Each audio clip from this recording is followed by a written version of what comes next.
So let's go forward again at 9:04. We're opening the meeting. We have some procedures, as everybody knows, before we can begin our meetings. Good morning, fellow commissioners. Calvin, please make sure we're recording. Yes, we are. Okay. Thank you. Good morning, fellow commissioners, distinguished panelists, members of the general public, key county staff. My name is Mike Champness. I'm the chair of the Transportation Advisory Commission. Before we begin, please note that this meeting is being recorded and will be uploaded to the county website and on YouTube. To conduct this meeting wholly electronically and to effectuate both these emergency procedures authorized by new state legislation and FOIA, the Transportation Advisory Commission needs to make certain findings and determinations for the record. It is a bit cumbersome, so I ask for your patience. First, because each member of this commission is participating in this meeting from a separate location, it is verified that the quorum of members is participating and that each member's voice is clear, audible, and at an appropriate volume for all of the other members. I ask that each of you pay close attention to ensure that you can hear each of your colleagues. I'm asking each commissioner member participating in this meeting to state your name and location from which you are participating when I mention your name. At large, Commissioner Linda Sperling. I am participating from my home in Clifton. Okay, fantastic. Drainsville District, that's me, Mike Champness. I'm here from McLean. Hunter Mill District, Commissioner Kelly Westenhoff. Kelly Westenhoff here in Reston. Okay. Thank you, Kelly. Appreciate it. I know Mr. Alco knows what you look like, but others may not. Let's see, Mason District, Roger Hoskin. Are you with us here, please, this morning, Roger? Okay. I'm sure he'll join us a little bit later there. Mount Vernon District, Commissioner Pete Sitnick. Pete Sitnick from my home in Mount Vernon. Thank you, Pete. Appreciate it. Lee District, Commissioner Alexis Glenn. Alexis Glenn here in Alexandria. Thank you, Alexis. Providence District, Commissioner Jeremy Hancock. Jeremy Hancock in Falls Church. Fantastic. Welcome. Springfield District, Commissioner Eric Thiel. Greater Clifton area. Greater Clifton area. Okay, so you don't want to be pinned down too much. And then our vice chair from the Fairfax Area Disability Services Board, Commissioner Mary Jones. I am here from my home in the wonderful town of Herndon. Fantastic. At this point, I will pass the virtual gavel to Mary, Vice Chair. One thing I will say before we go on this little off script, a number of our commissioners will have to go in and out. It is a long day. And so they've let me know. In particular, I want to express condolences to Commissioner Sperling. Her father is in the hospital last night. Doesn't sound like threatening, but it's obviously serious when a father's in the hospital. So she'll be in and out during the day, and wanted to let you know why we might not hear her voice as often as we might have otherwise. So Linda, our best wishes to you there. Back on script. At this point, I will pass the virtual gavel to Vice Chair Jones so that may be heard to make the requisite motion. Thank you. I accept the virtual gavel. I now recognize Commissioner Chance. Thank you. I move that we have determined that each member's voice can be adequately heard by each other member of the commission. You have heard the motion. Is there a second? Second. Second. Pete Sitnick seconds it. Okay. Is there a discussion on the motion? Hearing none, all those in favor of the motion, please say aye. Aye. Aye. Aye. Aye. Any opposed? Mr. Chairman, the motion is carried unanimously. Thank you. I next move that the state of emergency caused by the COVID-19 pandemic makes it unsafe for this commission to physically assemble and unsafe for the public to physically attend any such meeting. I further move that this commission may conduct this meeting electronically through a dedicated audio conferencing line, and that the public may access this meeting by WebEx online platform or by calling 1-415-655-0001 or 1-844-621-3956 toll free, and entering access code 129-806-1793. The phone number for ADA is 71. Access information is also available at the TAC website on the Fairfax County website. I'm so moved. Is there a second? Second. Was that Eric or Jeremy? Jeremy, I apologize. All right. Seconded by Jeremy. Is there a discussion on the motion? Hearing none, all in favor of the motion, please say aye. Aye. Aye. Any opposed? Please say nay. Mr. Chairman, the motion is carried unanimously. Thank you. Finally, I move that all of the matters on the agenda previously furnished and posted on the TAC website are necessary for continuity in Fairfax County government and/or are statutorily required or necessary to continue operations in the discharge of this commission's lawful purposes, duties, and responsibilities. So, Is there a second? Second, Jeremy. Thank you, Jeremy. There we go. Is there discussion on the motion? Hearing none, all in favor of the motion, please say aye. aye. Aye. Aye. Any opposed? Mr. Chairman, the motion is carried unanimously. I now give you back the virtual gavel. Thank you very much, Vice Chair Jones, and we'll now start the business per the approved agenda. So moving on to the agenda, I want to start by welcoming our distinguished panelists, as well as county staff, members of the public, and folks who are here. Obviously, Mr. Alcorn, Chair of the Board Transportation Committee, we all know, Deputy County Executive Rachel Flynn, Director of FCDOT, obviously Tom Bitsani, who again has been gracious enough to host this for us, and for which we're very grateful. And also Mr. Dale Castello, who did a job very similar to Loudoun County, as you know, has been very involved in the Mosaic relay demonstration. In fact, the one thing you don't know about him, because we've not announced it, but Mr. Castello and the other members of the relay team are the recipients of the 2020 TAC Award for Excellence in Transportation. So we can't really quite have a ceremony. We'll figure out how to get all these names in the plaque, or we'll do something. But Dale wanted to let you know that that we're very grateful and very honored for the contribution you made, and pleased to bestow that award when we can. Isn't there a big cash prize, Mike? Oh, there is that. So in fact, I had to give it to Dale to get him to come today, so it's already gone.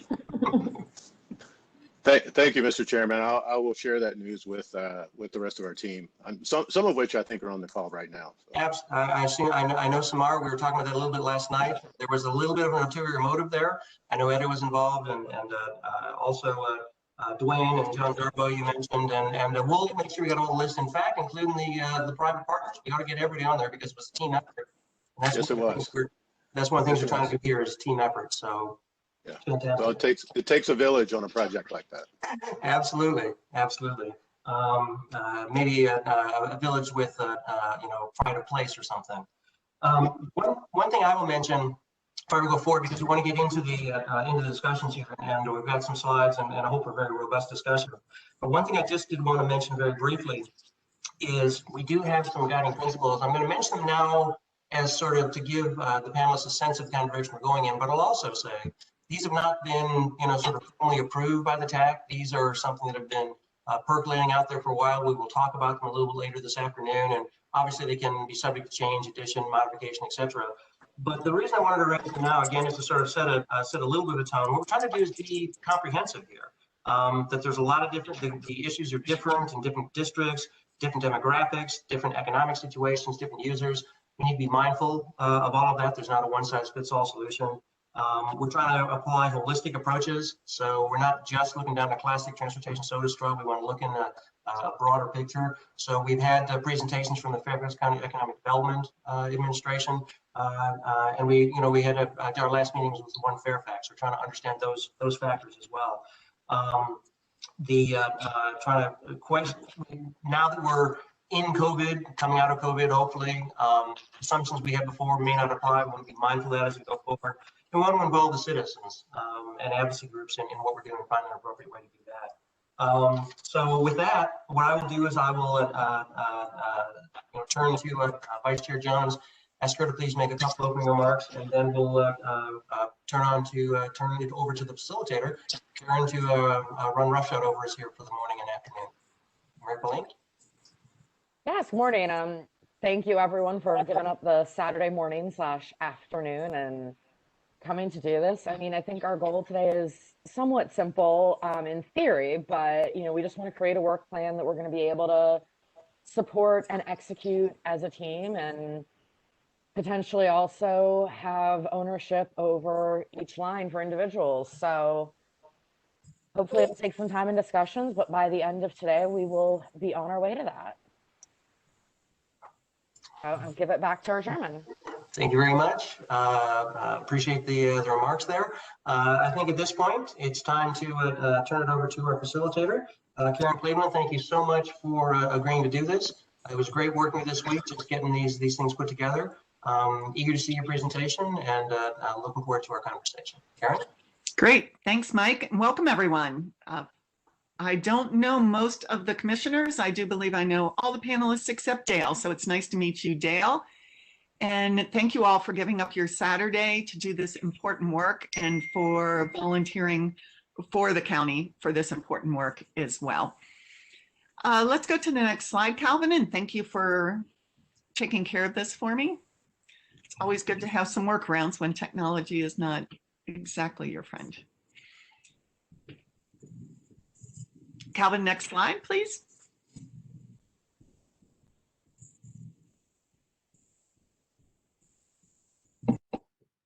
Perhaps he stepped away. That's okay. We can always improvise from there too. What I just wanted to do was review the agenda with you first. So my job as a facilitator today is to ensure that all of the objectives are met. We've been very careful to put the times on the agenda, and we will try to adhere to that. If things move a little bit, part of my job is just to make sure that we make it to the end zone with all of the objectives intact and get to the outcome that is desired. Here we go. And those are animated, so you can just scroll through the agenda. Or scroll through the bullet points. So in just a moment, we will be having a discussion with our panelists, and we really want it to be a conversation. So we'll get to that, and we are actually perfectly on time for that. Then we'll take a very brief break, just a short break, refill your coffee, do whatever you need to do, and then we'll come back and we'll get together and really start to get into the meat of today's work. And we'll do that first by looking at the topics for consideration for the work plan. These are for your entire year. So these are not going to be a deep dive, but what they're going to be is a discussion about those topics so that you will be prepared as we go into the development of the action plan.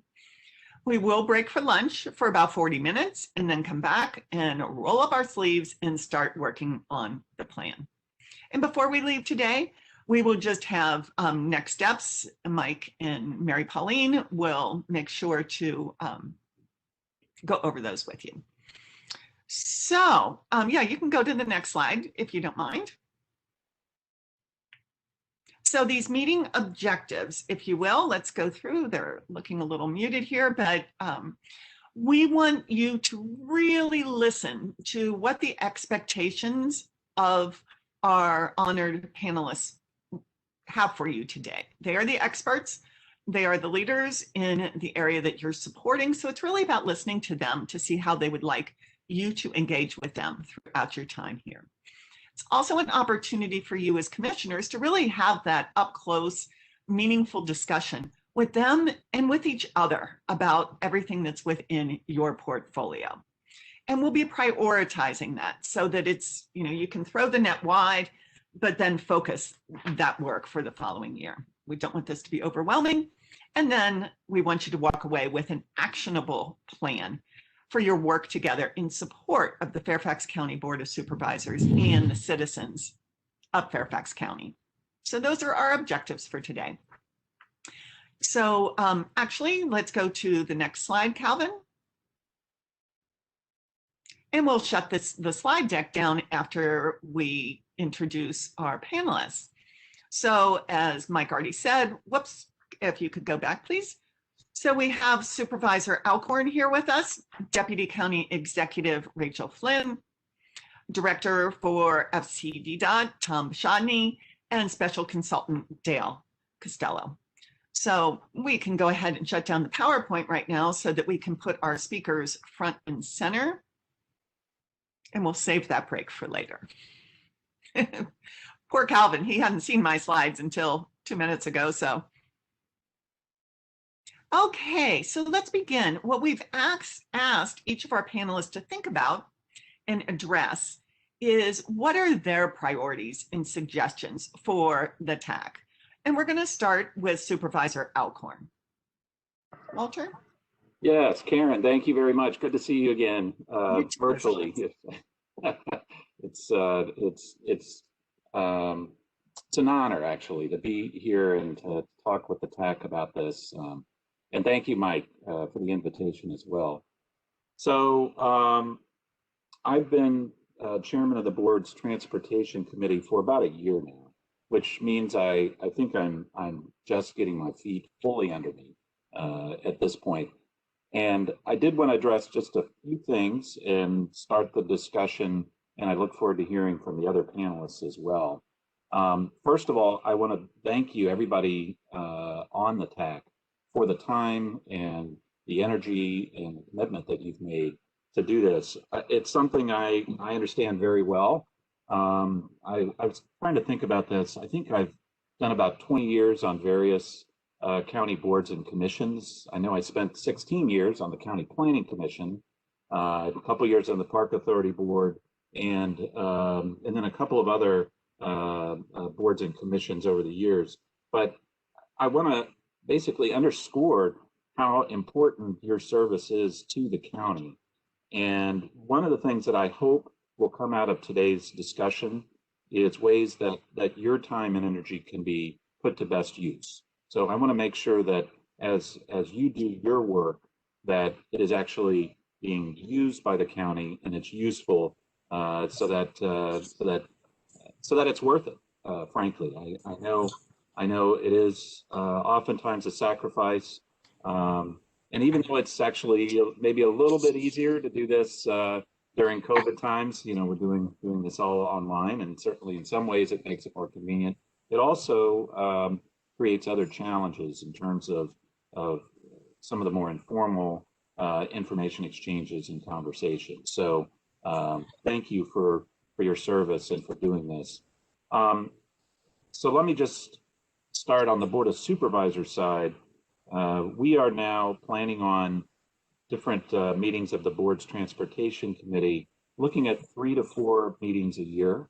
And we do have a schedule, at least tentatively, through the end of this year. I would like to make sure that the TAC has an opportunity to participate in that process.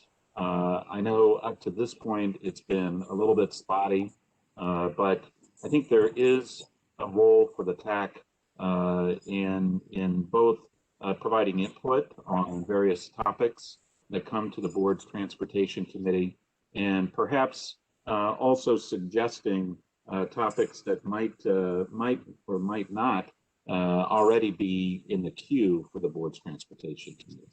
So that's something I think we can explore, again, with the interest of making your time that you're committing to this worthwhile, but also to frankly draw from the perspectives that you bring to this and the expertise that many of you have in different areas. So with that said, I'll just dive a little bit deeply into one of my favorite topic areas, which is transportation technology. There's actually an effort going underway at NVTA that a former Fairfax County employee who's working there now, Mackenzie Love, I believe her name was Mackenzie Jarvis, a couple of years ago, who's doing some fantastic work putting together a transportation technology strategic plan. And I know we got to be careful what we do in the chat, but I'm going to go ahead and text or put in the chat a link to the document, basically to a presentation that NVTA put together that shows a really interesting idea. They're basically taking core values of safety, of equity, of sustainability, and then breaking that down into strategies, and then crosswalking emerging transportation technologies, and to see how that fits together, to see what NVTA TA's role might be, but also jurisdiction roles. So that's a very interesting framework that they're moving forward with. And I think for me, it does underscore the need and the interest of Fairfax County to be involved in these emerging technologies as they're piloted, as they're demonstrated, and ultimately as they're put into practice. Let's not forget that we have serious transportation challenges and constraints in Fairfax County. It's only been about a year since we've been into pandemic times, but it does also underscore the need for us to, where there are new technologies coming online that would greatly benefit our population and our economy, to encourage those to be put in place, but also to make sure that that is being done consistent with core values. And that, I think, is something that the TAC can be quite helpful going forward in providing feedback and input on that. So I'll also just note one other thing, and then I'll be quiet for a little bit anyway. So I do want to also acknowledge, and I think that the point on transportation technologies underscores this, that we certainly have a need and interest in the TAC to be involved in reviewing and providing input on major transportation projects. And I think that will continue to be something of interest, and we want to hear what you have to say and your input on that. But there are a number of other things, and I think this is reflected in the meeting materials that go well beyond those big projects where your input and assistance is most welcome. So I'll just be quiet at this point. I'm sure there are other things that other panelists want to point to, and I look forward to the discussion. So thank you very much, Karen. Great, thanks, Walter. And I'm going to ask people to use the Q&A feature, and then we'll do them out loud. But as you think of a question, it's nice to put it in Q&A, and then we'll work through those. So appreciate those comments.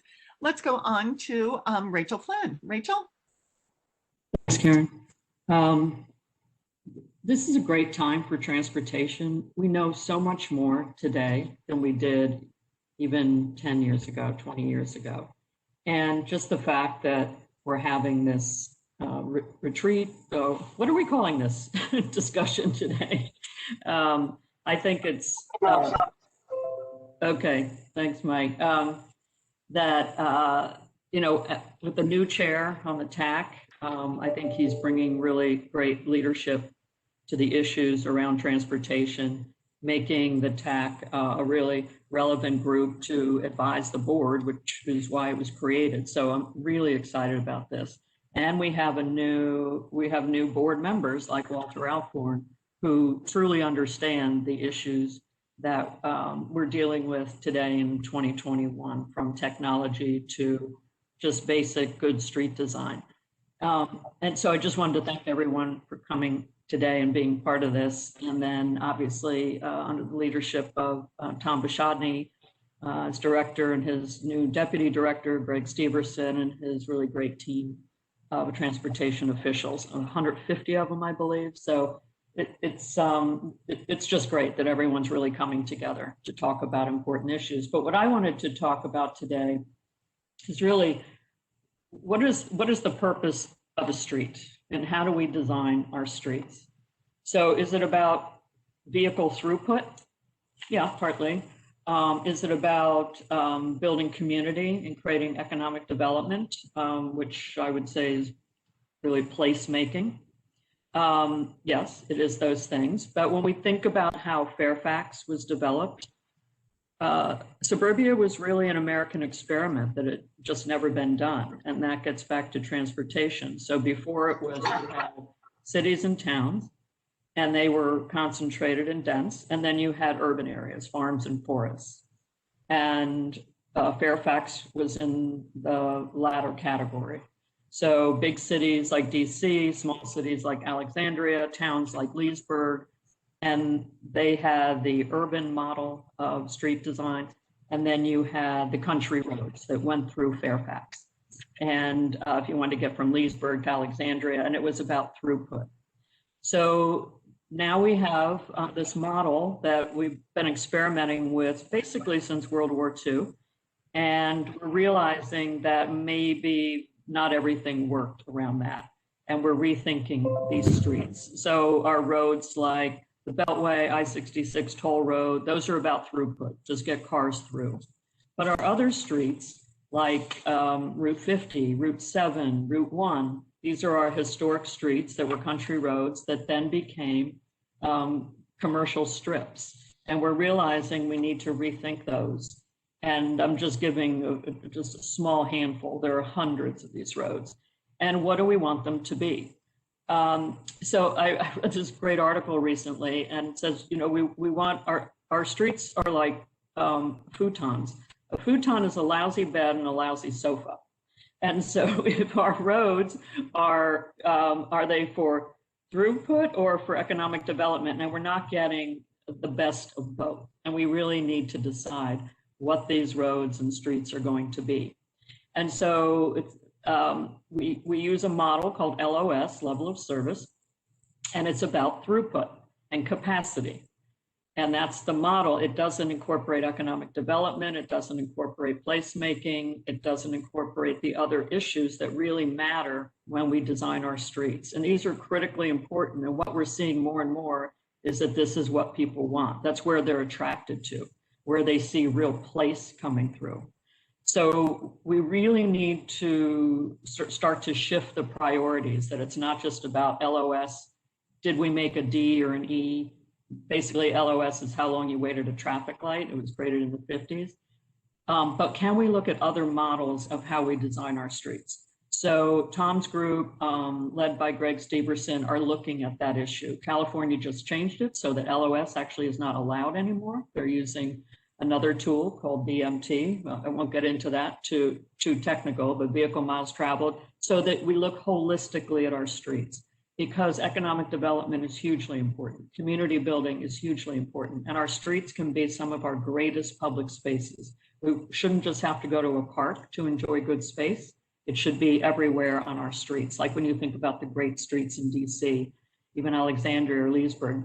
So small and large, you can have great places in your street, and it can be both. So I think this is one of our greatest challenges. And as we move forward, we formed a small working group with staff, but also VDOT, which is terrific. We brought in experts from around the country and how they've made these changes.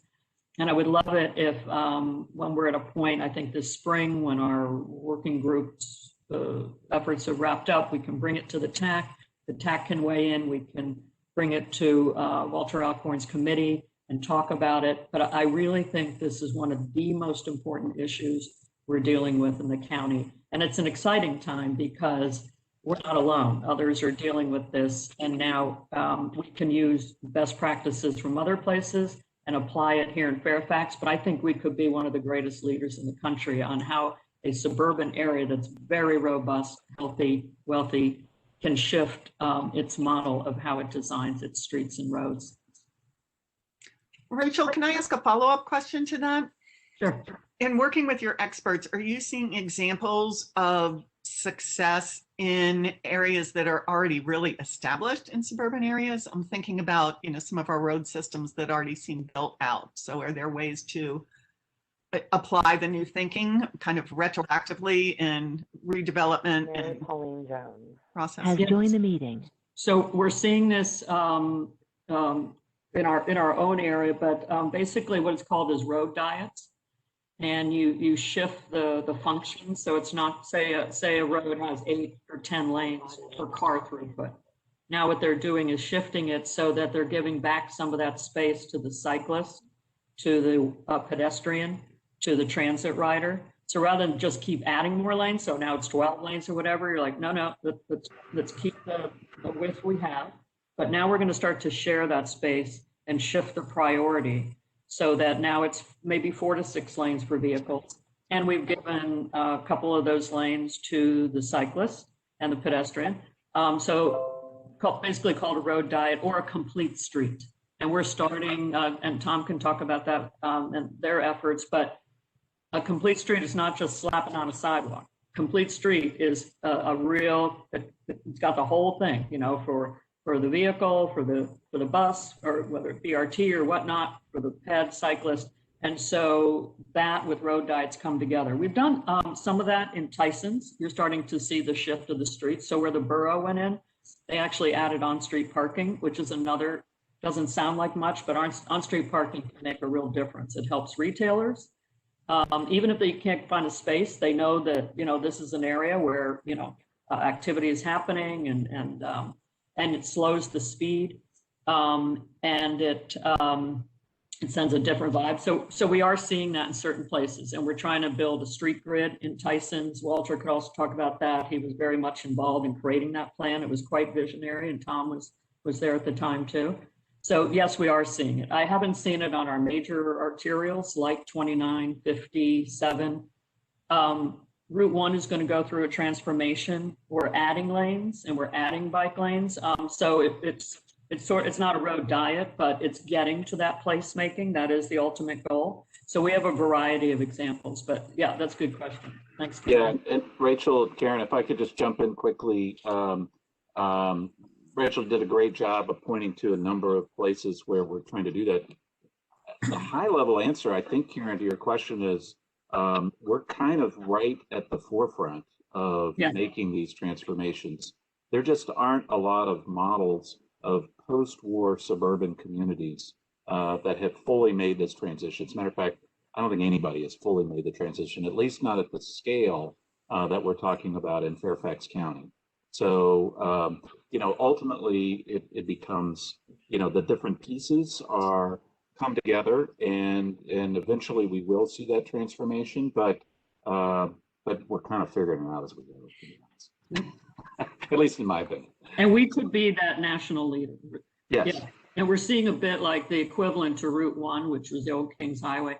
On the East Coast, there's the Camino Royale, which was the Spanish King's Highway on the West Coast. And they have a very robust plan. I'd be glad to share it with the group on how they are transitioning and really creating place. Yeah. Great. Well, this is a great opportunity for the TAC to engage in that and really get up to speed. So thank you both for sharing that. Great. Tom, over to you. Good morning. I'm fine. Thank you, Karen. And good morning, TAC members. Unfortunately, I'm having a little video issue this morning, but I think I can at least speak to you, and I can certainly hear you. And I don't know. Why are you Googling my name? That's your Gmail. No, it's not. We're going to ask everybody to make sure you're muted so that we can listen to Tom. Thank you. So you asked about things to think about, and certainly Supervisor Alcorn and Rachel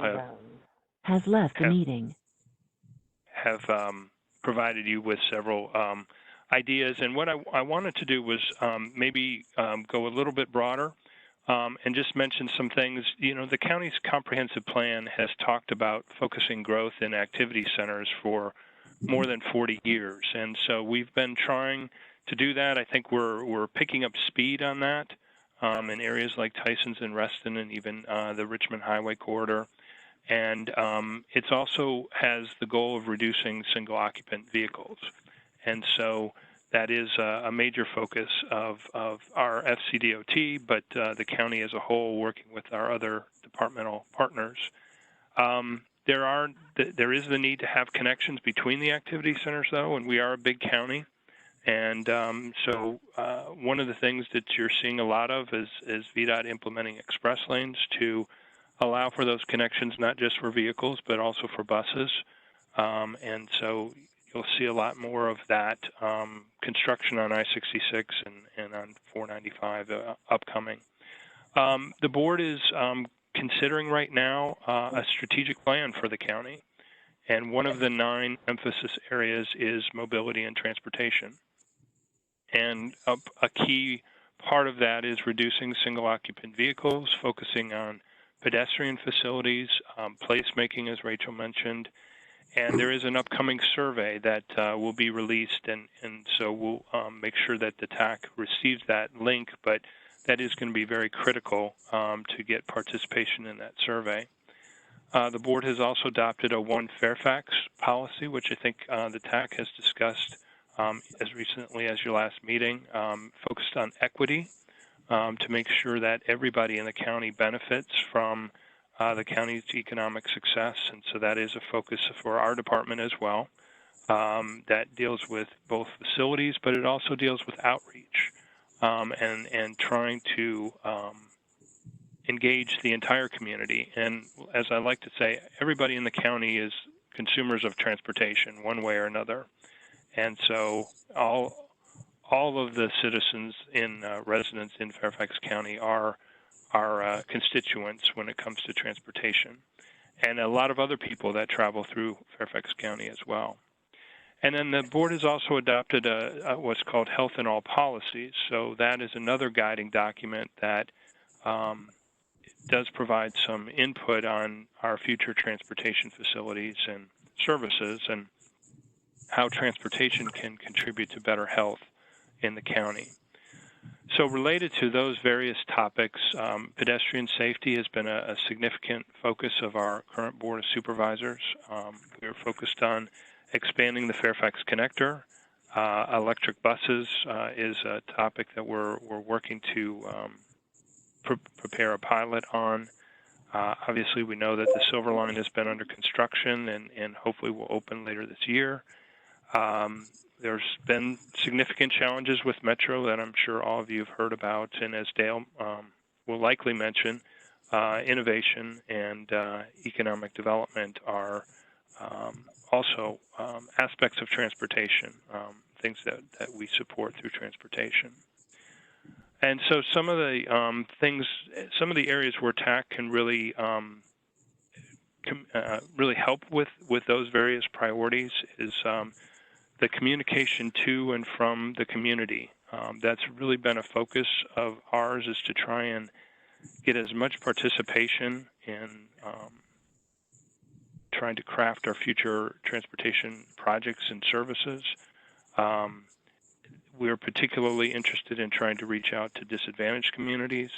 That's a particular emphasis that we've been spending time on. And unfortunately, there's also a lot of misinformation about transportation out there, and so helping to set the record straight in some cases could be very helpful. And then bringing forward the community's questions and concerns. There's 1.2 million people here in Fairfax, and we do what we can to reach out to as many of them as possible, but you also are hearing from them as well. So bringing their concerns to the table is really important. So I'll stop there. I'm sure that there's a lot of other aspects of that we could discuss, but wanted to just put a few different ideas on the table. Thank you, Karen. Thanks, Tom. Can you just give an example of some misinformation that might be out there regarding transportation? Well, I guess, you know, some of the most recent examples, and the media does unfortunately play a role in this, is some of the misinformation about what was going on with naming of the McLean Metro Station. And while that's a minor thing in the whole big picture of transportation, it got a lot of attention for several days in the media, and not all of what was said, or a significant portion of what was said, was not exactly accurate. So that's probably the most recent example. Great. And Tom, I'll jump in with one other example, and I think it's getting a little bit better.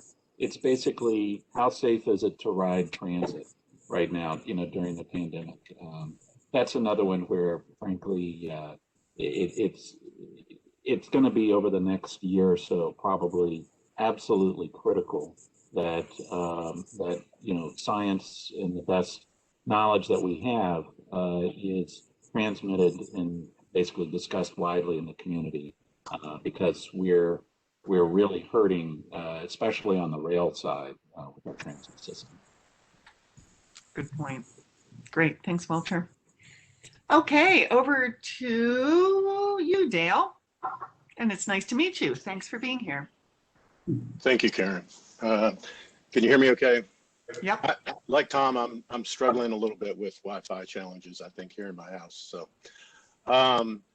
well, thank you, Mr. Chairman, for the invite. For those of you that I haven't met or don't know, I work with Rachel and her colleagues in the Department of Economic Initiatives.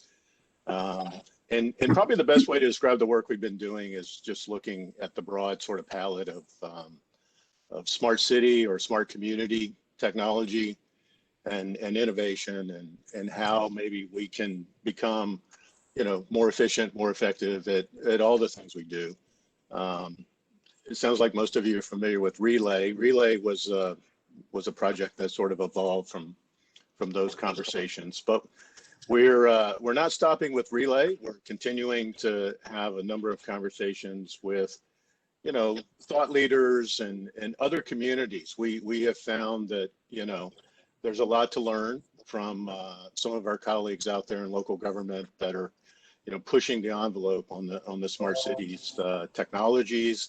And, we've created partnerships, for example, with Smart City Works out of Tyson's and Halcyon and others sort of, tech and social enterprise startups. And that's been our focus, talking specifically about strategy and innovation and its applicability to all the challenges that Tom and his team deal with all the time. So anyway, I can keep it short, but we have some exciting things and exciting conversations that we're having. The last thing I was going to say is that, we are, to pick up on Supervisor Alcorn's comment about MBTA, we are sort of following that conversation. We'd like to kind of plug in a little bit more, I think. We're also keeping a close eye on the work, specifically the research that our friends and colleagues at Virginia Tech Transportation Institute are doing.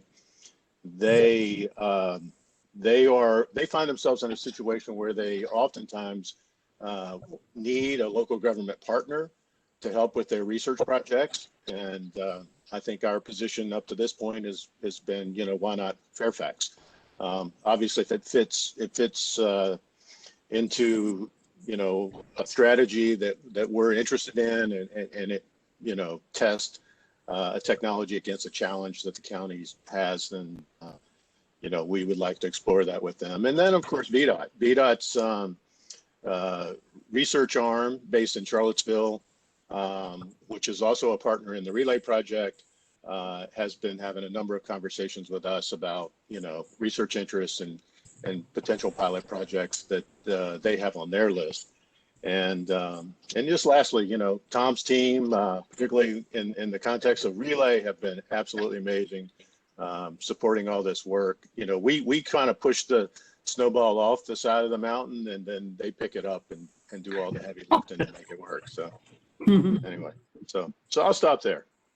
Let me ask you one question, Dale. How do you think the TAC could support you, particularly working in your department, the Department of Economic Initiatives? Well, I think we could probably do a better job of maybe, socializing our work. And it sounds like to me, I come from the mobility world. So, I've had a lot of experience working with TACs and maybe through, some collaboration with Tom's team, we could do a better job of socializing that work and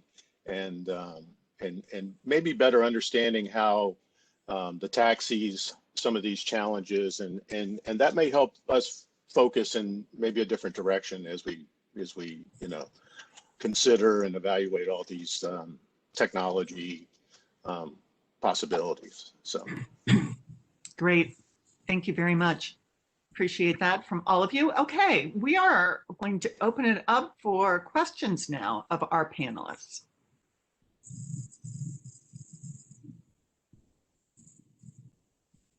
Should I just jump in?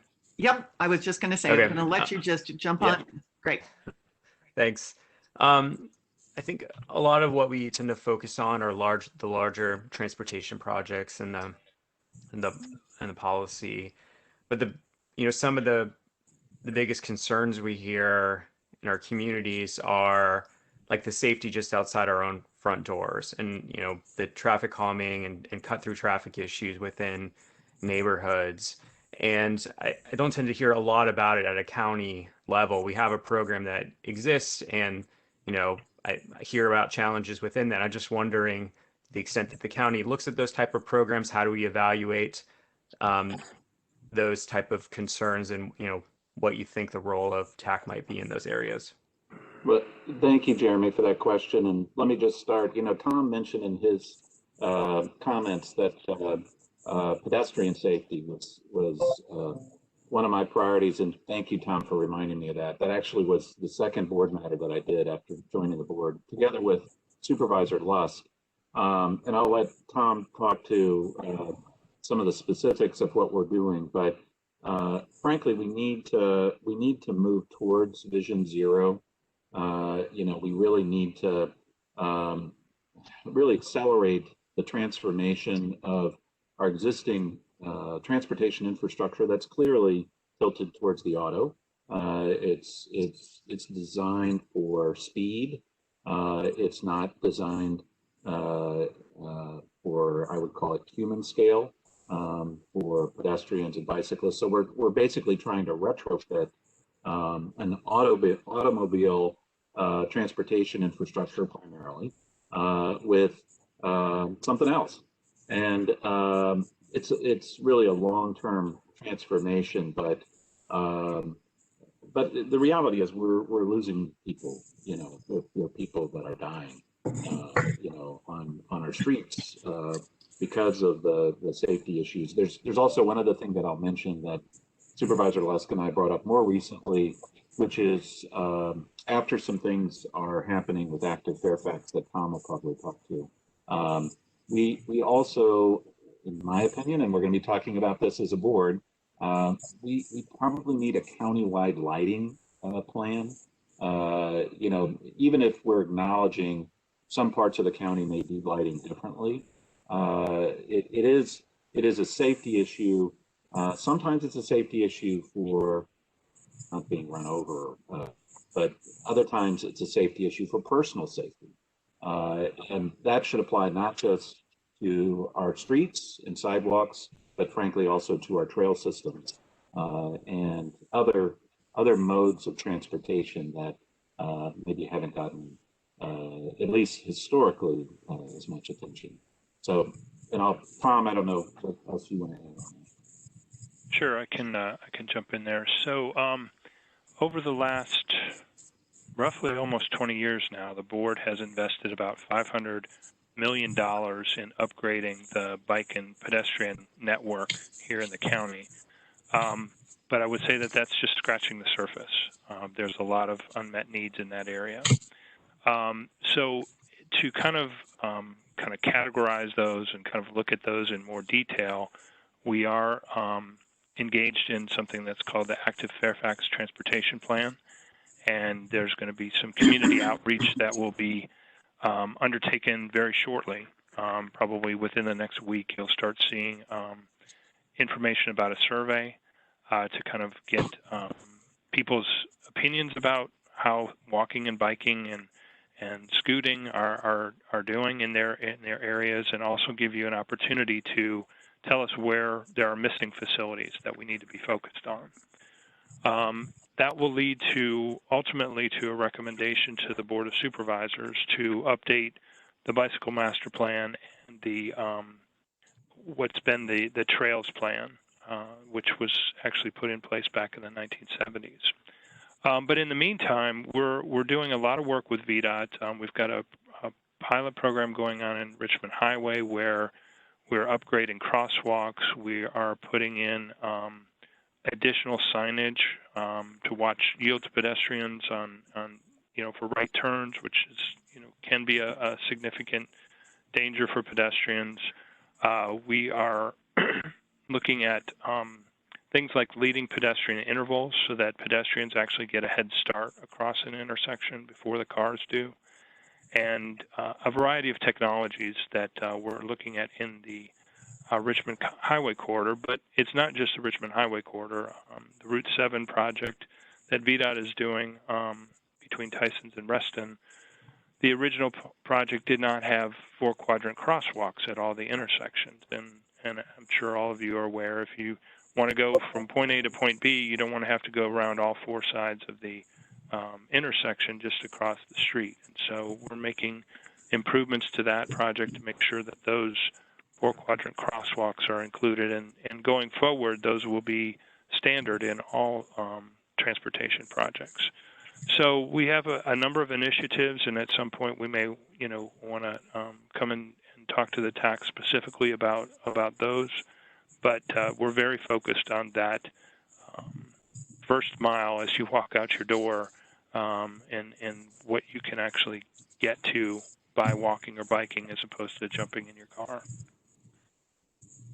Yeah, and I wanted to follow up on what Tom and Walter said.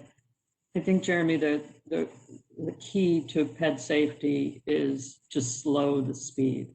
And that gets back to street design. The wider a street is, the more lanes, the wider the lane, the higher the speed is going to be. There's a direct correlation. There's been a lot of studies. And that gets back to road diets and rethinking how we design our streets. And all the little things, like if you add, I was in the Colmore area and Bailey's yesterday, meeting with a citizen who just had some concerns. And I noticed one street, they've painted on bike lanes, and you could tell it really affected the speed. Drivers were going much slower than you typically would on one of those streets. And it would be great if we could see more, because when we got up to Route 7, I believe it was, I think the speed limit's 35, but people were probably going 45 or 50. And if we could just tweak some things on that street, we could slow the speed. We know it's directly related to ped injuries and fatalities. And the other thing is we need to add more crosswalks. Some of the VDOT standards, and this gets back to LOS, is that they want traffic lights further apart because of queuing. But in an urban area, again, you think about Old Town or DC, most city blocks are about 400 feet, maybe 500. I mean, we have portions of Route 1 where it's 1,200 feet or 1,500 or more, and people are jaywalking. They're not going to walk 1,200 feet to get to the crosswalk. They're going to jaywalk, and that's where we're seeing injuries and fatalities. So I think we have a real opportunity there, and Tom's group has been talking to VDOT about this, which is terrific. And we can't emphasize enough this active Fairfax initiative. The board has given us the funds to do this, and for phase 1, and soon we'll be going into phase 2, and it's critically important that this group is very much a part of that.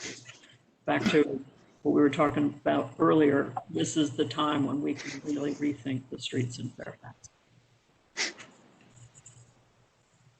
If I could just jump in for a second, just to tie this back to the smart cities conversation that I mentioned earlier. I mean, we have been collaborating with Chris Wells' team on Tom's staff, and we've been having a number of conversations about pedestrian safety with technology companies and with VTRC and VTTI.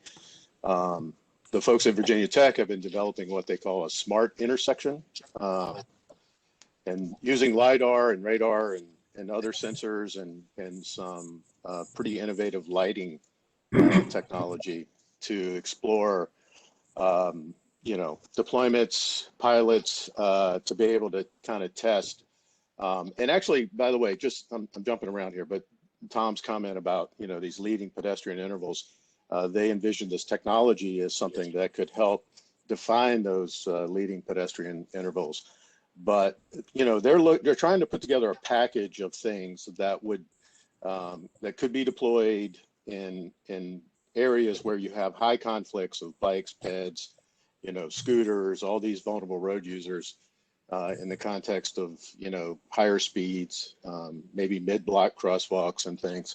And then develop countermeasures that can come from that deployment. So we are having a number of conversations with them about this.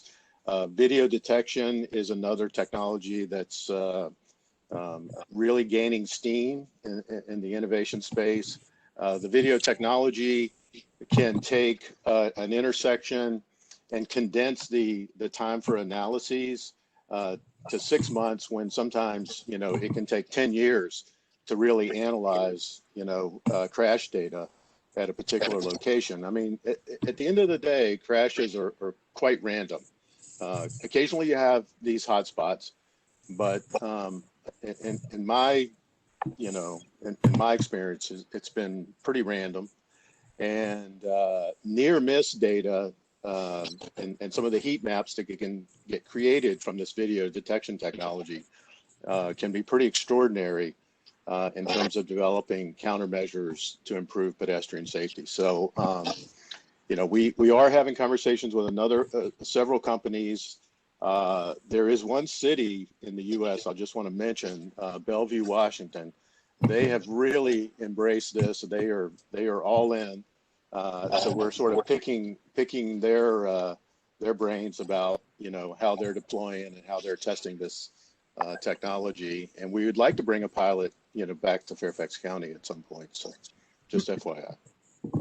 Very cool. Jump in for just a sec, because I know we were talking about this last night a bit. Aren't you doing a pedestrian and bike safety plan or something like that as well? Is that could that tie some of this stuff together?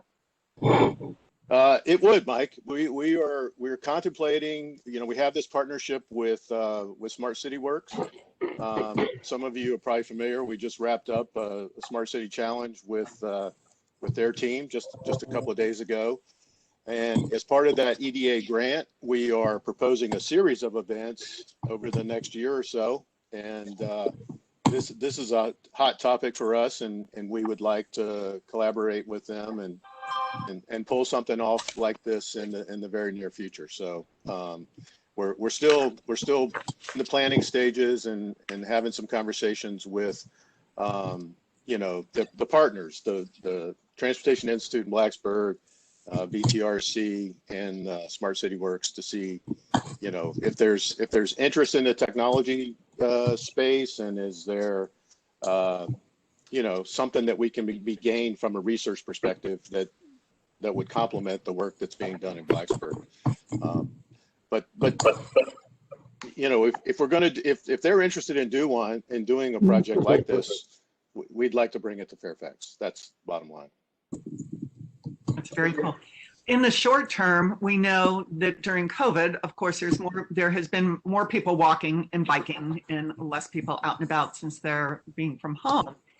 Since the commissioners, you've already said it would be helpful for them to be bringing information backwards in and out, let's call it, with the local community.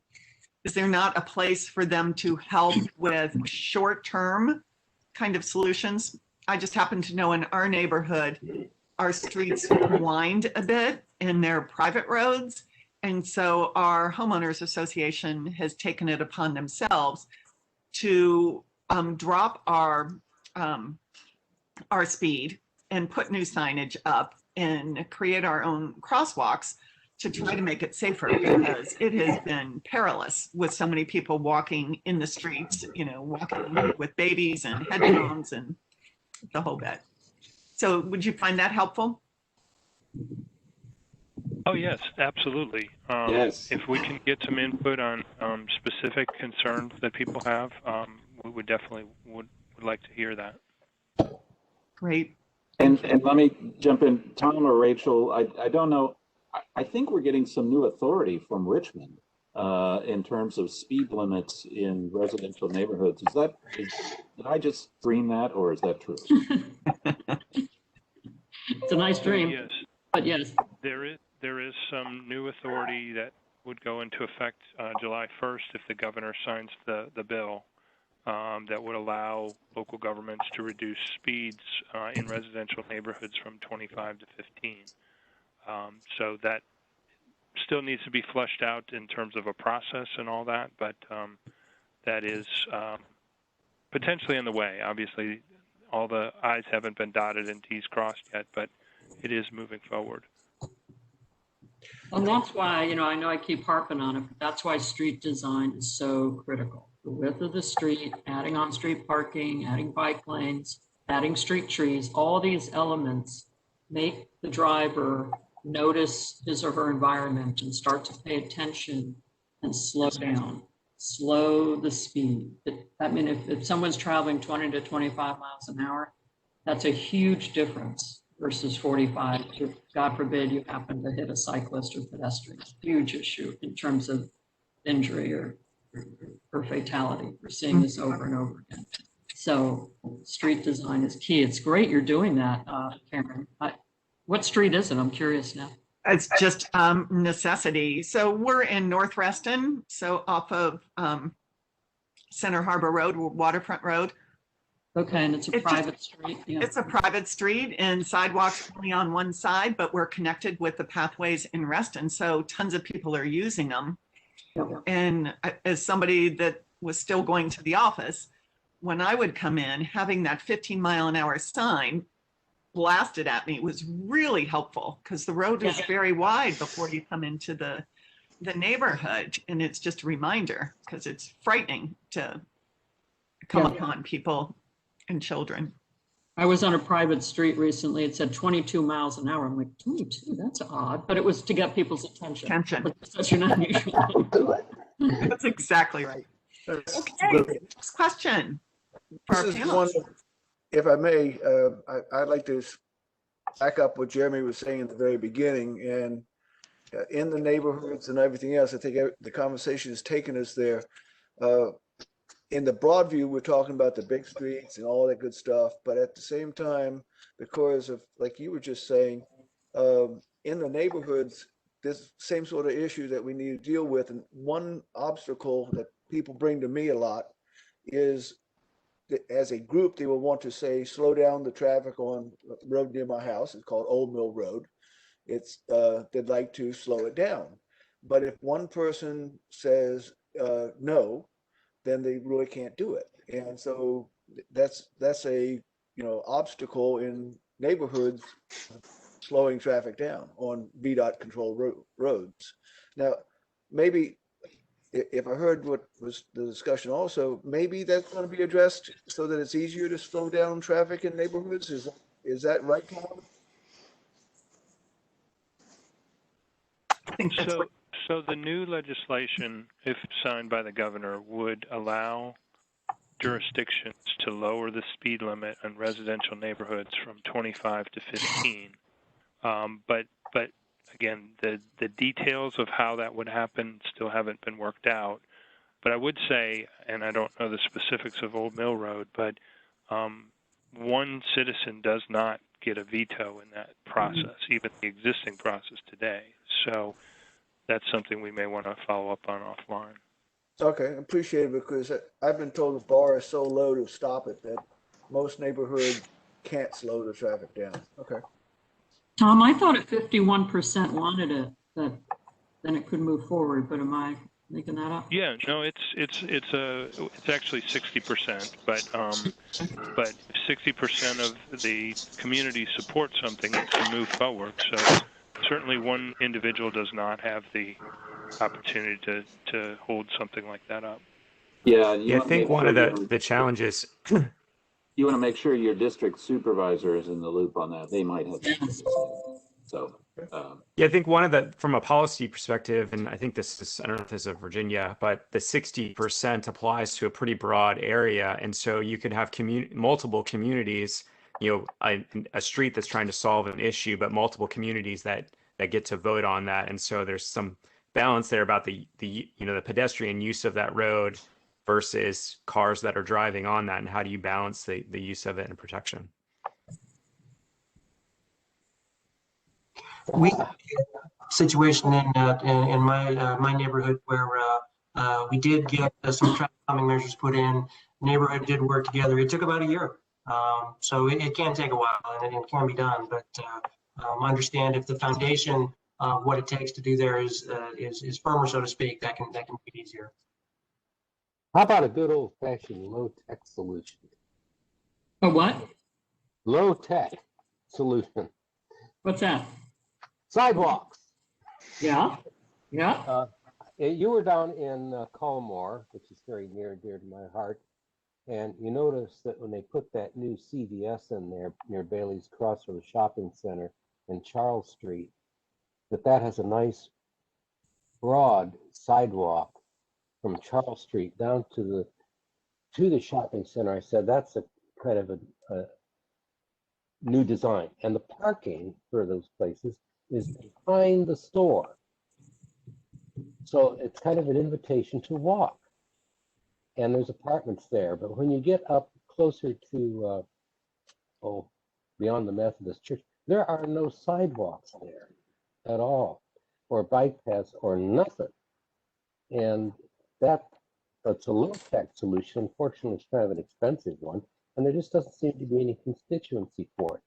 And if you're familiar with that area, there are sidewalks in and about and around, and they come and go, and they stop and they start.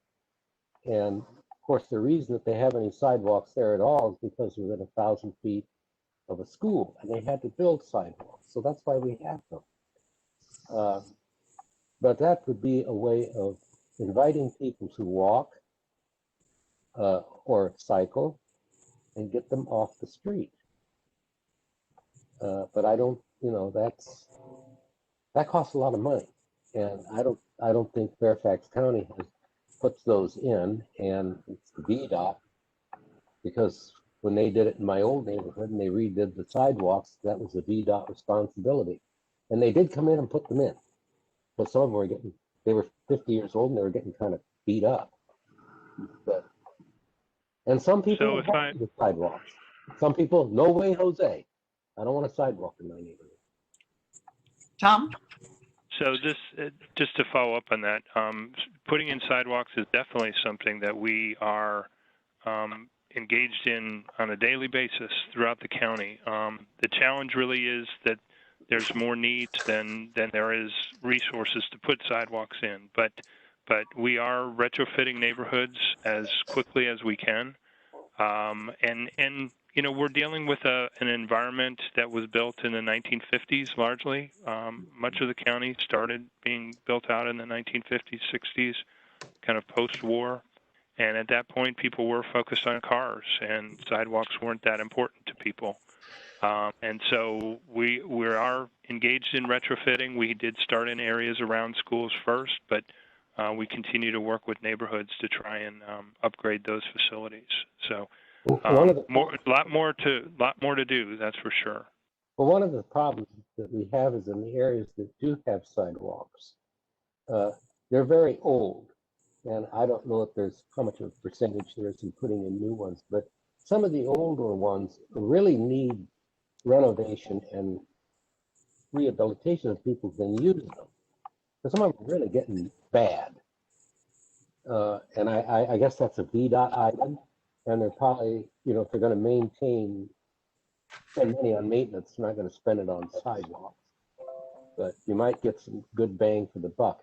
And then down there where that new CVS is, that's great. It's very wide, and it invites you to walk on it, and you're away from the traffic.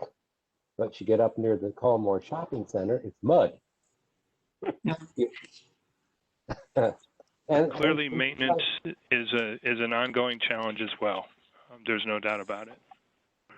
Well, and let me just jump in. Roger, thank you for flagging that. This is something I've talked a lot with Tom about, and Rachel. Certainly, it's on the board's radar.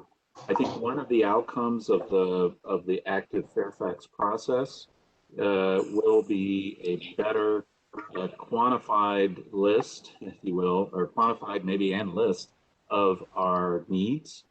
Both in terms of trails, in terms of sidewalks, and frankly, that may provide enough of a focus that we can start looking again at our long-term capital improvement program, and maybe make some of this a priority. I know I brought up at several meetings. I'm hoping perhaps that we'll also see additional funding coming from the feds or the state to help us address this. One of the things, as was mentioned earlier, the pandemic there's a broad awareness now of the importance. I mean, we've never seen as much awareness as exists now, how important these pedestrian-oriented facilities are.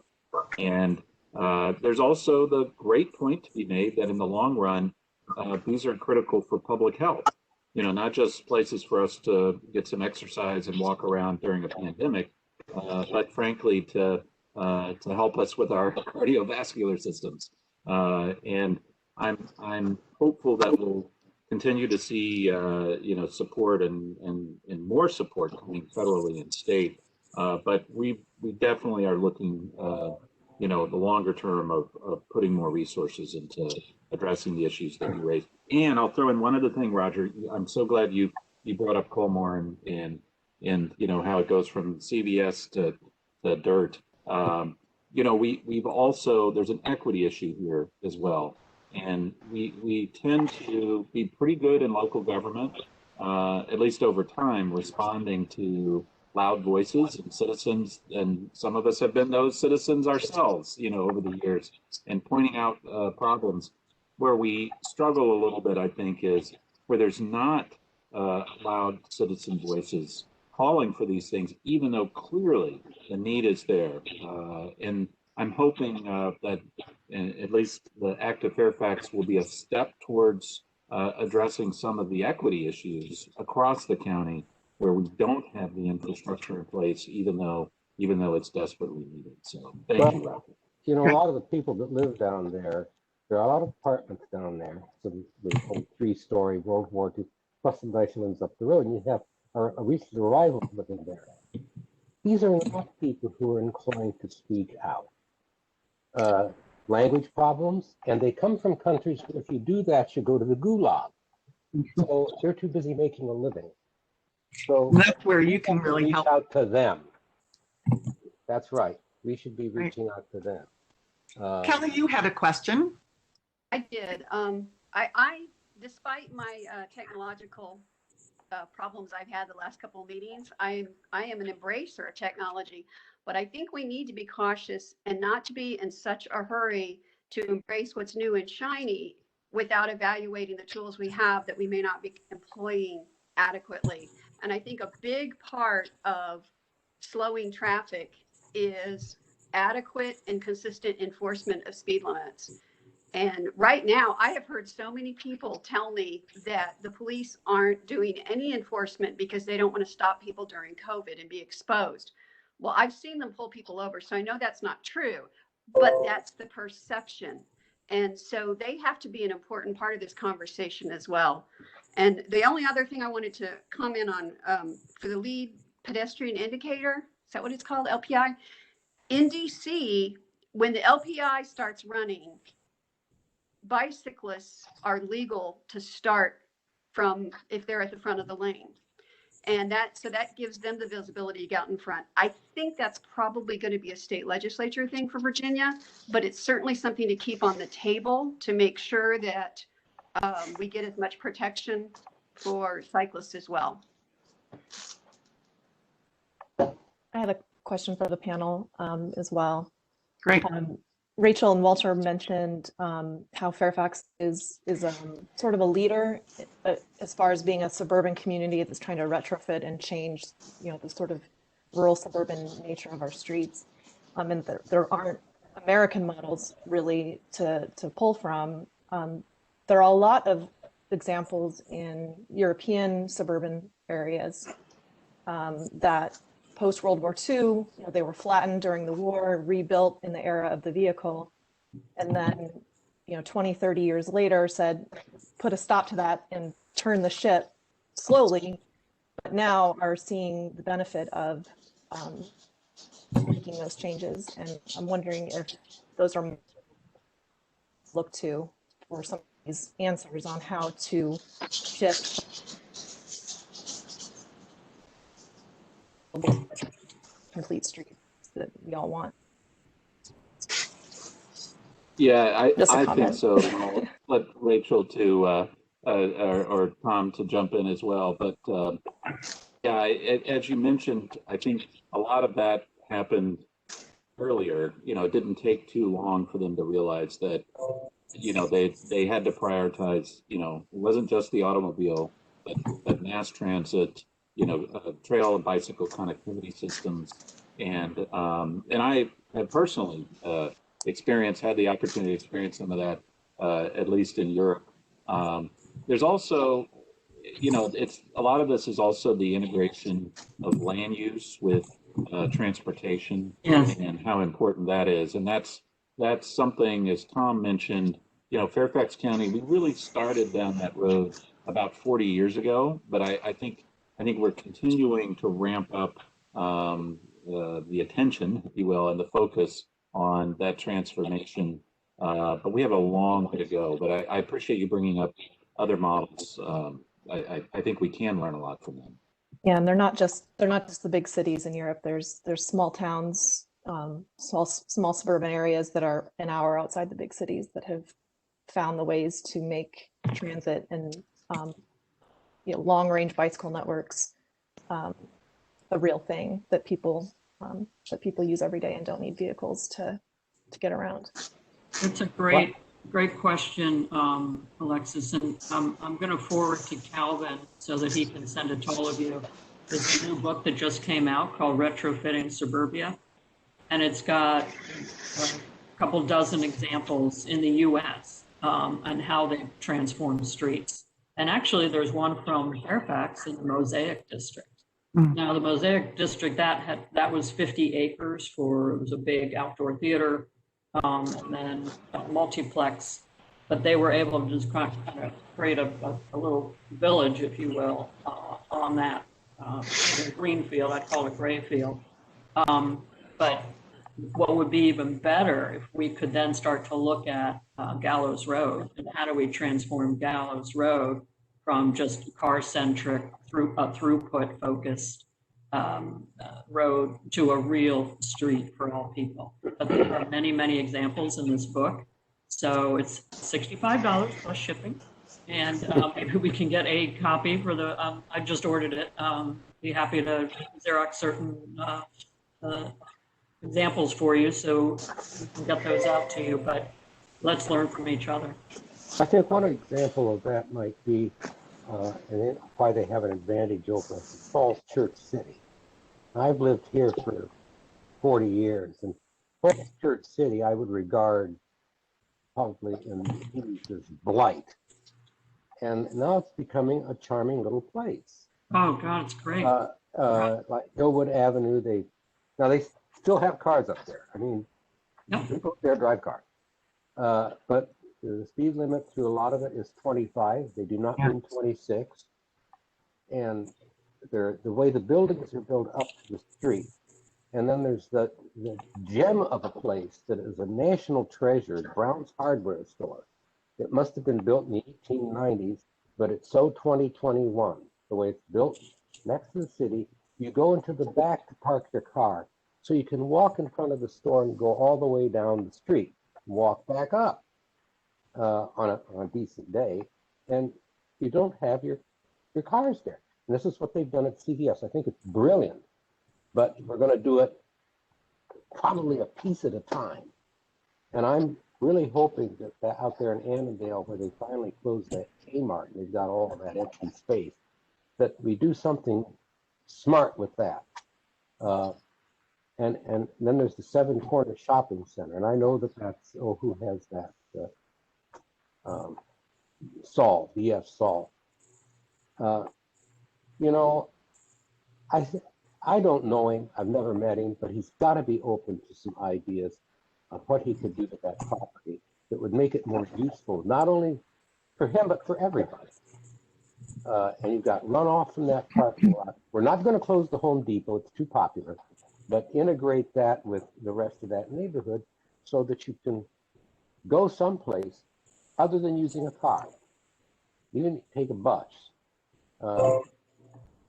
But, piece at a time. It's going to take a lifetime to change. But Falls Church City seems to have, in the last 20 years, made a lot of progress. You got that Harris Teeter there, those condominiums up there that's throwing up another condo on Broad Street. it seems to be in transition. They've done a great job. And Roger, I'm going to interrupt you for a minute because I'm starting to watch the clock here. I think what you're talking about, though, is really good work for the commission to do to get briefings on some of these things. And I know from Walter's old world of the Planning Commission, there's probably a lot of work going on in those areas that would be really good for you all to be aware of, because of, I know that they're thinking way ahead in their planning. Excuse my voice. I'm going to let Mike finish up, but Walter, would you mind sharing with the group? Obviously, this is your baby in the Board of Supervisors, but you also have so much experience working on commissions. What kind of advice would you give to this group for the work that they're going to do for the rest of the day today in putting together an action plan? Oh, great question. I would encourage the group to well, first of all, to listen to each other and to look for really the priority items that emerge in the conversation where there's interest across the commission, and then action items. Basically, make sure you come out of this meeting with actionable tasks and with people. I know everybody's volunteering, volunteering to take on different pieces of that. So this is definitely one. The offsite opportunity provides the ability to throw ideas around a little bit, maybe be a little bit more open. But once you do that, make sure you get to some focused activities and tasks, so that it really is a productive activity. Great. Any other lessons learned from all your experience that you'd like to impart on this group? Well, just again, I've been in your seats. I know it's important that that the work that you're doing is heard, and I think it's a two-way street. As much as you come forward and focus your energies around different topics or different strategies, we on the Board of Supervisors and county staff need to be ready to accommodate that and to put that into the right places for consideration, and to make sure it is a collaborative thing. So I very much appreciate what you're doing in terms of getting good advice to the Board of Supervisors, and also getting information from county staff and providing input there as well.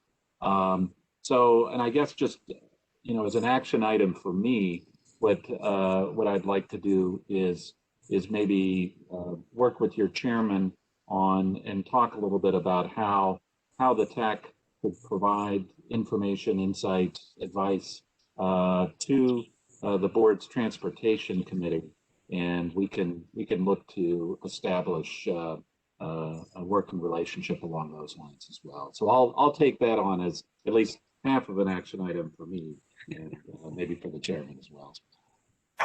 Yes, the other half, and happy to do it, Mr. Alcorn. Had that conversation ready a little bit. Look forward to doing more of it. It's really been great to see, the commissioners coming, their interests. Obviously, you and other panelists, Rachel, Tom, and Dale to come and speak with us here. We know where you live. We'll be back. We'll stumble around a little bit. We'll come up with some ideas, then we'll come and we'll talk some more. But yes, having a connection into the BTC, we think that's the appropriate front door. But that might be, all we need to do, at least for the time being. Obviously, Sir, key up you if and when something needs to go to the board. We're happy to do whatever kind of activities we can. That said, as you acknowledge, as you recognize, we are volunteers. We need to make sure that commissioners can, what they can do, understand what kind of time they've got and things like that. So that'll be very much a part of the conversation this afternoon. We all would like to do some things. We'll see how far we can go, and we'll have to prioritize and pick some things. But I see it's just about 10:30, so we'll close off, and I want to thank everybody for participating again, and we'll take a break here for just a few minutes. But I will just say, Rachel, that book there, maybe we should have a book club. Get together, read a chapter, and get together and talk about it. Do it virtually. Happy hour for tea and coffee. Oh, wait a minute. If we have more than 2 TAC members, it's got to be a TAC meeting. So I don't know. Maybe we'll figure something else out about that. Okay. The other thing is, I'll just observe. Who knew that Rachel and Pete Signey lived together? You kept your relationship secret for so long. That's nice to see. Okay. And Mike, thanks for your leadership on this. I know you initiated it, and to the entire TAC for agreeing to this. This is a real game changer for the TAC.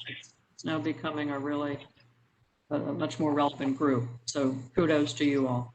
Well, appreciate that, and we do this together, and so I'm happy to help facilitate that and see what we can do.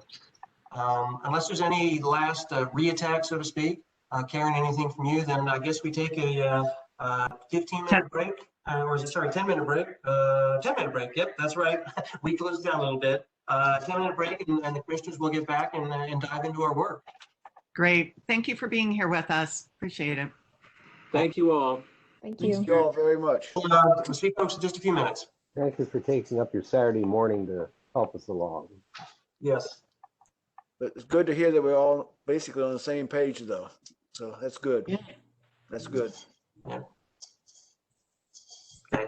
I'm going to mute and stop the video for a couple minutes. I'll be right back.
You're so generous, Mike. Well, you know, there's that 10% management reserve sort of thing.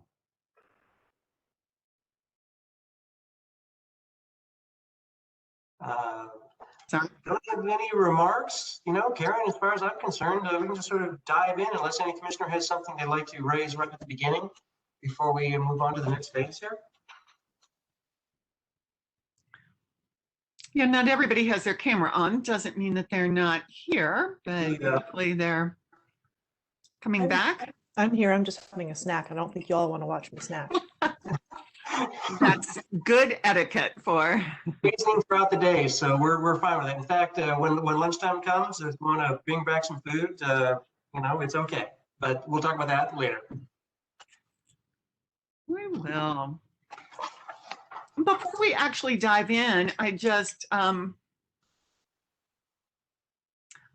wondered if we could go through the list real quickly for me, and just this would be helpful for me just to know. Actually, it's not necessary. You told me where you are, that you're in your homes in your area. I just wanted to hear from everybody, but I guess we did. Okay, Calvin, would you like to share the next slide? Yes, I will. Thank you. Thank you so much.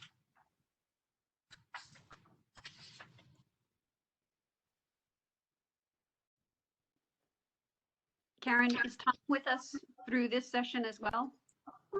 He's here with us now, but I'm not sure how long he's staying. He wasn't sure. I'm planning to be here throughout the day. Great. Oh, well, thank you, Tom. Good, thank you. It's great when you have your experts right with you to help with all of this. So I just want to do some high level as we go into this work between now and the time we leave this afternoon. This just to remind you of the agenda. We're going to talk about these discussion topics that you saw. And once you keep them at as high of a level as possible, there is plenty of time to dive into the weeds on all of these issues. But so we're going to try to keep to some specific time limits on each one of the topics so that we keep them at that high level and really look at things up here, and then so that there's enough information to go into the action planning after lunch. So keep it high, and know that if there's a need to dive deeper when we get into the action plan, there's always that opportunity to do that. Want to make sure that everybody has the opportunity to participate. So I'm going to be watching all your little squares around the day, and maybe calling on you, because we want to make sure that we hear from everyone and that you've all had a chance to participate. Next one, please, Calvin. Be respectful and courteous. I can already tell that you all are there. Really important to listen carefully to what everybody else is saying. I want you to be really curious with each other. So asking each other follow-up questions is a great way to be curious, and it's also a great way to learn and really understand where people are coming from. Also, the best way to show respect for your fellow commissioners and what they're thinking and what they bring to the table. I think there's one more there, potentially. Calvin, is that the last one? Yeah, okay. So now we're going to go into the discussion topics. So Calvin, bring up the next slide, please. Karen, real quick, do Yep. you prefer if we use the raised hand or jump in? Do you know, I'm having trouble seeing the raised hand all the time. So let's try that. But if you're not being recognized, please, it's a small enough group that just raise your voice as well. And keep an eye on the hand. Karen, if you go ahead and click on the participants view and you see all the names, it's a little easier to notice when the hand goes on. Great. Okay, I do have that open. Thank you. The hand raised is a little teeny weeny little hand thing down at the bottom. It took me a little while to find it, but it's there. So in fact, let me test here. There. Okay, it worked. All right. So when you go down to the bottom of the, like I say, the participant box, you can see it there. Great. Thank you so much, Mike and Mary Pauline. And if I don't see anybody, either you speak up or Mary Pauline, perhaps you could be kind of the watcher of that. That would be really helpful. Yes, I can definitely do. Okay, great. So Calvin, you can just bring all these up now, all these bullets, because this is how we're going to approach the topic areas. And I'm going to let Mike take the lead on this. But for the first 4 topic areas are the ones that probably will require more discussion. They're the meatier kinds of things. So we've allotted 20 minutes for each. So back to what I said at the beginning, that my goal is to make sure you get out of here on time and meet all your objectives. You know, if it's 20 minutes, if we need an extra 2 or 3, fine. If the discussion's over in 10 to 15, great, we'll move on. So just know that we're trying to allot the right amount of time for these. The last couple there, the reason we allotted 5 is that it was, at least the working theory was, if we go over the meaty things first, these are really supporting kinds of things that are already in the works. So we don't want to ignore them, but we don't want to spend too much time on them. Any comments before we move on to the major legacy infrastructure? No. Great. Okay, Mike, I'm going to turn it back over to you for these. Well, thanks, Karen, and I'm happy to start that snowball going downhill, and I look forward to commissioners piling on like snowflakes onto it as we gets bigger and bigger as we go down. Excuse me, Mike. Calvin, you can close down the PowerPoint right now. Thanks. Okay. As Calvin's doing that, we also, you will notice in the sent out the background materials. We have the guiding principles there. We also have, of course, the discussionary topic descriptions. With the agenda we put together here, we just used the major bullet areas that Karen just showed in the timing allotted to each. As you know from a previous version of the agenda, and now in this background paper, I've got a bit more detail about some of the things that have suggested be part of this. But as we've talked about a bit before, even the structure here is not cast in stone. Did give it some thought. It was not casually put together, but we may find as we go forward, we might need to reorganize things a little differently. That could come out in the conversation. What we're trying to do here is trying to divide the major muscle movement, so to speak, into primarily 4 categories, and then the 3 supporting activities as well. And one of the things that I've tried to do with the major legacy infrastructure investments is really sort of to capture what we've been doing. And I use the word legacy on purpose. It's a legacy because those things are going. It's also a bit of a legacy for us. That's a big part of what we've done historically. Mr. Alcorn, early in his remarks, commented that's something he wants us to continue doing. We do want to continue doing that. What I'm trying to do here, though, is put it in a separate category because one, I want to make sure we have a list of those major infrastructure investments that we do want to track. And in fact, Alexis added the Capital Trails Network. I think it was Alexis, if not all, somebody did. Alexis on a document certainly had the Capital Trails Network added there. Absolutely, it's a major infrastructure investment we want to be aware of. And so there's sort of 2 things I want to talk about this. Yes, one is the list, and I'd like to make sure we add to that list, and we can also do that offline. But the bigger thing is just sort of the idea of how looking at these sort of things and how we would sort of look at these projects.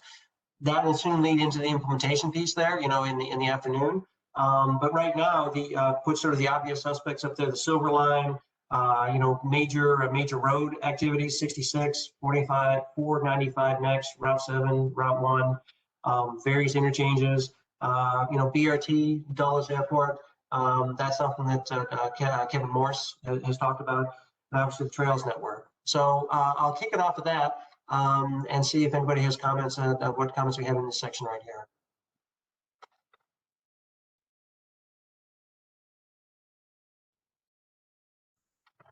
Silence is going to be assent, by the way. I've got something on the Silver Line. Yes. Yesterday, day before, I got a link, and it was a survey. I actually sent it to Fairfax Alliance for Better Bicycling, and it was from Metro, from WMATA, about changes that they're looking at in terms of their budget crisis.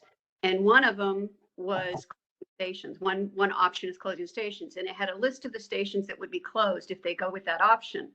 One of those stations that they've listed is East Falls Church, which is a major on and off point for people who are using the WNOD, both for bike commuting and exercise.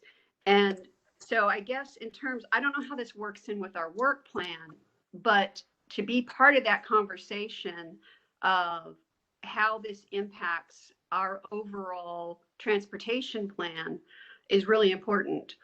Their other option, I think, was cutting hours. So that's going to probably reach a different group of riders who rely on it.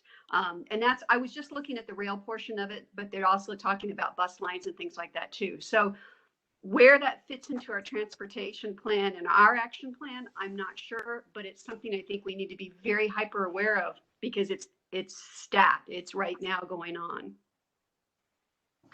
That's a very good point. Well, I don't know how much control we have over that because East Falls Church's metro station is actually in Arlington. It's vital to Fairfax in Falls Church City, but it sits in Arlington. Well, I'm not sure that makes a difference where it's cited, but the point is if they're trying to close it as part of an overall money-saving thing, it has a disproportionate impact on people in Arlington, Falls Church, and Fairfax. Absolutely. So we just need to stick. Well, we certainly can reach out to Arlington if and as necessary to do that. Kelly, that's a very, very good point. We want to be able to engage in this, and I know that the communications with WMATA, certainly in the beginning of the pandemic, were not as good as they should have been. I mean, everybody's just sort of like, just was in shock almost, obviously with the pandemic coming. Things have gotten better there, but that is absolutely something we want to, watch.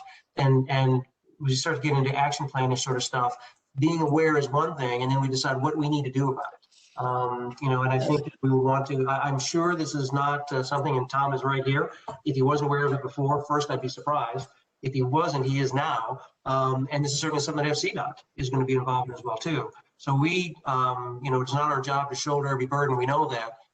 We would like to know sort of what's happening so we can feel comfortable that, there's nothing we can do to help. Although if there is something we can do to help, we'd be happy to do that. Tom, if you don't mind, I'll ask you right now, are you aware of the situation here, or, what kind of things the county might be able to do here? Sure, yes, and definitely aware of it, and definitely preparing some feedback for the board to consider on March 9th, which will include don't close stations. Several other stations that they're proposing are actually new stations that we're just opening with phase 2 of the Silver Line. So I wasn't sure how deeply you want to get into any of these topics, but certainly we can bring that back at one of your next meetings. I think your next meeting might be this March 16th.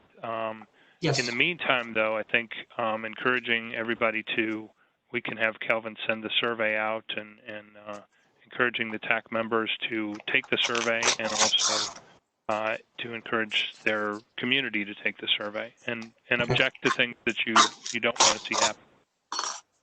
Roger, can you please mute? Thanks. Sure. I didn't realize I'd left my mic on. Okay, thanks. Yes, Tom, and actually, Kelly, Tom, this is a great example of I think some of the things we want to talk about. And I think we don't need to go in any more depth right here. We can talk later. One of our last agenda items, the last agenda item, is what we do at our next meeting in March. But being aware of what's happening, understanding what is happening is a critical step. That's what we need to do to be able to triage. And so, again, not surprised that you're already working. In fact, that it's being taken to the board. That's exactly what should be happening. That is exactly what's happening. We are aware of it. We'll talk about getting a brief, whether we should or not, because there are other potential, competing things to do. But it's always gratifying to know that the item's in good hands, which it very often is. It's really nice that Tom's going to be here throughout the day, because you're, in all likelihood, you'll go into certain territories where you'll question, what's our role in this? What is the best way to move forward? So that's great to have. Yes. Good. Yes. So, Hey, Mike, I got just a question. Where in our plan would of action today be kind of our guiding principle discussion? Like, to me, some of those things that like Rachel brought up, making place, complete streets, some of the other things that Walter and others brought up may cause or need state legislators changes, like changing away from LOS. Because without LOS being modified, a lot of the things we want to get done probably won't be able to get done that easily. Specifically, we'll be discussing the potential guiding principles right after lunch. Okay. And I think, and one of the things we'll be talking about is sort of principles, stars to steer by a little bit, as opposed to more specific steps. And there's a spectrum there. And I'm not going to try and, articulate it exactly, because I don't think you can. But I think we'll definitely, a big part of this is sort of bucketing things and putting them in places so we know where things fit. And so, yes, we'll get a chance to talk about that right after lunch. Okay, thank you. Just want to know where we talk about it. Sure, appreciate it. Yep. I'll just add on, since we're talking about the metro, and we're seeing lots more changes around parking around metro, and certainly that has impact on congestion on our roads and other ways, but also the connection that it has with additional infrastructure needed when parking is removed, and how we get ahead of those issues. Oftentimes metro just informs us that they're removing parking, but there's ways that we can add that in there. I think would be good. Okay, good idea. Good idea. Okay. I will say also that we're under no obligation to take all 20 minutes. If it turns out that we feel we're comfortable with where we're at with less than that. But certainly we have a few more minutes if we want to continue the conversation. Well, I'll also add certainly I-66 and 495 and the investments, and that some of that goes into congestion mitigation and changes to HOV, and and the expanding of lanes on I-66. Jeremy, when you talk about that, there's another. I'm realizing a parallel that I hadn't really articulated before, really in my own mind. One of the focus areas we talk about is the strategies and policies. And one of the reasons strategies and policies are important, not just for us to know what's going on, which is important, for us to know where opportunities there are to influence. What trains are coming by, what buses are coming by, we like to get on with some policy suggestions. And I think the major infrastructure investments are also that sort of thing. We'd like to incorporate, and we do already, and FCDOT does already, incorporate a lot of these things we've been thinking about and talking about in a real project. And so it's almost like, I'm looking at it almost like a checklist where, are we okay with I-66? Are we okay with the Silver Line? I'm being a little trite about it because there's a lot of folks involved, and we're not the only ones doing this, and certainly not the one who sort of grades the homework. But as a TAC, we just want to make sure, I think, that we know where these things are and where might be a good place to influence, and where things are going well, either because we've seen it before, we've seen it again. We can feel comfortable that I-66, let's say, okay for now, we've looked at it, we'll get back to that later. And now we're getting a little bit into the implementation stuff through the action plan, because that then sort of starts telling us where we can focus our efforts and where we're able to be a little less attentive for a little while. Yeah, it's kind of the downflow and how we look at things holistically.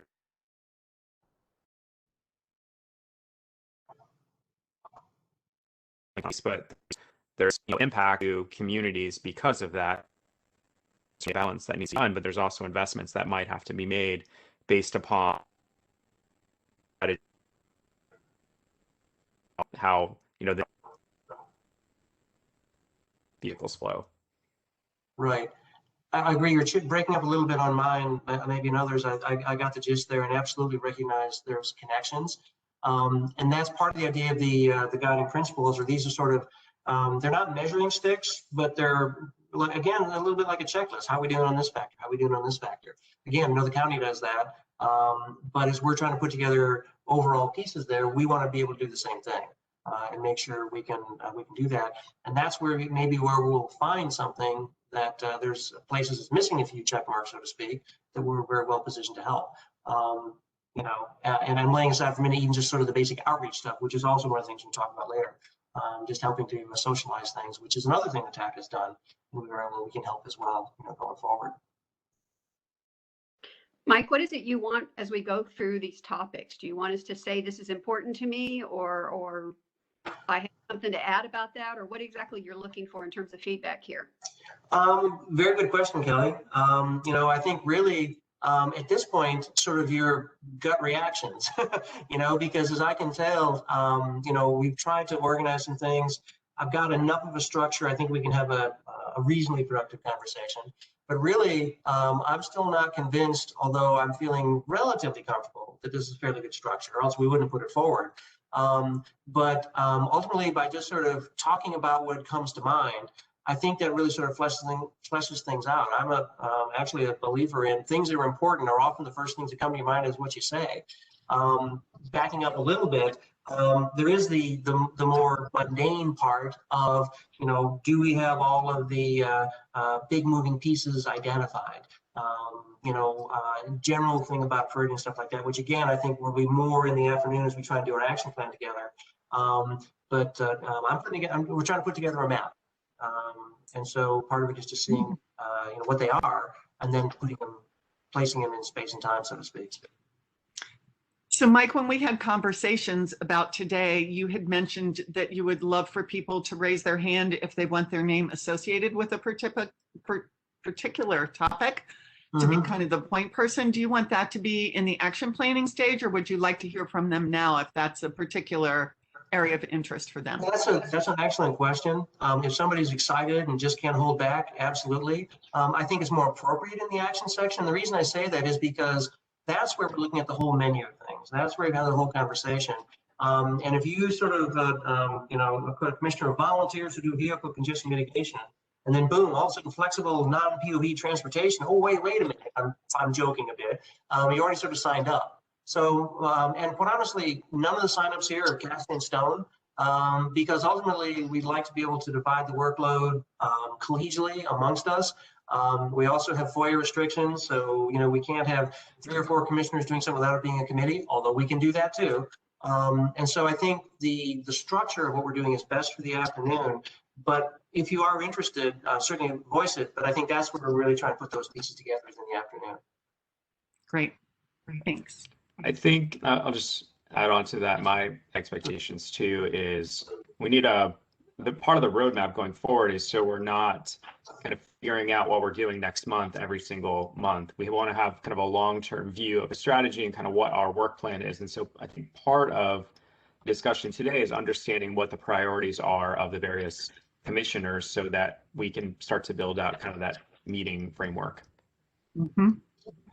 Absolutely. We want the projects that, well, you won't sign up for something that's not important to you, but we want to align those, I mean, I'll use the word assignments, with commissioners' interests and bandwidth, et cetera. So I can't presume what those are.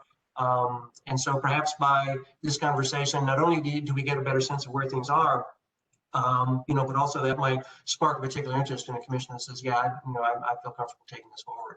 But yes, I agree, Jeremy. Thank you. Great. So would you like to move on to vehicle congestion mitigation? I think we need to, unless there's any last reattacks on the legacy. Okay. This one here, and really these, you know, next 3 I think are, well, anyway, let me just go into it. I don't want to judge them. The mitigation here, the idea is to try and, obviously vehicles are important. That's how we get around now. We've talked many times, including of course this morning, about the legacy of vehicles and how suburbs are built out and stuff like that. But there's more to the story. There's more pieces there. Now, what I'm trying to do here is to maybe divide things up a little bit in terms of an ability to try and categorize things a bit. So when I went with congestion mitigation, and I know there's a bunch of things in here, maybe we can break it down later or something like that, but obviously transitory development, design standards, and things like we're doing in Tyson's Mosaic District, Reston, from the early 60s, things like that already. Transportation and van management. Those of you who are on the commission at the time recall our September meeting where we dove very deeply into TDM and telework. That's something that I'm, sort of orchestrating on behalf of the commission, haven't a chance to do much recently because of the the offsite here, but certainly we'll do more there, and we can always have more commissioners involved in that. Last mile delivery strategies, thinking about Amazon and all the deliveries there. Maybe sort of those drone deliveries, although this is Washington, so that's going to be very difficult with flight restrictions and things like that. The road design parameters, and here is where complete streets and things like that, narrowing lanes, and some of this is a little bit of stream of consciousness. Alexis, the 85% submission criteria, sort of threw that in there. It doesn't quite fit exactly with that, but I thought it was sort of in that pile. There'll be other things that come up. I think it's the LEO. I'm losing the acronym now that Rachel talked about. Pete, you mentioned it as well. That I think is part of that as well. Curbside management, we got a presentation about that. And then and also to recognize that there is still things to do in the legacy there. There will be sort of classic, road, traffic flow, road improvement projects. And not necessarily huge project, major infrastructure investments, but there's still going to be need to sort of build some new roads. There's not a lot of room for roads, and that's not a big part of what we're doing. But I don't want to forget, sort of where we're coming from as well too. So with here, I would like to sort of talk about different areas, different focus areas on congestion mitigation, things like that. Just sort of talk about this area and what we think, and how important it may be, whatever the case may be. So that I'll open it up for commissioners' remarks. Well, I think one of the things that we have not talked about very much at all is parking requirements. I think this is part of the zoning. We're going to have so many square feet of retail space, you have to have so many square feet of parking. And I think the new common wisdom is that that should be eliminated. That your parking, you let the person that's building the building determine what their optimal parking is and whether they can share parking. Because we have, like, Seven Corner Shopping Center is a classic example of it. If you look at that thing, you've got so many square feet of retail space. And regardless of when you look at it, if you look down on it from the top, you see empty parking spaces. They're not always close to the building, but there's a lot of empty parking spaces. That's wasted space. And you may not have it such that you can travel to the Seven Corner Shopping Center or any shopping center and maybe always find a parking place. It may be parked up. Now, they do a good job at Tyson's Corners of that, with the lights in there when you drive in the parking deck. It'll say there's a green light over here, there's a parking space, or there's a red light over here, there's no parking.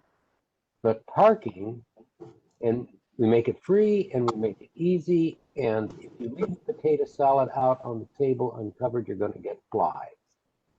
So don't be surprised when you do this that you're going to attract cars. I mean, that's... Well, true, but although part of the idea here is, congestion mitigation broadly, hopefully we have a situation, particularly with the, the urban place and things like that, where we can design in things that where the cars are less required. That's right. It is, and Roger, I'd also say, I think that that is certainly part of what I would say sort of curbside management, because obviously part of the curb is parking.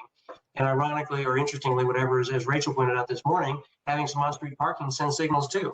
So there's all these factors that relate together, and that's part of what we're trying to sort of capture here is the depth of this section.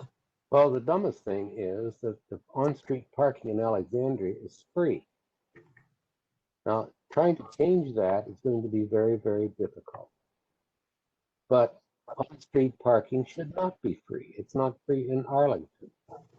So if you have to pay for it, you may decide you don't need to take the trip, or you may do something else. And when you have Amazon something that you're going to eliminate it at the margin. When it's the most crowded down here is Saturday morning. Well, Roger, I appreciate that. I will have to say, though, I understand the county is going to do a major reassessment for parking requirements really starting this summer. That's obviously something we'll want to be aware of and pay attention to. So I think for the purposes of today, parking will be part of what we're doing. But I'd like to move on to other parts. But thanks, Roger. You are correct. And for both of you, I think that's a really good example of noting what things are of concern and making sure that they make it into the notes. But we want to continue to push up a little bit higher and look at things from that high point. So very valid point, Roger. I have a comment about this. Go ahead, Pete. Yes, please. After you, Alexis. I think in this this level of the mitigation in general, all these topics listed under here are very much in the rules policy realm. And I think where the TAC could be helpful in this section is identifying specific policies or rules or laws that are causing issues in our communities and raising that with our board of supervisor to push it up to some level to look at ways to make the rules better, change them, eliminate them, whatever we think is the solution. So that's where I see our work being useful is having a discussion about a specific topic like parking or narrowing lanes or whatever the topic is, coming to a consensus and then coming back to our supervisors and saying, we'd like you to look at what the board of supervisors can do on this. I am so glad you went first because it gives me a nice setup for mine, because when I started talking earlier about when do we talk about complete streets and all, like under future road design parameters, complete streets, making place,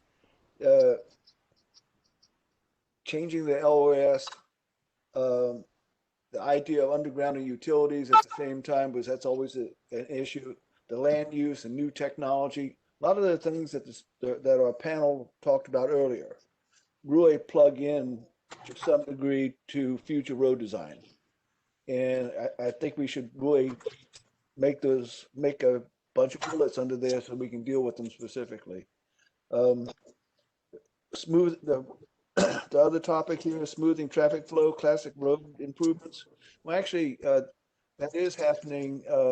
Like on Richmond Highway, the new road improvements are basically a grid of streets to help traffic flow better as development occurs. And I forget there was another area nearby that the same sort of grid of streets is being put in, that maybe in Tyson's. So anyway, those are just my comments, that those sort of bullets need to be added to this list. Okay. And let me say, and we're taking notes here, but also please feel free to do some track changes, send them back to me. FOIA rules, can't say reply to everyone, sorry. And we will we'll include those. That's exactly the kind of thing we want. And also, as I've said, but I'll say it again, particularly to compete with your comments here, this is not the last time we'll get to talk about this. This is the percolation in earnest. But we know as you think about it, things will occur to us, things will occur to you, bring them back, and we will adjust the plan accordingly. It's a living document, I think is the phrase. I'll also add, I think the TAC can be helpful in making the connections where we feel like the presentations from the individual departments may be limited in their scope. And I'll give you an example of this for congestion. We heard from the commuter benefits folks. They're very focused on kind of what type of benefits that employers are providing to their employees to reduce congestion. But we heard that the biggest impact was telework. And so how is the county supporting employers' ability to do telework, whether that's broadband access and other services within individual communities? And the other area that I'll mention is we're providing services to the employers, but how do we identify the individual communities that need those? And is there a way to do that through active Fairfax to identify, well, employees from this employer aren't taking the benefits because they actually can't get to the metro safely. And, how do we make all those connections across the county? Yes, excellent idea. Thank you.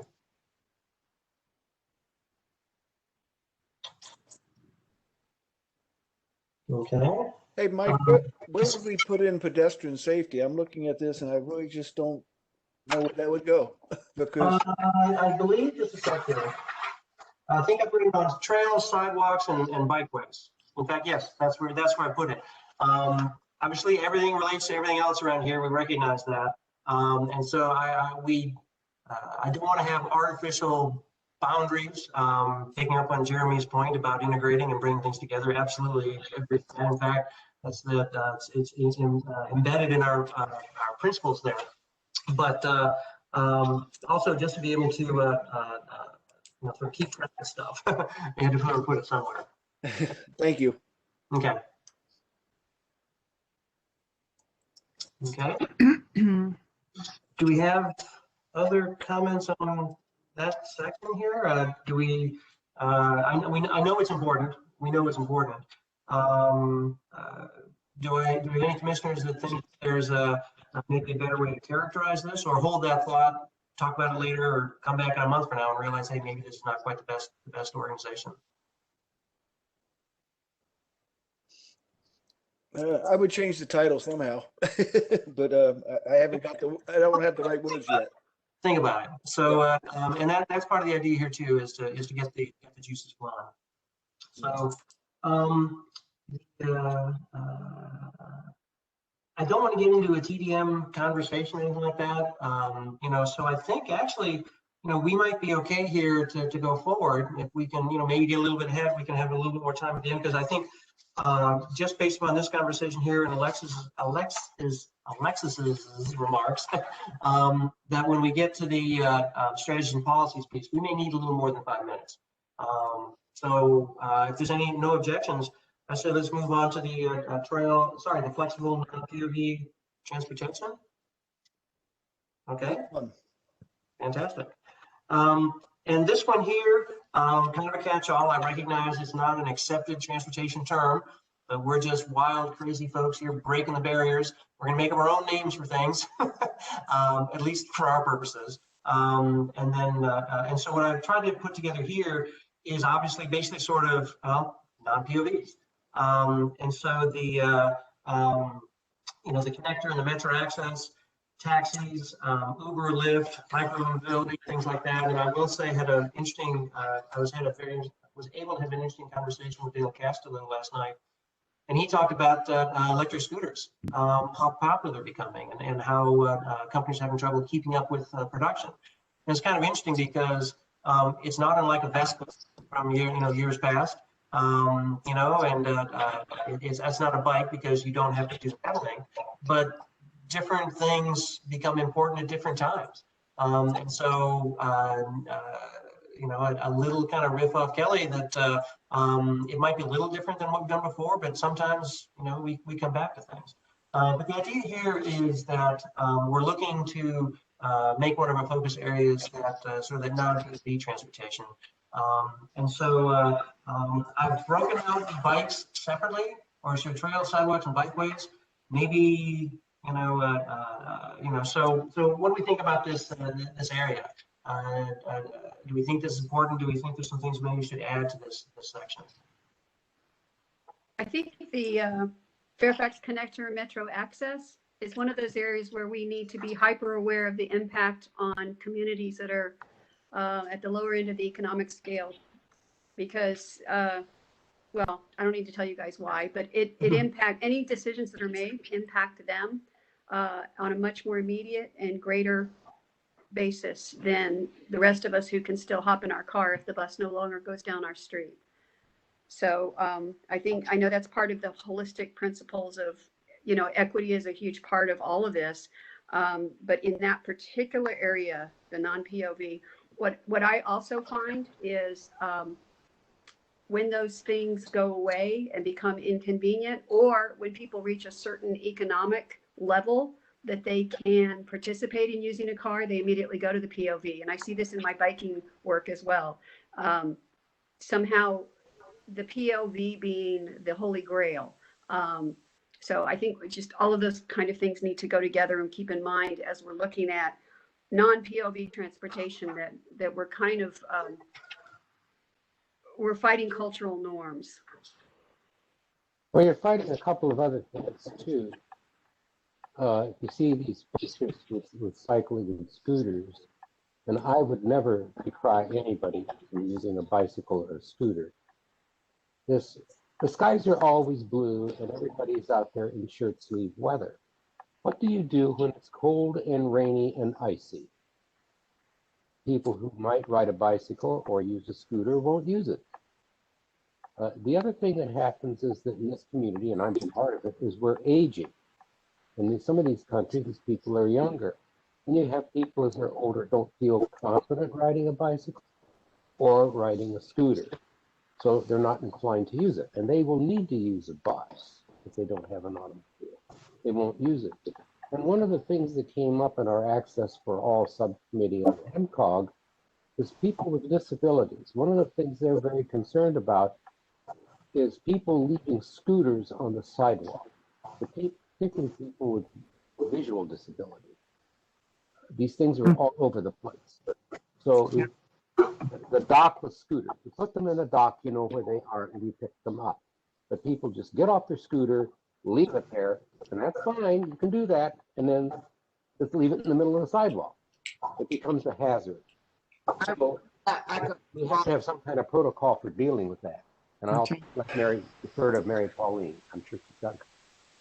Oh, well, thank you, Roger, for bringing that up. I mean, yes, that's certain areas make it so that you have a specific docking station,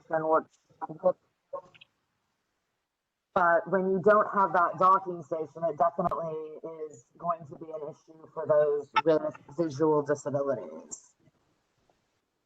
And physical. It's both, yeah. But especially the not seen, I think docking stations are important. Even if you set up flexible docking stations, that they're just not left in the middle of a. Hey, Tom, do you know where something like that is right now in policy work? Because that could be a place where there could be some input if it's not already firmed up. Sure. So the board has adopted a policy that would allow dockless scooters in Fairfax. So far, no companies have decided to apply for permits to officially do that in Fairfax, although there are scooters in the city of Fairfax that kind of bleed into Fairfax, and there are also scooters in Arlington and Alexandria that bleed into the county. But it is definitely a concern, and there are parts of the policy that do talk about the need for scooter companies to come regularly and pick up those scooters that are kind of left behind, so that they don't sit there for days and block sidewalks and things like that. I want to push back on two comments that a little bit, and maybe this is probably getting into the weeds, but people ride their bikes and take transit and ride scooters year-round in all kinds of weather if there's safe, equitable, connected space. And right now in Fairfax County, and frankly, most of this area, people who don't use a car are fighting over these little tiny spaces, these little tiny scraps of sidewalk, these little tiny scraps of bike lanes. And if there was more equitable space for all modes, then there wouldn't be scooters left in sidewalks. Bicyclists could safely ride through an area without disrupting the pedestrians, etc. So this really goes back to how we build our space, how we allocate space, how we make room for all kinds of users, rather than having the person in a wheelchair and the person in the scooter and the person on a bike and the person waiting for the bus, all fighting for that 5 feet of sidewalk. Well said. Yes. Other thoughts? Okay. One thing I will just say is the connection between this and bikes and trails and sidewalks is is obvious, but I think I start to envision like a matrix of things that we sort of go down one category and then sort of across, and we're sort of looking at each of these boxes, so to speak. I'm probably not making much sense here, but we do want to make sure we can keep track of the connections. It's very complex. We may need a 4th or 5th degree model to be able to do it. But that is important. I want to capture these connections somehow.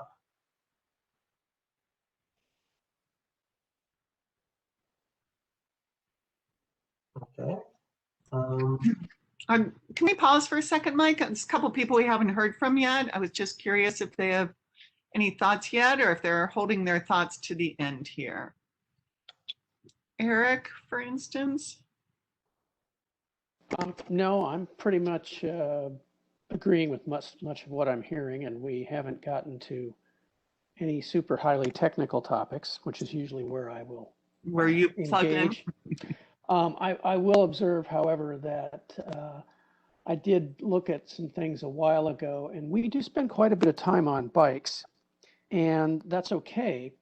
But if you look at the percentages here and nationally, unless you're in a town, say, such as the University of California at Santa Barbara, other than that, the percentage of the population that uses bikes here in any significant amount is tiny. And so it, in terms of its impact on transportation, it's minuscule.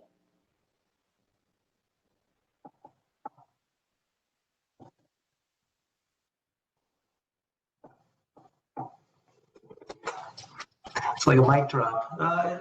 That's part of the aware of what's going on in the environment. But yes. Yeah, let me add, it's sadly minuscule, but it is minuscule. And it's probably a lot of it is to do with availability, but it's also got to do with weather. Because, half the year, if you don't have a shower at work, you're not going to smell real good by the time you get there. And the other half of the year, you're going to be wet. Right. Well, Eric, I think one of the things that try to incorporate to address things like that is that there's different kind of users, different kind of places. And the first guiding principle is to recognize that different complexion of issues, and yes, districts, different demographics, economic capabilities, geographic locations, all sorts of things like that. So yes, there's not sort of one policy that applies to everybody. We know this. Yes. I think it's also, part of it is designing for the future. We're not designing for what transportation looks like today. That, we're looking at multimodal transportation and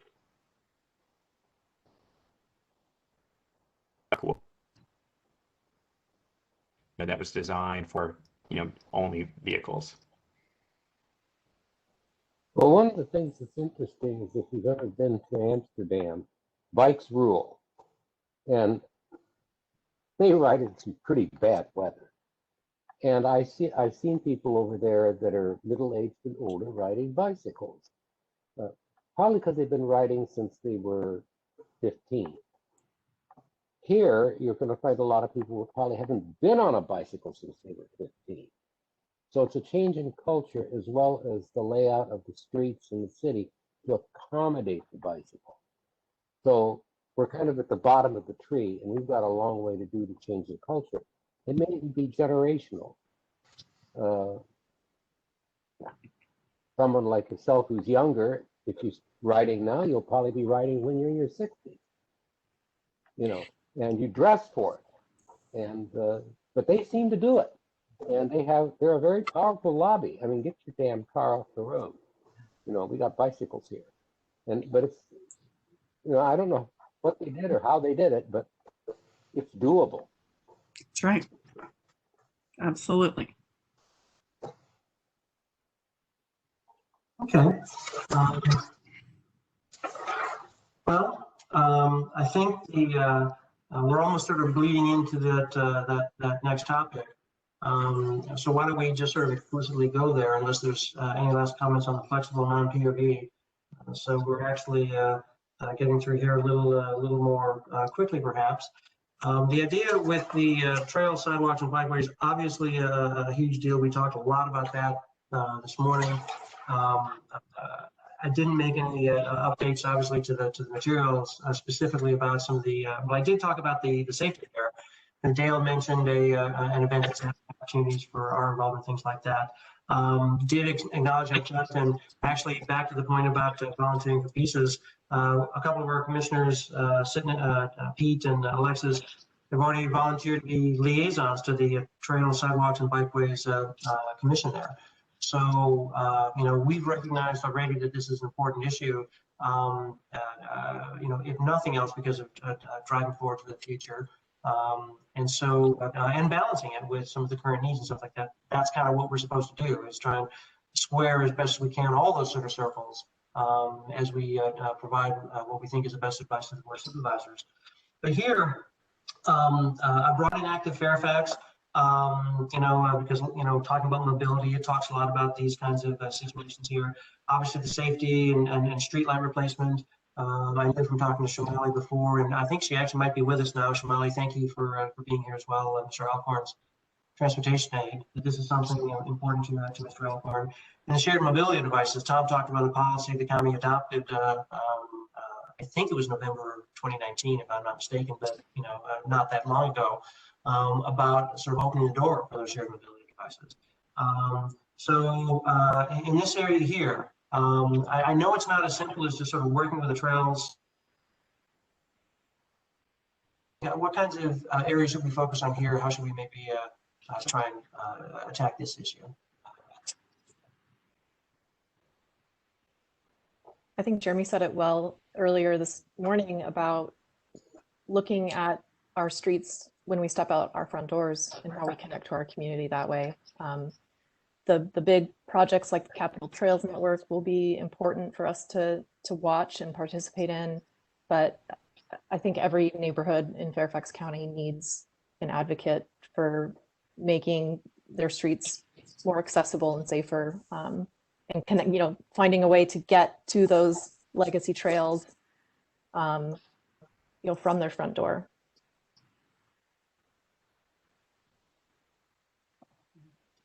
Well, one thing I will just throw in, picking up on that, traffic calming in complete streets or moving in a direction of complete streets and things like that.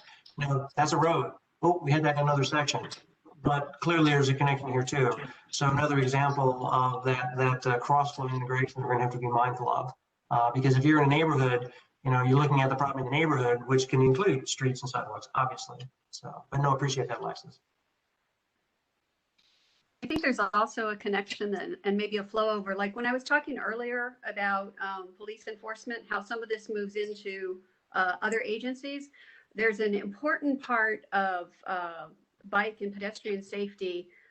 I'm not sure exactly who in the county this comes under. Maybe Tom can give me more information, but education is a huge part of safe use of the structure we have and the structures we want to build.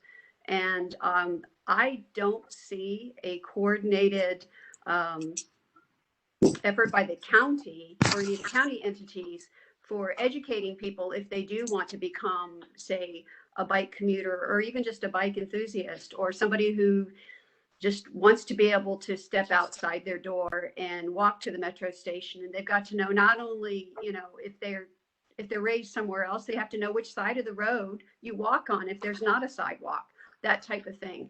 And I'm not sure where that piece falls either for us or really throughout the county. So just to respond to Kelly, there are some regional education programs that we engage in with the Council of Governments, but I would agree that we probably haven't spent a lot of time here individually in Fairfax on, bicycle education. I do think that is something that will come up as part of the Active Fairfax plan. And so as you take the surveys and participate in that process, that's definitely something we want to get some feedback on, and we'll take that back to our team as well. Fantastic.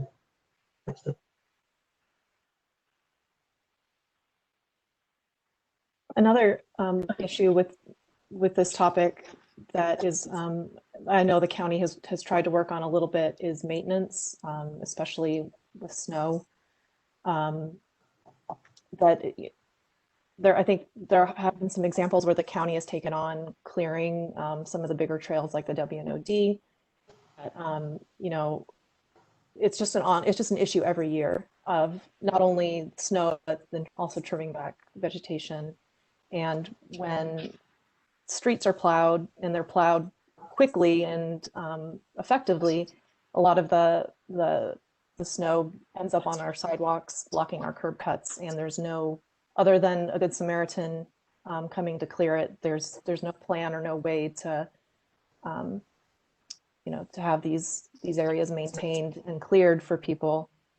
You know, and it's just very frustrating every year. I mean, just on Sunday this week, I rode my bike down to Huntley Meadows to meet a friend to go for a walk, and I couldn't use the sidewalks. And this was like 5 days after the snow had been had happened. You know, the roads are perfectly dry, but every single curb cut is blocked. So I'm now faced with biking on South Kings Highway, which is terrifying. So it's just no matter where you are in the county, this is an issue. So how do we look at policies for maintenance? How do we work with VDOT? What can the county do in this area? That's actually something that I was thinking, I know, but I wasn't sure where it fell either, which is, you know, if you see a road issue, you can call or send a message immediately to VDOT. I found it's much more effective to actually tweet it. They do respond more quickly. But when people, I'm sure all of the people on this commission have the same experience, that people think you're the expert in the community. They say, hey, such and such is blocked. Who do I call? And if it's a VDOT thing, I can direct them. We need to promote that kind of flow of information and a way for people to be heard. It doesn't mean that FCDOT can go out and deal with it immediately, but people need to know there's a channel for them to follow, and that it's easy to find. It's marketed on the bus wrappers, that, you know, it's on the bus shelters saying, hey, if you see a problem, let us know. It's kind of the see something, say something, only it's not suspicious packages, it's blocked curb cuts. Like 311, like DC uses. Right. And when it's something like blocking a major trail, you know, utility projects, if you block a road because you're doing construction or utility, there are certain laws that say you have to put up a phone number for someone to call if there's an issue. I don't find that same kind of responsiveness and that same kind of opportunity to bring something to someone's notice when it has to do with, oh, it's only blocking a pedestrian or a bike route. So that communication part of that, I'm not sure where it fits in, Mike. Excellent thoughts there. I know the ownership of, you know, a road that VDOT's responsible for, that's easy. Sidewalks, a little less clear. Tom, remind us please, sort of the ownership issues of sidewalks and stuff like that. I mean, not that the FCDOT would start this right away, or they should, or VDOT or anybody, but sort of remind us please sort of the ownership issues of sidewalks and roads and stuff like that, if you could, please. Sure, and I guess the short answer is it's very complicated. In many cases, the sidewalks are in the VDOT right-of-way, and they're owned and maintained by VDOT, but that's certainly not the case throughout the county. Some are owned by homeowners associations. There probably are some that the county's put in that we're maintaining. So it is a kind of a hodgepodge of ownership. The issue of snow on sidewalks has been discussed by the board on several different occasions. As a result of that, we have a couple of pilot programs that we're doing right now where the county's actually removing snow on some trails, particularly leading to metro stations. But it is an issue there's no question it is an issue that, 5 days or sometimes longer after a snowstorm, sidewalks can still be blocked, and as a county, we have not been able to address that. But I would encourage the TAC to kind of put that on your list, and maybe some progress can be made. I'm making just that note, Tom. Appreciate it. Kelly Alexis, that was a great suggestion. That's exactly an example of the kind of conversation we want to engender, where as we get the mental juices flowing, we come up with some things. And so this is perfect. I really appreciate it.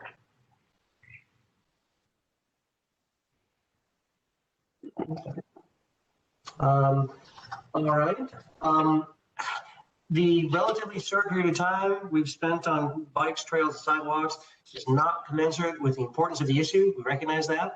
But I think for now, unless there are other things we want to discuss there, what I was going to suggest, go ahead.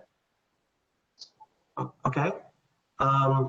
Is to move on to strategies and policies. Like I said, we had allocated 5 minutes for each of these. It is now 11:42. We're planning to have lunch at 12:20, so we're well ahead of schedule. That doesn't mean we sort of just slow down and relax now. We want to keep the good pace going. I know folks are hungry as well. What I'm going to suggest here is we'll talk through these as long as we need to, and then at the end we'll talk about if we want to maybe keep the shortened lunch period and come back, et cetera, et cetera. If we could let folks leave early, we'd love that. It'd be my most popular move as chair by a long shot, I know. But let's just sort of go through the rest here, and then we'll see where we stand when we're through. The strategy and policy is what I've done here, and this is very basic. Is try to list some strategies and policies. And the idea here is, what are the moving pieces? I use the analogy of buses that we want to be aware of, both for their content, which is important, and we should probably do some reading here as well. Maybe divide up among commissioners. Can one person read one another. Maybe commensurate or associated with things you're interested in and stuff like that. Just thinking out loud. But the idea is that these are not the only, but they are opportunities for us to inject changes. There's the Fairfax County Strategic Plan as well, and that one is the first one on the list. The TAC was involved in the development. We did some, involved in some of the work sessions and things like that. Brent Riddle was one of the key players in that. And so we had a chance to work with him as we're putting that together. And so that legacy is still there, but we want to be mindful about when windows of opportunity close, when a plan is being updated, what kind of time it is, when do we have to have our work done if we're going to be able to do something. It's that simple. And so unless you know what plans are to look at, then we're going to miss a few. The other ones I've got here are the Transportation Priorities Plan, Countywide Transit Network Study. But Tom, I was actually going to ask you, in the beginning of your remarks, you talked about a plan, and I couldn't quite catch it. Is the plan you mentioned one of the ones on this list? Because if it's not, I want to add that to the list, because that's clearly one we need to be mindful of. So I talked about the county's comprehensive plan, which is the kind of overall guiding document for land use planning in particular in the county, but also contains fairly significant policy positions in a whole host of areas, transportation being one of them. So that was the plan that I talked about. Well, I thought there was one you mentioned before. I'm sorry, because I remember the strategic plan. Where's my notes right here? And that's okay. We'll find it again if it's whatever. But maybe you're thinking of Active Fairfax that's about to kick off. That's what Tom mentioned. He did mention one Fairfax. So I talked about the comp plan, the strategic plan, the equity, one Fairfax plan, health and all policies, and the Active Fairfax plan. I think it was the comprehensive plan that you mentioned that I didn't quite catch. So, okay. So I'm making some notes of plans to add. Can I ask you? quick question on that, Tom. So I need help understanding kind of where our view would be helpful. So there's the plans like Active Fairfax, but then there's also, Rachel mentioned kind of some of the working groups. There's LOS. I think that there's a working group around speed cameras at schools. I don't know that we have full insight of kind of everything that's happening on these smaller working groups trying to figure out what to do. But I don't know if it's helpful for all of the TAC members to understand kind of the different working groups, the workflows that are happening, but then Tom also when the right time is for us to provide feedback. So the measures of effectiveness working group, which includes the discussion about level of service, is a multi-agency staff, county staff and VDOT group that's working on that issue and looking at a variety of measures, including bike and pedestrian measures, transit measures. And so at some point we'll be able to come back probably later in the spring and have there'll definitely be public discussion about that before anything would go to the board for adoption. So that would be a good opportunity for the TAC to participate. Related to speed cameras in schools, that's really the police have been leading that effort. We do have a staff working group that DOT has a representative on. They're preparing some thoughts for the board on that issue as well. I don't know as much about that particular one, though.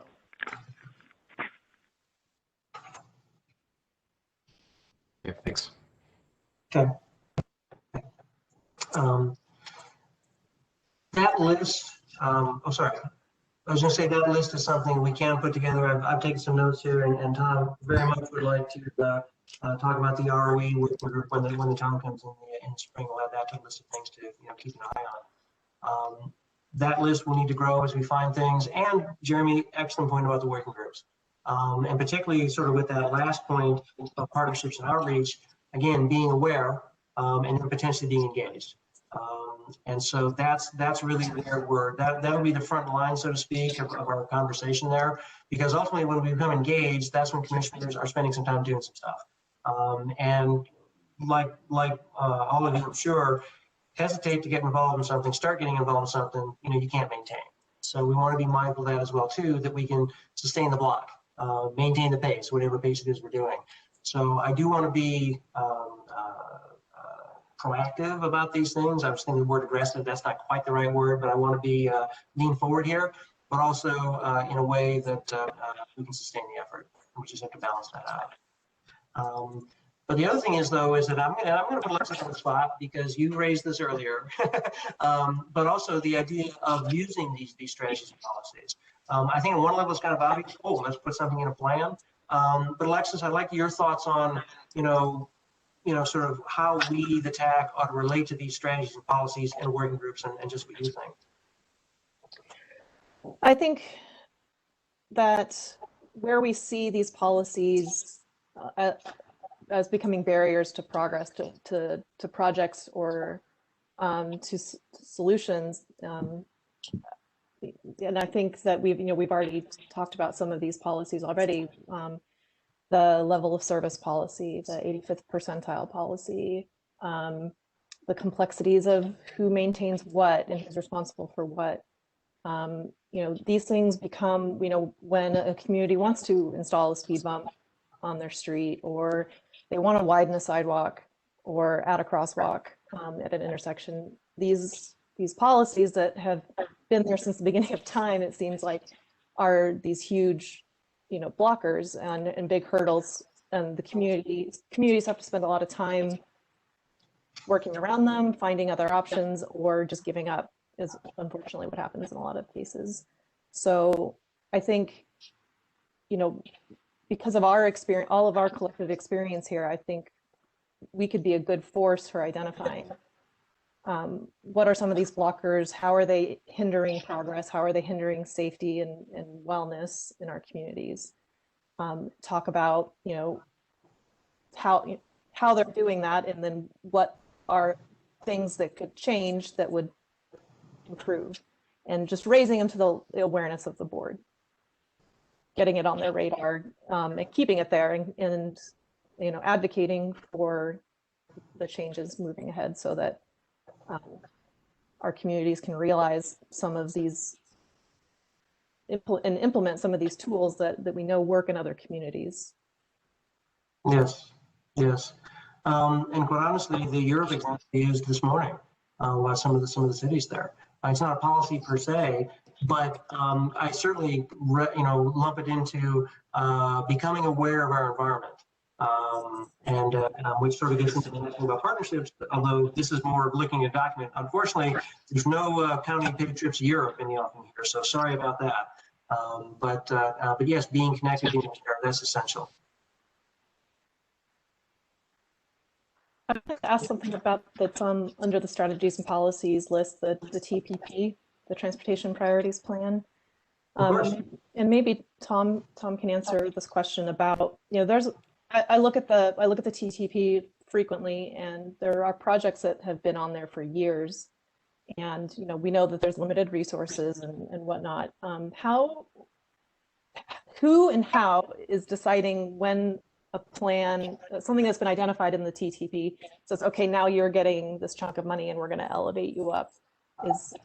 Is there a process for that, or is it just kind of whoever's shouting loudest at your door to get it funded?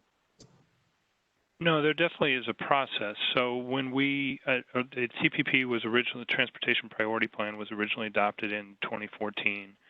After that, we went through all the projects. There were 220 projects in there, and put together some timelines as to when each of those would be addressed. And so that was done in coordination with the various supervisors' offices so that they had some input in terms of, this particular project is more important than this other project in their district. And so that was the structure that was brought forward, I think, in 2015 to the board, in terms of here's how we're going to lay out the schedule for the projects.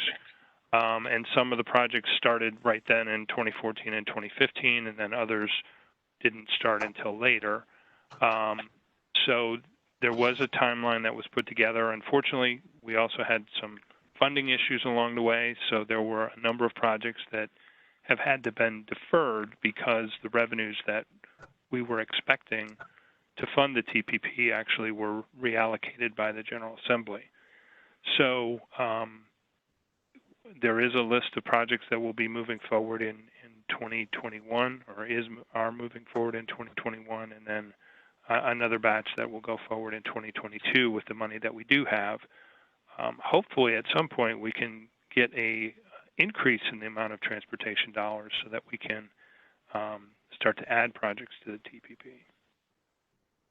Do you think this is something, if it's, sounds like it's coordinated closely with the supervisors, is that something the TAC should look at as well with our supervisors and possibly collaborate in saying, this is important, or this is more important, this is less important?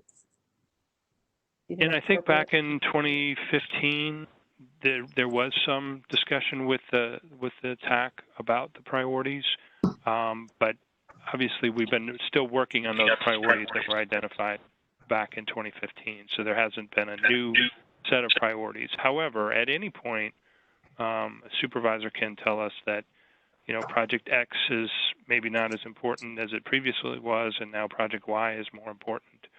So if there are input that the TAC wants to have related to your individual board member, that would certainly be appropriate. And Tom, of course, you are right. Yes, the TAC was involved in the TDP and the prioritization back in the back in the day, there, 2014, 2015. This actually brings up an issue about the relationship between we as TAC members, our supervisor, and the transportation aides. And I've mentioned this once or twice in previous meetings, and we'll talk about working with our transportation aides in the final section on outreach. But Mr. Faust, when he appointed me to the TAC, said he wanted me to focus on sort of more of the policy and longer range sort of things. He would handle, and his staff would handle the projects in the Drainesville district in his office. And so I want to be aware of them and have dabbled a little bit in a couple. But in my situation, you know, that is something that is being handled within the supervisor's office. That's my supervisor's office. You know, each commissioner might have a different situation, but we absolutely want to be connected. And so at that point, Alexis, you know, appreciate the question there to figure out where that line is, so we've got a good handoff in each of the districts for whatever's happening.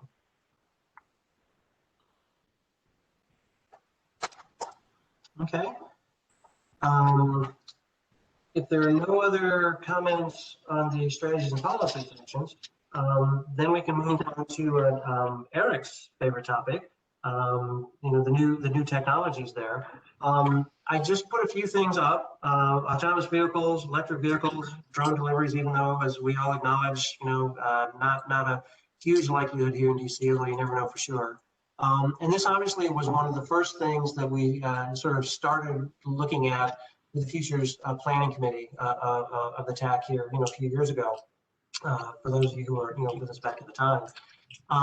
And we quickly got sort of bogged down in the various technologies. There's a lot of things to look at, a lot of things moving.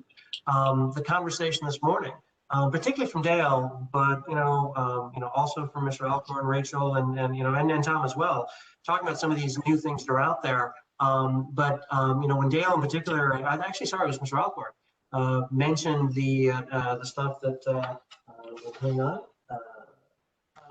Anyway, wait a sec. Mackenzie Love is doing.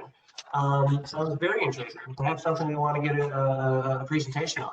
But the thing that my really big takeaway from there is, not surprisingly, there's a lot of people doing a lot of work in technology. Eric alone, or Eric with all of us, could never keep up with the ins and outs and nuances of all the technologies there. So it was never our attempt to sort of have the TAC be a technology clearinghouse per se. We obviously need to be aware of what's going on and be aware of activities there. So I'm not going to throw this all on Eric because it's not sort of his area only, although I do know is an area that he's interested in. But before we do that, though, what I was going to ask is just sort of the commissioner's thoughts on sort of how they'd like to attack technology. Eric, you're welcome to start if you want, or hang back a little bit, see what folks say, and then chime in a little bit. I'm good. Everybody's gotten used to me listening to me on this topic, so I'll listen to other people. Okay.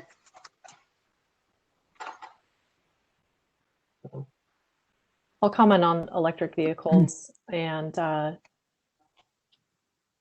mostly, and I know I'm always talk about bike stuff, but electric bikes are becoming just a rapidly increasingly popular option. And they really help with folks who have mobility issues, who have pill issues like I do in my neighborhood, who have sweating, trying to ride a bike to work issues. And there is a bill at the federal level that is being considered for subsidies for electric vehicles. And I know that once upon a time in Virginia, I think there was a tax subsidy for electric cars, for purchasing an electric car.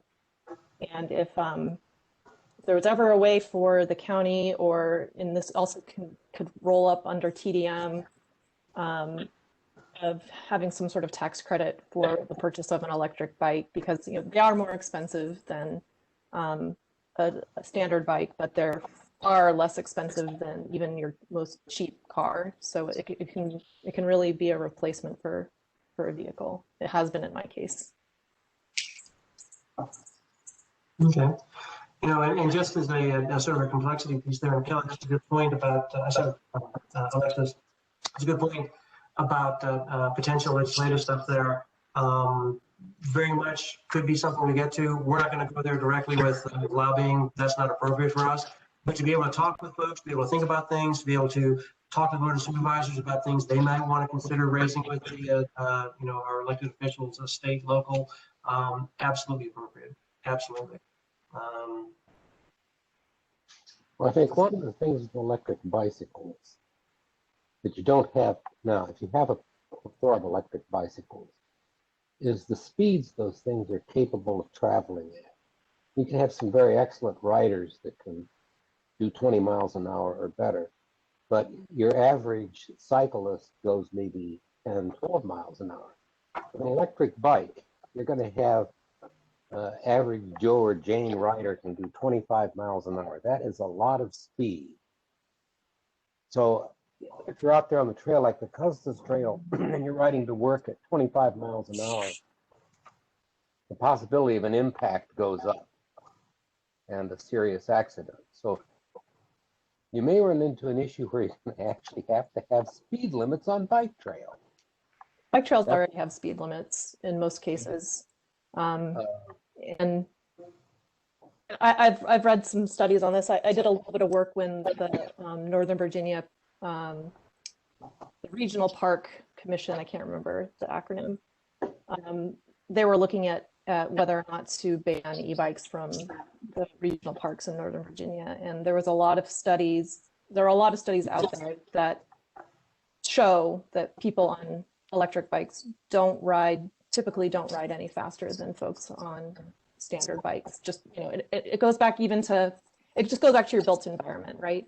You drive just like when you're driving in a car, if the road is wide open and there's no barriers, you go faster. Same on a bike. If you're on a trail and there's other users, there's bends in the road, you're not going to take that curve at 20 miles an hour in almost every single case. But I appreciate the concern about that. I know that you know, you see that a bike can go that fast, you start thinking, wow, that's really fast. But when it comes down to the individual user, you know, most of us out there are trying to not get hurt. So we're not trying to, you know, be speed demons, but. No, I don't like banning anything, but if it'll go 40 miles an hour, you're going to have somebody out there that's going to try to do it. No e-bike that's still a bike. I mean, now you're getting into moped, scooter, areas if it's going above. But most e-bikes go 20 miles per hour or slower. There's class 3 e-bikes that are very uncommon that go up to 28 miles an hour, I think. But those are not very common out there. Okay. One of I didn't put it on the sheet, but I think I will going forward here, is the idea of Fairfax getting a test bed. And that's a broad phrase, and there are lots of places where we can look at doing this. Mosaic is obviously, and the relay is one, but that's another opportunity, is for the county to be open to doing some testing. And I know there's a lot of jurisdictions that want to do that, and there will be happening in a lot of areas. We don't see manufacturing thing per se, although you never want to close anything out. Certainly, a lot of the design here is not manufacturing. A lot of the stuff done is not manufacturing. And so, quite honestly, I'm trying to remember the context in which you had the conversation, but a recognition that as part of sort of taking these next steps for Fairfax County and being more, mindful of transportation issues and transportation technologies and all that, to be open to demonstrations is one of those first steps.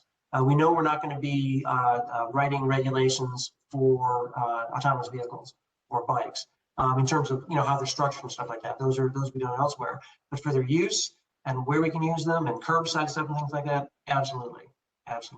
So again, it's part of placing ourselves appropriately in the issue space there and find a place where we can be effective.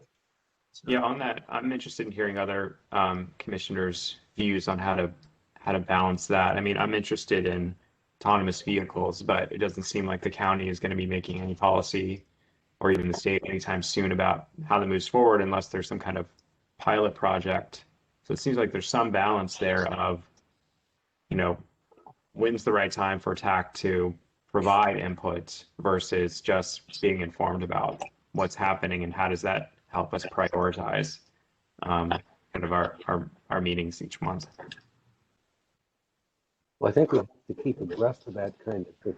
We already have a semi-autonomous bus in Mosaic, and it goes along a predetermined trail. And but the side effect of that is, if you have an autonomous bus, let's say, or microbus, you're still going to probably have to have a human being on that bus that is an employee or a big authority. In the old days when they had streetcars, you had crews of two. You had the driver and you had a conductor. Now, we got rid of the conductor. So if you get on a bus, you have a driver. Now we go to an autonomous bus, like the one out in Mosaic. You don't need a driver anymore all the time, but you may need a conductor. Dealing with people who have difficulty getting on and off the bus, people who may be disruptive, any vandalism, you're probably going to have somebody. So you're not going to save any labor. You're going to have somebody there. So the economics of it is that going to an autonomous vehicle may not save you as much money as you think it's going to. You're still going to have somebody on that bus. Instead of having a 40 or 60 passenger bus, you may have a 15 passenger bus that goes around a track in Mosaic or some up and down Route 7 in Falls Church. You get on and get off. And probably that's how it's going to work. Now, I'm interested in electric cars because I think we're right on the threshold of that. We're going to see a lot more of them. And I think for people who are able to charge their vehicle at home, like a cell phone, and many people do, and many people have more than one car, you have a gas burner, but your second car, it's very practical to have an electric car for just driving around town. They have ranges of 150, 200 miles. You charge it overnight like your cell phone. They're cost effective, no maintenance. Leave the gas burner at home and take the electric if you're going shopping, or even if you're going to work and you don't have a long trip. So those are going to come. The problem is if you live in some subdivisions or an apartment, is recharging the darn thing. And now we do have some public chargers. I've seen a few of them, but they're going to have a lot more infrastructure before those things become practical for a lot of people. It sounds like that's the kind of stuff that could go into an action plan, is advocating around that, because clearly there are working groups around all of these issues, and certainly around autonomous vehicles, a lot of work being done, looking long into, on a longer horizon. Yes, and Jeremy, to pick up on your comment, that was definitely one of the struggles we had in the futures group, was turning this amorphous mass of things going on into something actionable for the county. What we wanted to try and do, what we want to try and do and still want to try and do, is obviously get aware enough of what's happening so that we can go to the county with issues that we see emerging in time for them to decide whether they want to get involved. I'll use one example, and it's the best example I've got. It's not a great example, but it'll work. During part of the conversation, there was and I can't remember the exact part of the technology. I think it was the communication approach that the vehicles would use. And there's a discussion going on about the standard. And one question in my mind was, does the county have an interest in what that standard should be? Theoretically, maybe, but actually do we? And what's happening there? Now, it turns out that the standard is, and I'd have to go back to the Wayback Machine and pull it out there. But the standard was, moving forward there's a lot of momentum behind, going in one direction, and without doing a deep investigation of the impacts around the county, but being familiar enough with what kinds of things were going on, that was not something that was going to prevent the county from doing something.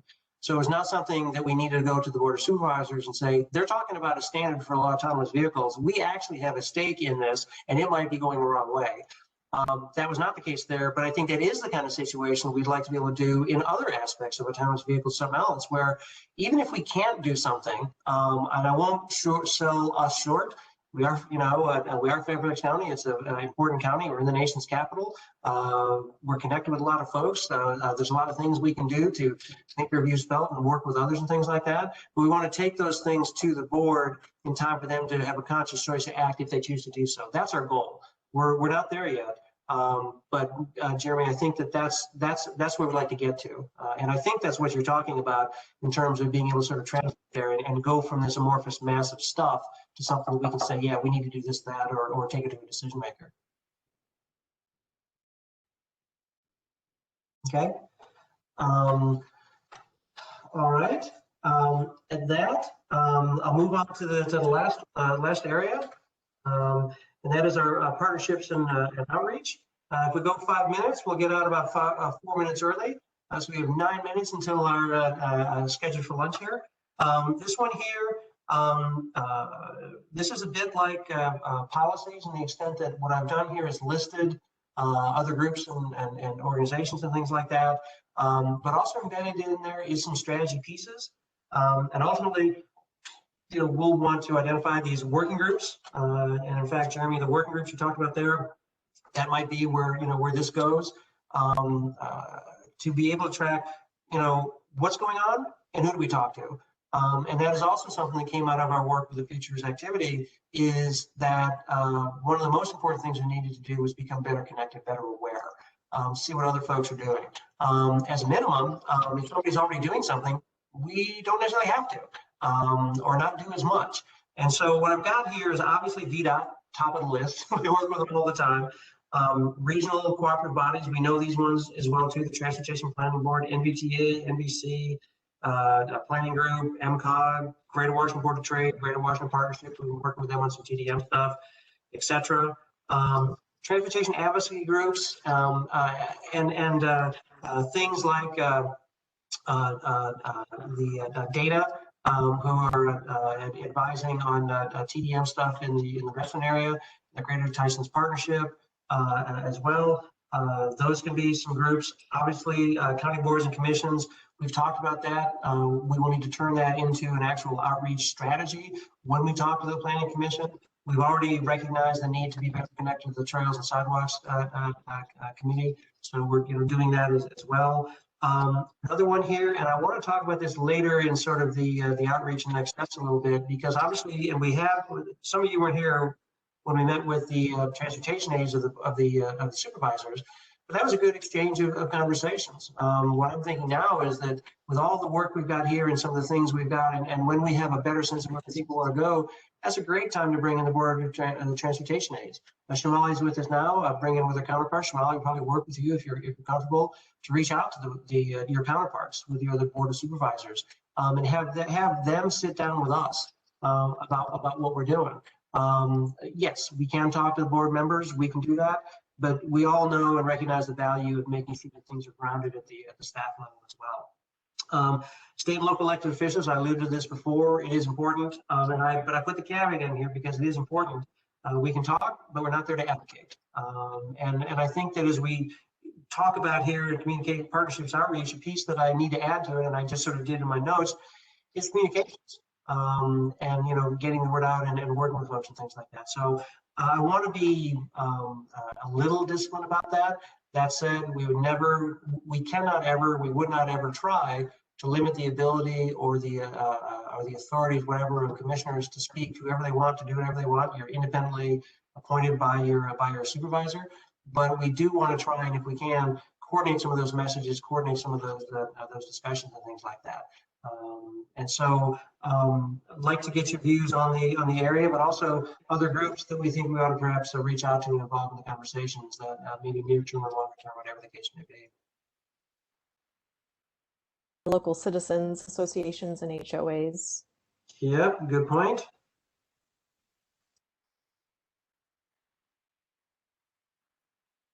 Okay, I've added them to the list.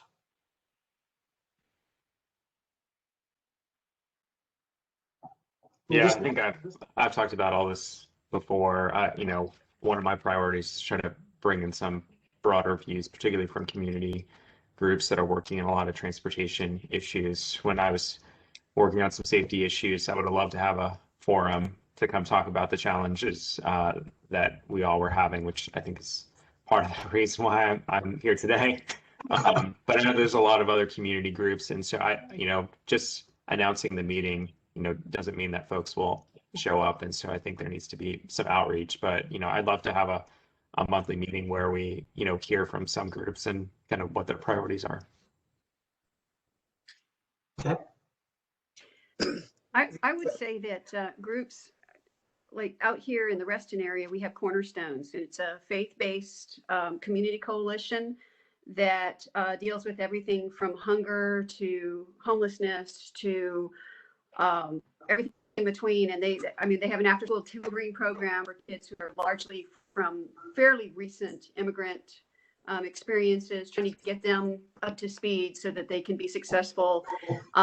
And I'm involved with the tutoring program right here. And one thing I have come to realize is people that are involved with those families know everything that's going on. They know how to communicate with those families. They know how to get the families to communicate with them. So I know there are groups like throughout the county for the different areas, and they are very important of communicating whatever it is we need to get out in order to help people come and have their voices heard. Or even if they don't want to do that, or they're not able to because of their circumstances, the people who work with them extensively have a lot of information about how decisions that are made at the county level impact the people that they're working with. Yes, good idea. Karen, two groups mentioning cornerstones, both in their market as well as down on Route 1 are the opportunity neighborhoods, which are ultimately connected, which would be another one of those groups you could communicate directly to for people that are being marginalized to make sure that they're included. Karen, what was that group? I'll write that down. It's called Opportunity Neighborhoods. Gotcha. And what they are is they're a collaborative. There's a lead, like in Reston, it's Cornerstones, and down on Route 1, it's United Christian Ministries. And then they bring in all of the other support networks. So it's a great place to engage with the communities that are most in need. Okay. Okay. I will just say that, Tom, I know that the county FCDOT reaches out to a lot of folks already. Maybe some of these groups, maybe I know different groups and things like that, and would welcome the chance to work with you, Anna, I believe, the communications person there, to at least be mindful there and piggyback off each other to whatever way is appropriate. We don't want our citizenry to get conflicting messages. It's creative discussions here, trying to come up with new things, but also we want to have an organized face, as it were, to the public as well too. So Tom, we very much want to work with you guys to make sure that we're consistent with our messaging and not counter programming either of us. Sure, and Anna Nissen, who you mentioned, does have a pretty extensive outreach network, but we can always get better. So I think it's been a good discussion, and there's definitely some things that we can work with you on there. Mike, I got a couple more. I think it's called Young Fairfax. It's a new group that the county has started. It's I think the age group is 21 to 34. So that would get a younger perspective. And on the Richmond Highway corridor, again, Good Shepherd is under UCM, but they do good work too. And I think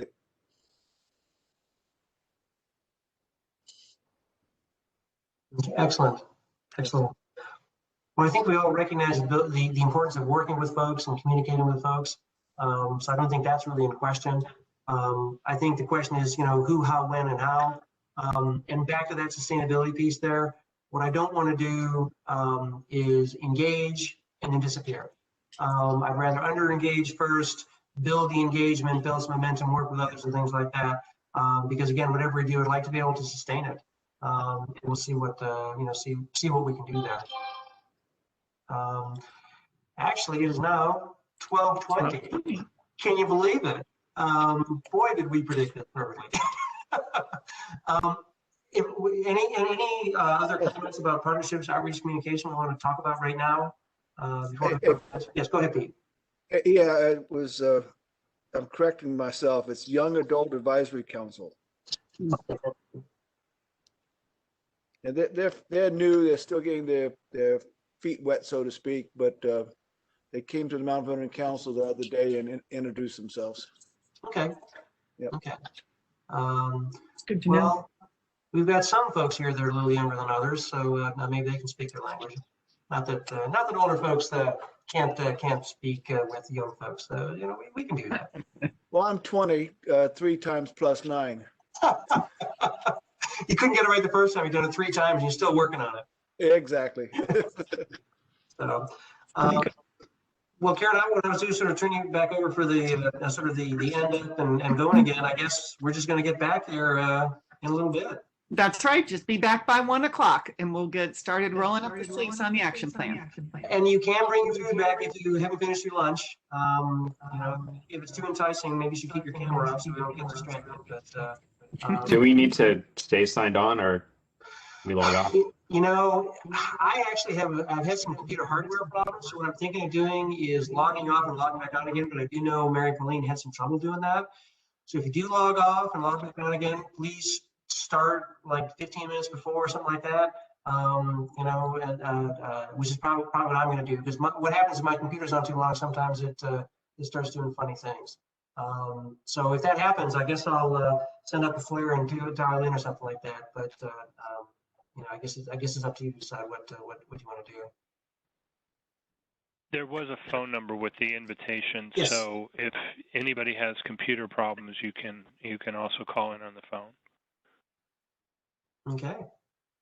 All right. Well, we'll see you back here shortly. See you at 1 o'clock. Thanks, everyone.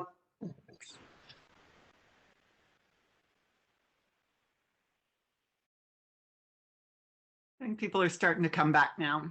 And Mike apparently got back on, which is good. So we'll give everybody got a little bit of flexibility here. So I think we'll be fine.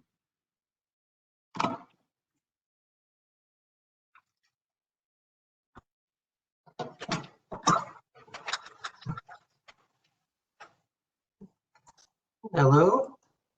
Hello. Oh, let me, let's see, I guess maybe I should wear my jacket. I'll make sure I'm still dressed for the event.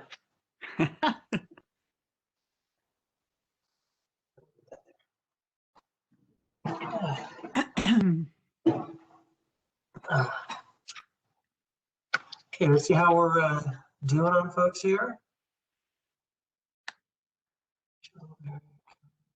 Okay. They're coming back. We are. Let's look at that list there.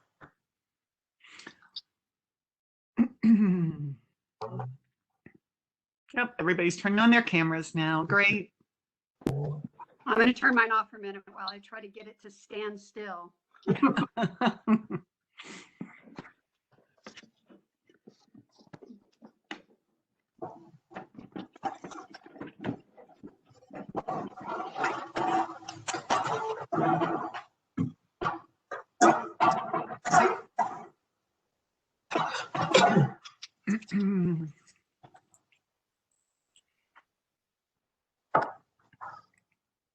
Hey, Calvin, thanks for your note, but I decided not to log off and log back on because I had a little trouble logging on last time. So we're okay with the PowerPoint. It'll be okay. There's just a couple of closing slides. And thank you for sending out the notice from Rachel's comments. Great. You're welcome. Well, welcome back, everyone. Good to be back. Lunch was too quick. No. I still have a little bit extra right here. May find myself munching from time to time, so we'll see. We kept thinking because you were in your own house that you didn't need a full hour. Of course, important to have a good break, regardless of how much you actually consume during that time. Okay, so this afternoon, there's two big pieces of work here. Well, not big. There's the guiding principles. So we're going to go into that first right now, and then we're going to go into starting to craft the plan. So I'm going to give you the lay of the land of how we're going to start or craft the plan, just so that you can kind of wrap your head around this. We have just the right number of people, of commissioners on the call for the topic areas that we discussed this morning. So what we're going to do, Mike has a list. He has assigned you to an area. This doesn't mean you have to own it forever. This is just for our exercise this afternoon. And we're going to ask you to spend 15 minutes by yourself, just crafting what you think would be some priority action items. This is a way for us to create a dartboard for everybody else to engage with. Oops, So gotta go. what's that? I says, oops, gotta go. No pressure. You're part of a team here, but it's a way to get it started so that it's not, chasing down rabbit holes the whole afternoon. So we want to make sure and you utilize your time and your expertise. So don't want it to be too hard. But I'm going to turn it back over to Mike right now to go through the guiding principles before we go into the planning. Appreciate that. And actually, what I thought I would do, and I'll throw this on Karen because it was her idea, but I think it is a good idea to break down into sort of individuals there. As I say that though, if there's a great deal of reluctance, I don't want to force commissioners to do something we don't want to do, but I think it would be very helpful. What I wanted to do now is, before I get into the guiding principles, is talk about the proposed assignments. Hopefully this won't be distracting as we talk about the guiding principles, so you can be comfortable with what we're sort of doing there. I think I'd like to do this, but also if there's a great deal of frustration and Pete turns off and goes away, then maybe this doesn't work. But what we're thinking about doing here was, as Karen says, take a couple minutes, 15 minutes, just to help prime the pump a little bit to get us going. And so the proposed division is the major legacy would be Roger. I'm going to skip over vehicle for just a minute. Flexible non-POV transportation, that'd be Kelly. Trails, sidewalks, and bikeways, Pete, that'd be you, and Alexis. I know we've got 2 liaisons to that group, but I actually thought putting you on policies would be good. It's just to help us get going here a little bit. And then the technologies, that's obvious. That's Eric. And partnerships outreach, Jeremy, you have talked about that a number of times. This really is low stress, low expectations, whatever. We just want to sort of ask you to come up with a few thoughts in the area. I did not assign the vehicle congestion mitigation, and the really is that's a little unfair because a lot of that is TDM, and I've been doing a lot of stuff there. I can spend 15 minutes putting that together. I can happy to talk about it later on as well. But that's what I'm thinking of doing. If folks want to react right away, we can. But otherwise, what I suggest is we go through the guiding principles, and then we go into the afternoon. In a few minutes, then we'll just make our final determination how we're going to do the afternoon. Okay. Yes, go ahead. Maybe I just have a different perspective of this. Mm-hmm. We're going to be going over each of these action items anyway. So I guess I kind of question whether having each person do something by themselves for 15 minutes that we then have to come back together and go over anyways. I kind of am wondering if we should just skip that step or if that's really going to help us as we do this, as opposed to just going over each one of them, the action items together. Well, I think the idea is, and Karen will ask you to jump in and do a little explanation there. But I think the idea is that by taking 15 minutes, to give a little bit of thought, think of some specific actions, 2, 3, 4 bullets kind of thing, helps focus the discussion as we go forward, because there is sort of an exploratory process. There's a bit of a thinking process there. And so I think that would help jumpstart the conversation. And quite honestly, even if you don't come up with much, that's part of the message too. Wasn't really obvious what we ought to be doing next. That's okay. Then you know what? That's where we start off from. What it wasn't obvious, where we start. In some places it might be. And I think that's one of the reasons with the vehicle congestion that there are some obvious places to start there. Other areas, just kind of want to see as part of that exploration. But again, don't want to force this on folks, but would like to do it if folks are willing. Karen? How's everybody else feel about that? You explained it beautifully, Mike, what the objective is. I'm good with it. I don't mind being point on a particular subject. I'm just not still quite sure what I'm supposed to do with it. Well, the idea would be to think of actions, next steps and stuff like that. And quite honestly, Kelly, that the one that I sort of quote unquote assigned you is already tied in with a lot of other stuff. You know, so any answer you come back with is a good one. And I'm not just joking, it's true. I mean, we need to understand how these pieces fit together. And it's also, and this is a big part of what we're trying to do, and Karen mentioned before, is to draw out and incorporate the views of each of the commissioners. So as you look at this, wherever you come out with is important because that's where you are right now. And that's where we want to go from, is where each of the commissioners are. And we'll have a chance to talk about each of these later in turn a little bit more this afternoon, but also as we go forward with other things. So quite honestly, can I suggest maybe to help us get going here? I think it would be helpful to that the recommendations are focused on kind of how we move forward. So the meetings that you know, a monthly meeting that we might have to focus on a topic. What does that look like? What is the end goal? Is there advice, kind of a focus that we would like to provide to the Board of Supervisors or to FC.? What is that? Does that look like a letter? Does it look like showing up to the committee? What are the types of groups that you would like to see related to that particular topic show up to the meeting? How do you communicate with them? Anyways, that's, you know, I think having the goal, what does the end goal look like with these strategies, I think is helpful. Yes, thank you. Mike, before you proceed, question. You said Pete and Alexis trails, but then you said something about legislation. Well, what I was going to suggest is, because didn't want to assign 2 commissioners to one group for this exercise right now. And so because both of you are our liaison to the trail subcommittee, I really had to pick one. Okay. And quite honestly, the deciding factor was Alexis has she's mentioned before, interested in policy. We've talked about it a little bit. I thought she'd be a natural fit over there to sort of complement those activities. And as Karen said, and I want to emphasize, this is not prejudging any assignments or roles for commissioners. This is just what we're doing right now for this. I just was curious where I ended up. That's where. That's all. That's how. It's all good. Okay.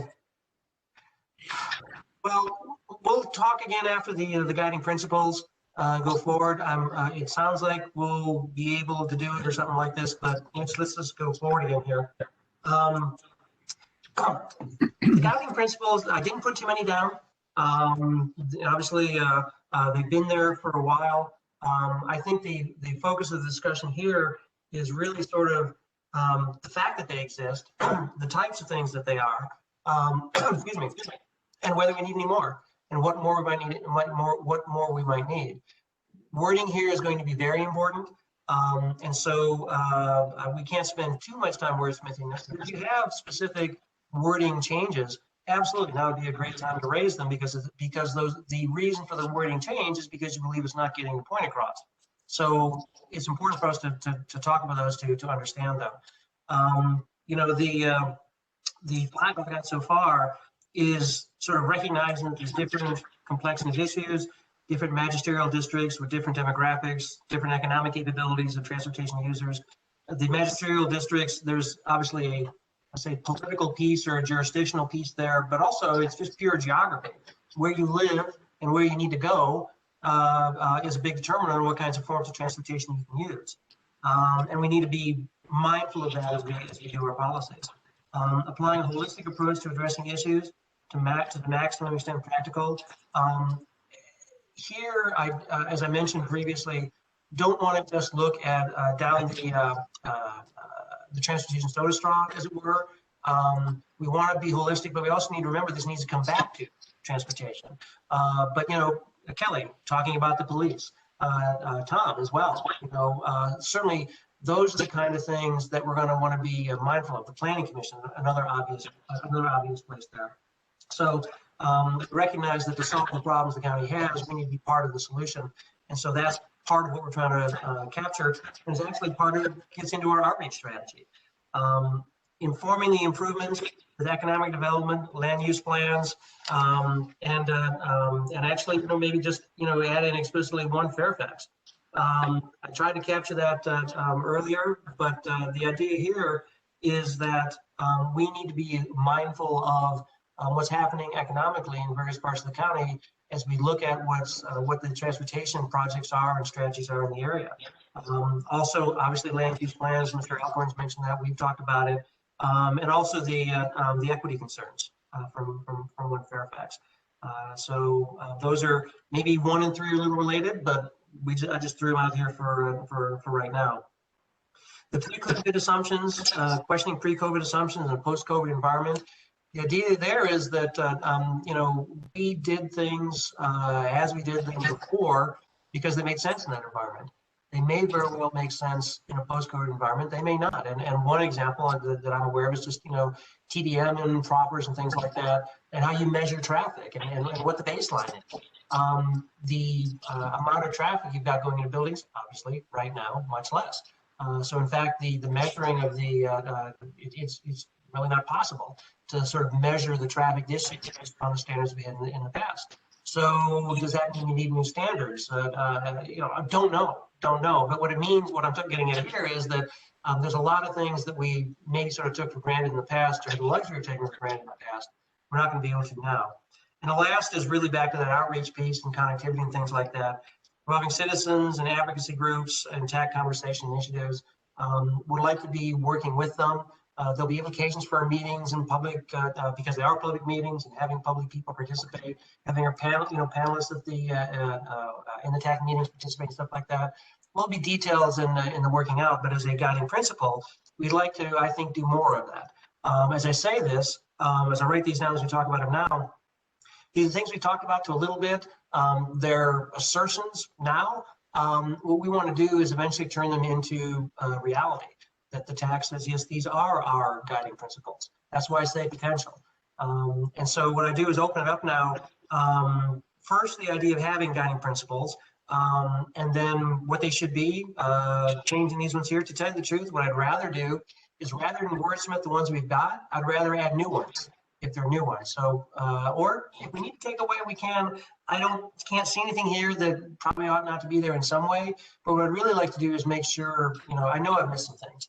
And so if there's some things we can add, that's what I'd really like to focus on, is adding more pieces for the guiding principles. And even if we end up cutting it down later because the list is too long, I want to capture those ideas. So that's really what I'd like to do right now, is to say, are these good and what more should we add?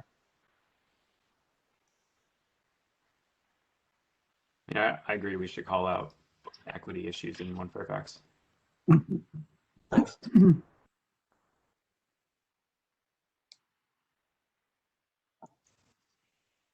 Mike, that was a long list. I don't suppose we have a slide or something with them, like. You have it in the background materials that I sent out? I didn't see it there. It's at the top of the background materials paper, which also has the discussion area topic descriptions as well. Thank you. You're welcome.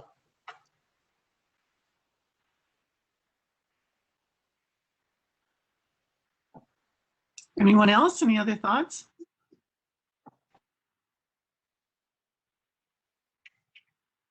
These can be okay. This could be an okay place to start for now. And I recognize also as we have more conversations, other things come forward. But I will admit I have tried to spend some time thinking about this. So it's not inconceivable that this list is actually pretty good. So.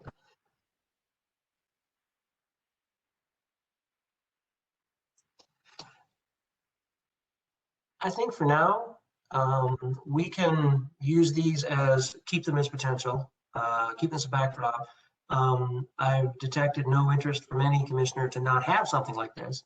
And Jonathan, appreciate it and agree obviously with the addition of the equity pieces there. We can use these as a sort of scaffolding to start, that these are the kind of things that we're going to want to make sure we look at. And I know I will be mindful as we go through both this afternoon and throughout the rest of time, if other principles seem to emerge, that we can incorporate them and add them to the list.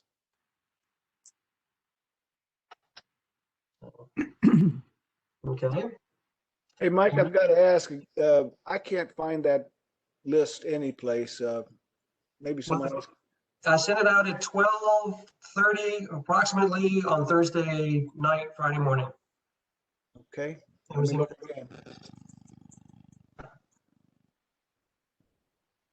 Word doc called background materials, TAC offsite background materials.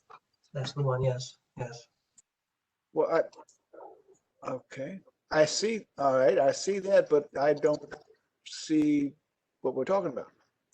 I just went through the guiding principles at the top, the background materials as potential. Oh, thank you. Okay, I'm looking at the bottom as, I apologize. Gotcha, okay, yes. Thank you. So yeah, I took the agenda part, the detailed agenda, and put it here in the background materials, and then added it to the potential guiding principles. So, but okay, I mean, at essence, we're going to look far and wide. We're going to look for connections. We're going to work with others, and we're trying to make something happen. So in fact, I guess maybe need to put the word action in there somewhere. But that is kind of what this is all about. So if there are no other comments about the principles, we can come back to them if something comes up, because this afternoon is a bit more free form.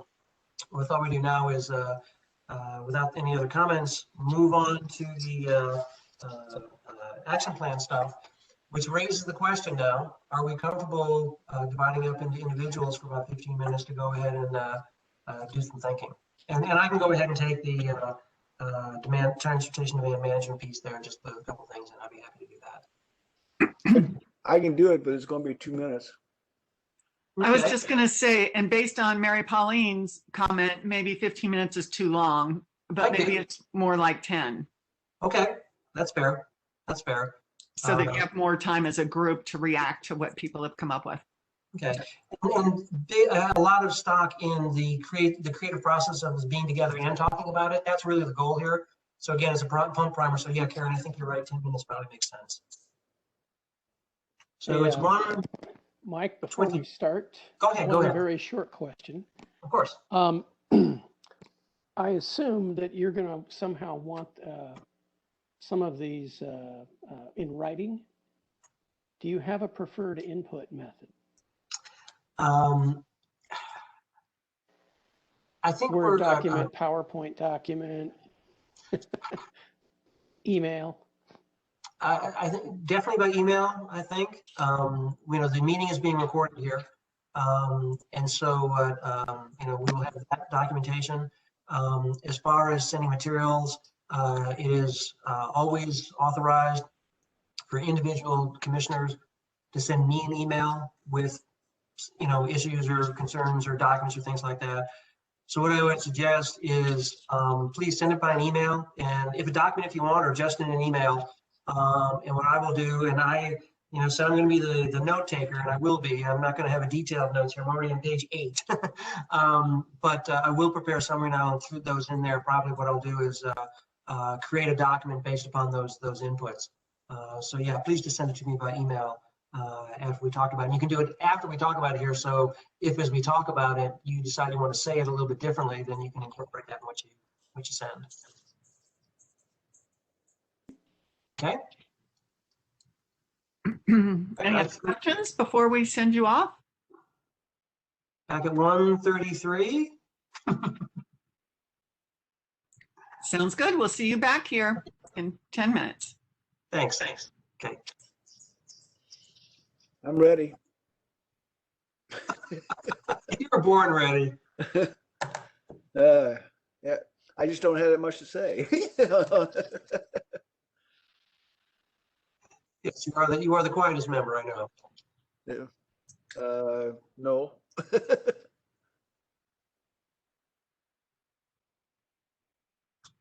Recording again. Thank you.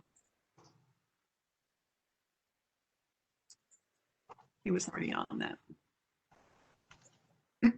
How was that?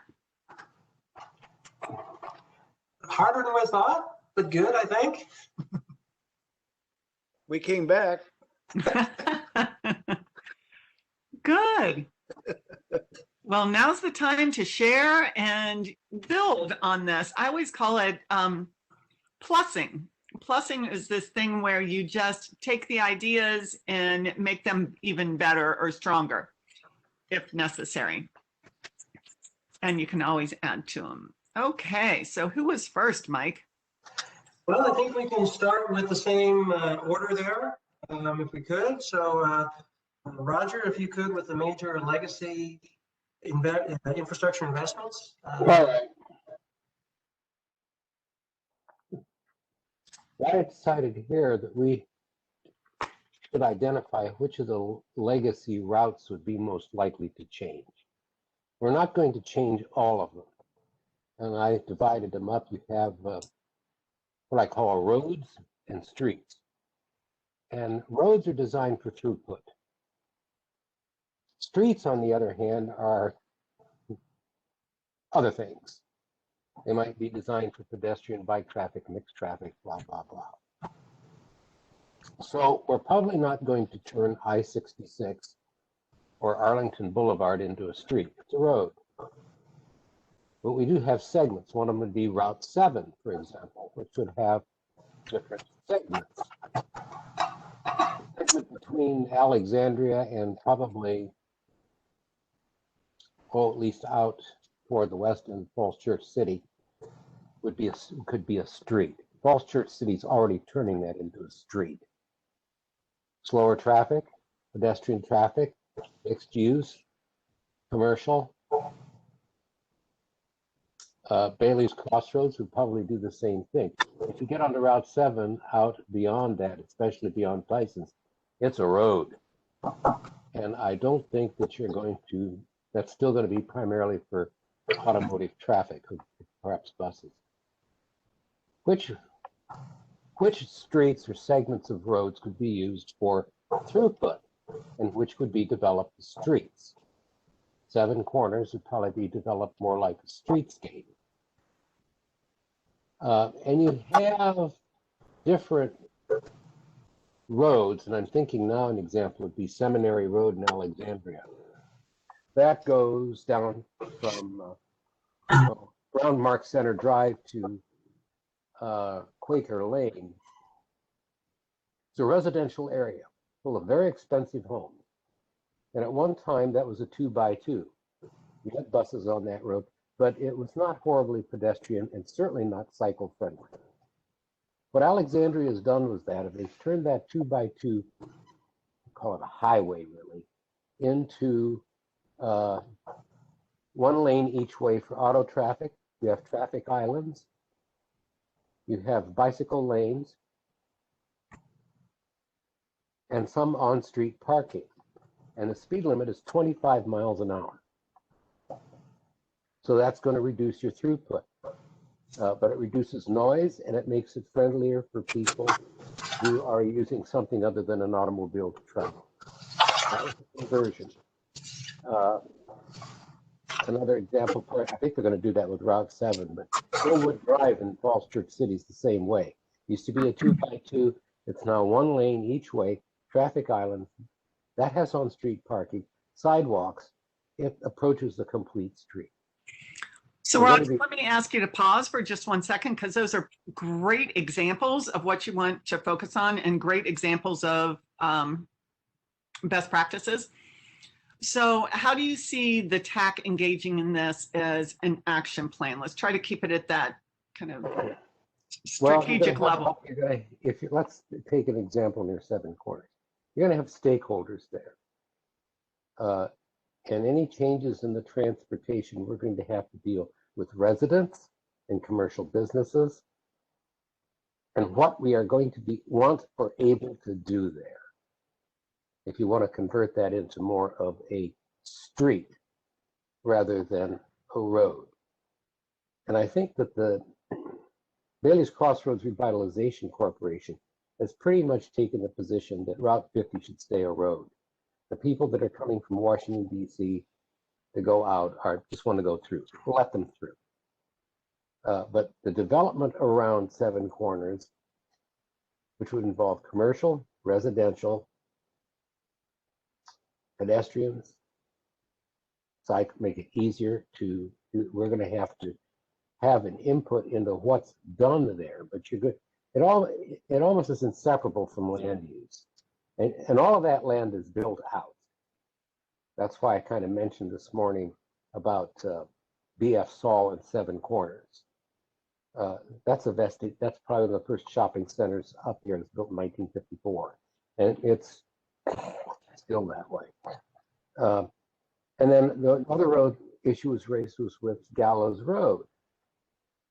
Speed limit there is 35. Most people do 45. But it's largely residential.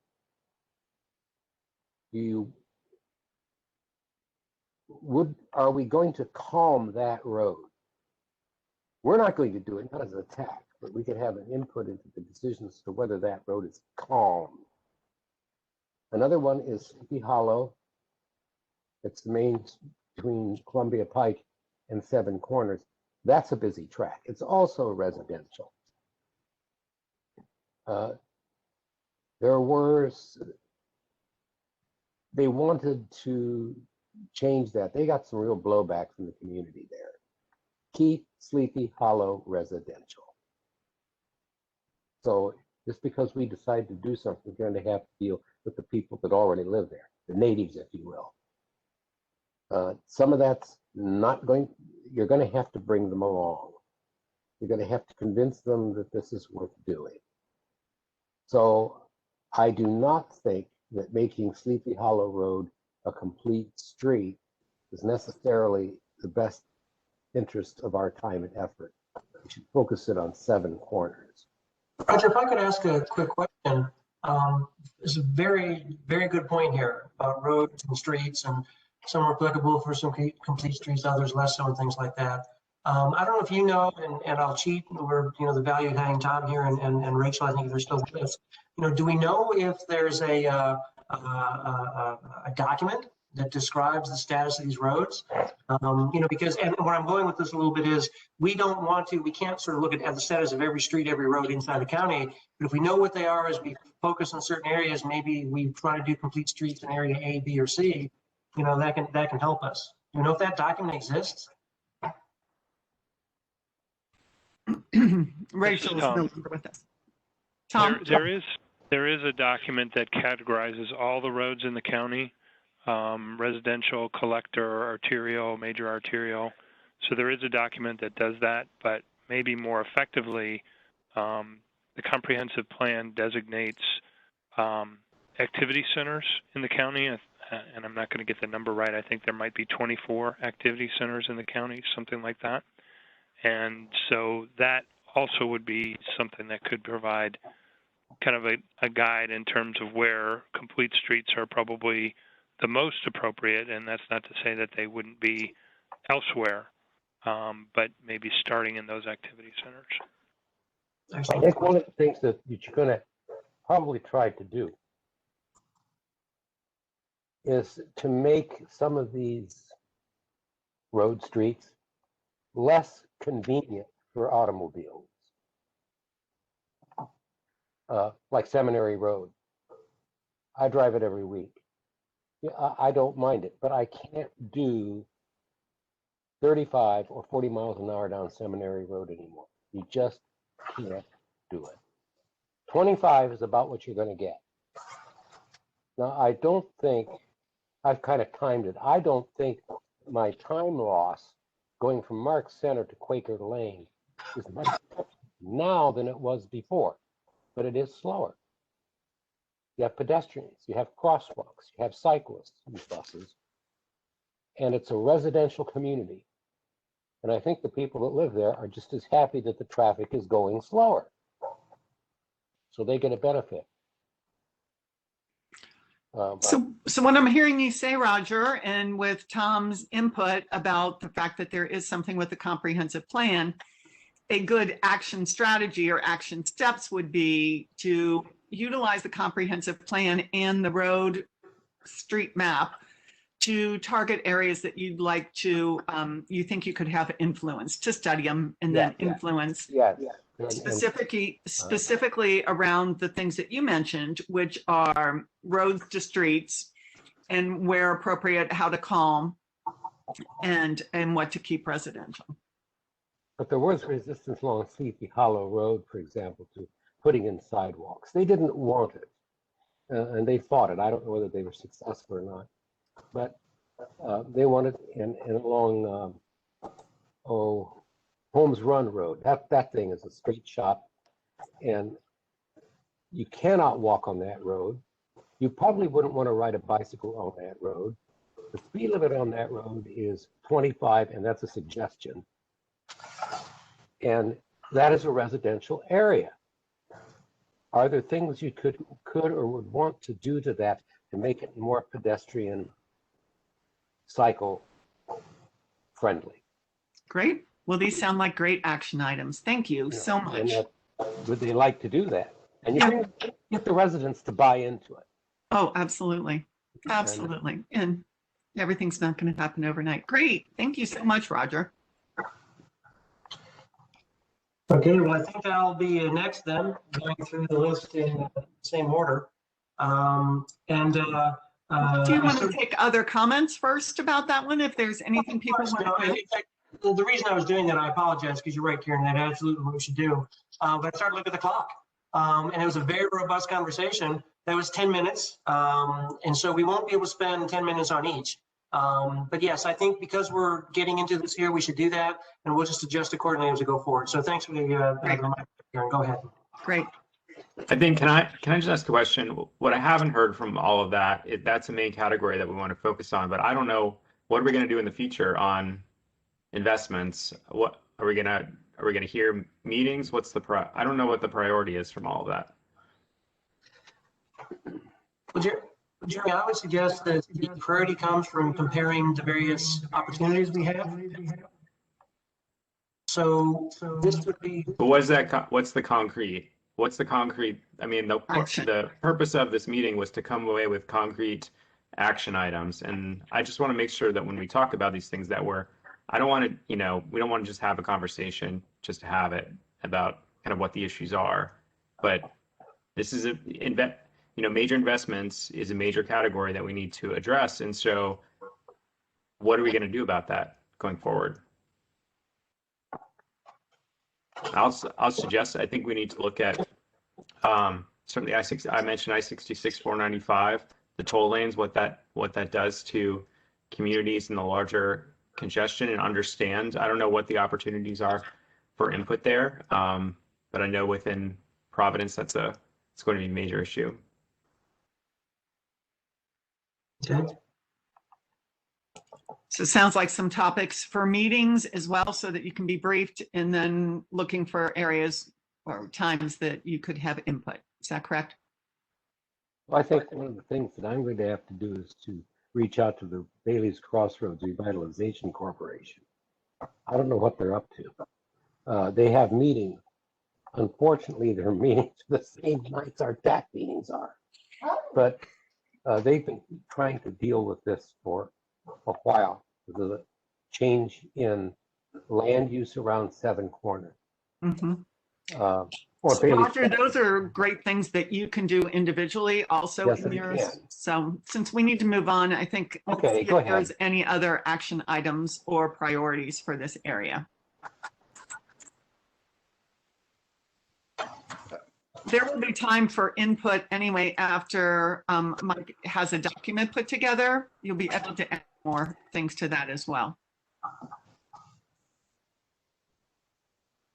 I'm sorry, the only other point that was raised earlier in that area was making sure that we have a voice regarding the metro cutbacks and the impact it'll have on our local transportation picture. So I just want to make sure that gets added in there, because that's an active thing that we need to be on. Good point. I have one more comment on it, because this legacy, I mean, the legacy was designed for moving traffic through. I mean, that's what it was all done. And Roger touched on it. I want to make sure that one of our priorities in this area is that we encourage making of place and calming of roads throughout the county, wherever appropriate or wherever the citizens ask for it. I think we need to champion that and keep that in mind with every one of our decisions, because Richmond Highway falls into what I think Roger would call a road, but we want to make it a street. So, and I'm sure there's other places that want to do the same thing. But Richmond Highway to us should be a main street and not a highway. Great, thank you. Thank you. Okay, Mike, who's up next? According to the list, that would be me, the transportation demand, the vehicle congestion mitigation stuff. When I said before, it was sort of a little harder because now it's like, okay, now think about what exactly those next steps are. Of course, I have been thinking about them for a while, but back to Jeremy's point, even in this area, I think there are some specific next steps we can take. But I think that sort of elegant policy or the specific recommendations, those take a while to develop. So to me, the actions here are the specific steps we will take to get where we need to go to.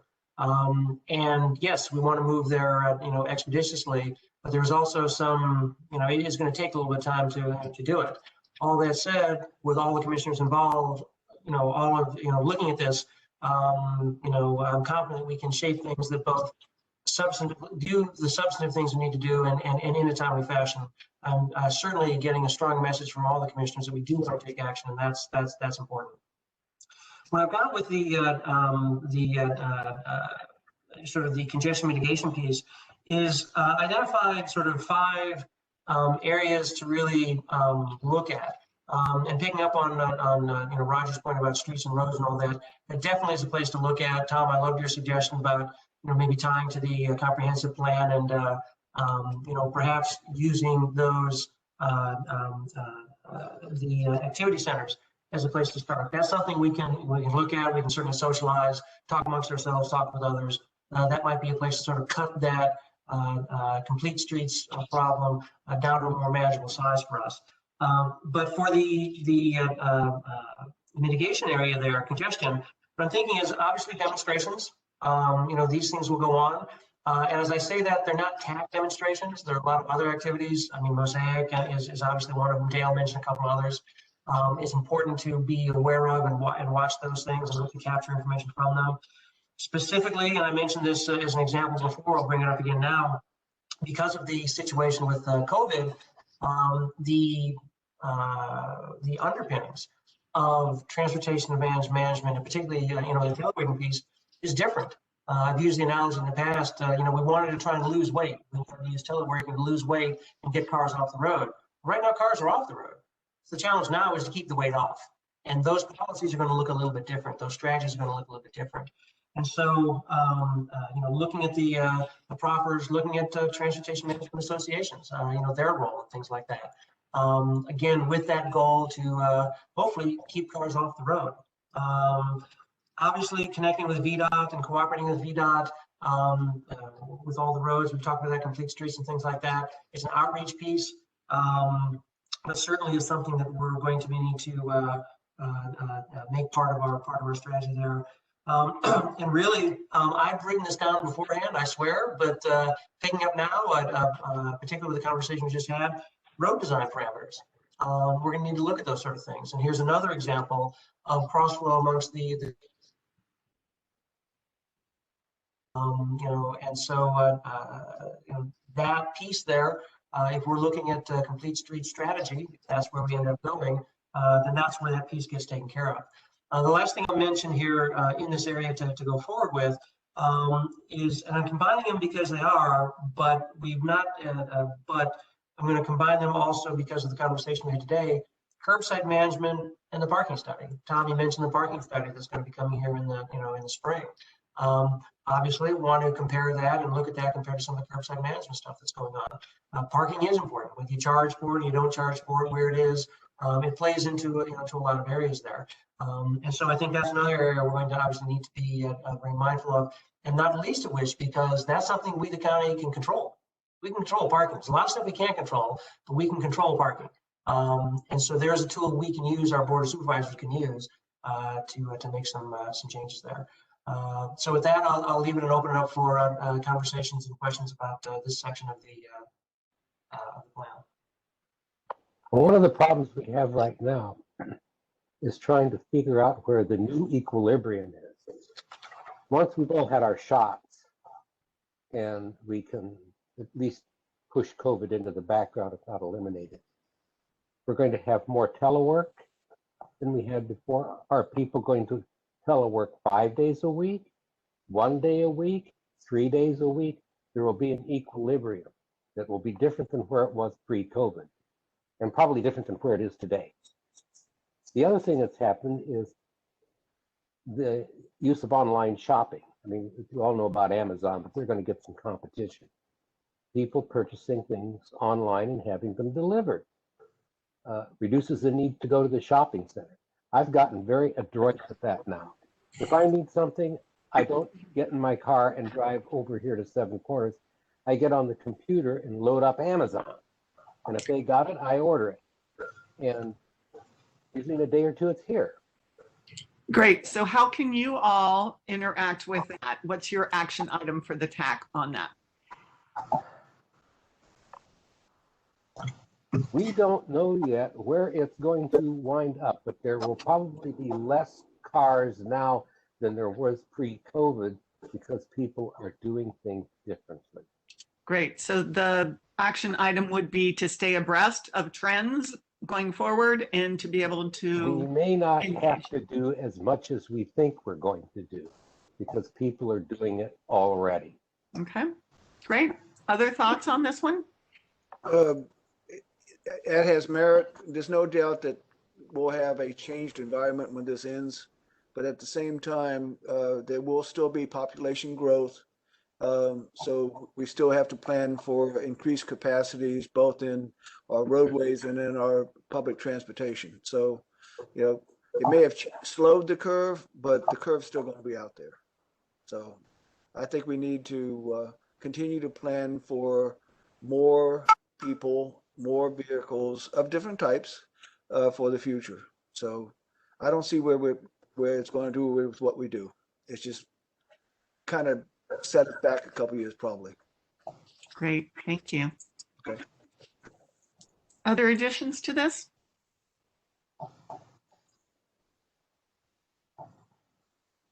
I don't know if it fits in here, more of a policy, but I think one of the challenges we see, you know, we focus on a specific intersection with a level of service as a development land use happens. But one of the challenges is like, how do you integrate old and new together in a way that makes it safe for people and makes it all work together? And so I think, you know, looking at that larger kind of how that network works, not just a specific project, but how, you know, I think we talked about the more holistic view about how it all works together and the impact throughout the grid. Yep. And that goes to a lot of the stuff Rachel was talking about this morning too, and some of the department initiatives, right? Well. Yes, and in fact, Jeremy, I think I detect a potential guiding principle emerging out of there too. So yes.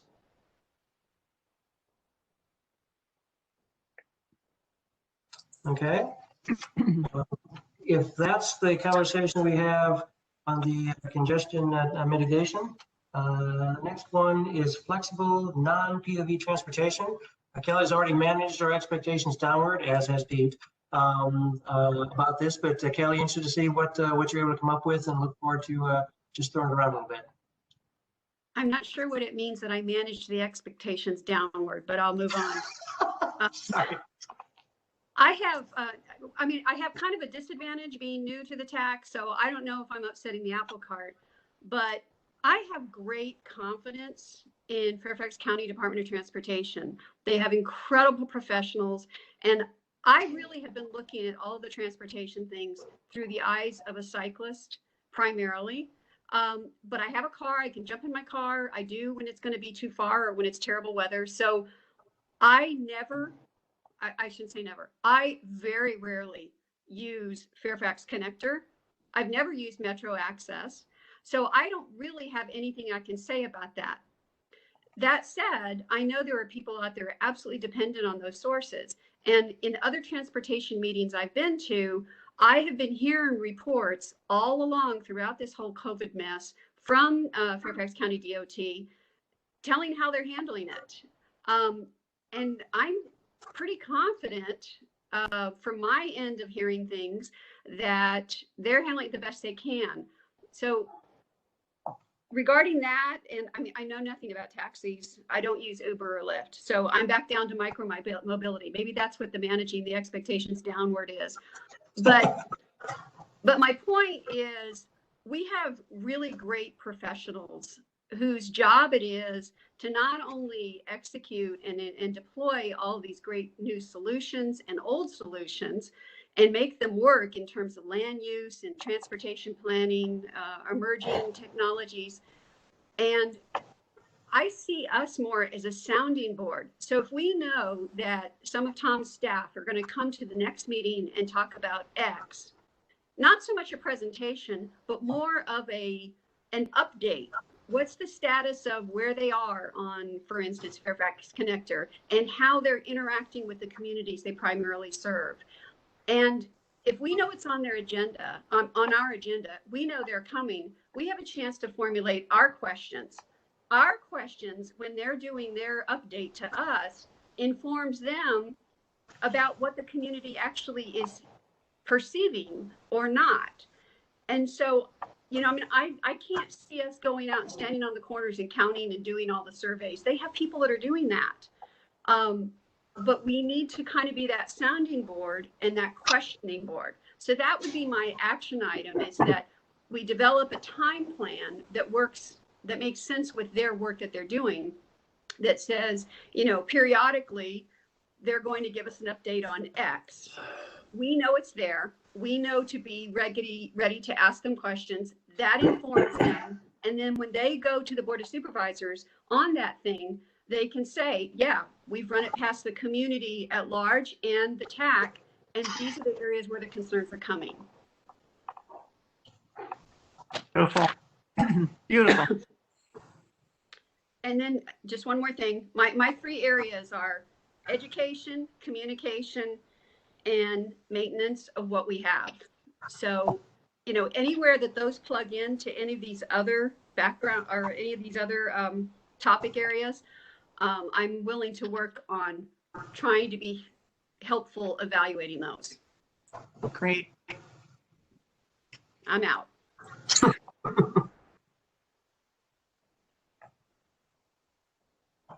Other additions to this?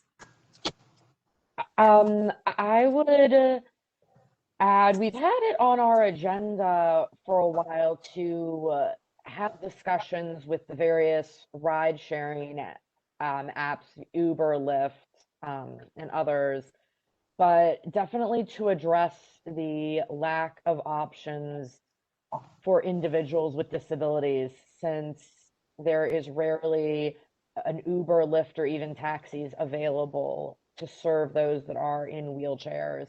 And a certain percentage, and forgive me off the top of my head, I do not recall what that is, but there is a percentage of the taxis that are required to be wheelchair accessible, and that is definitely not being met right now. So I look at the action item as maybe starting by having that discussion with those groups and then seeing what can be done to address that problem. Great. Thank you. Say thank you to Mary Pauline, because I don't know anything about that area, and so I value that expertise from your end. Appreciate it.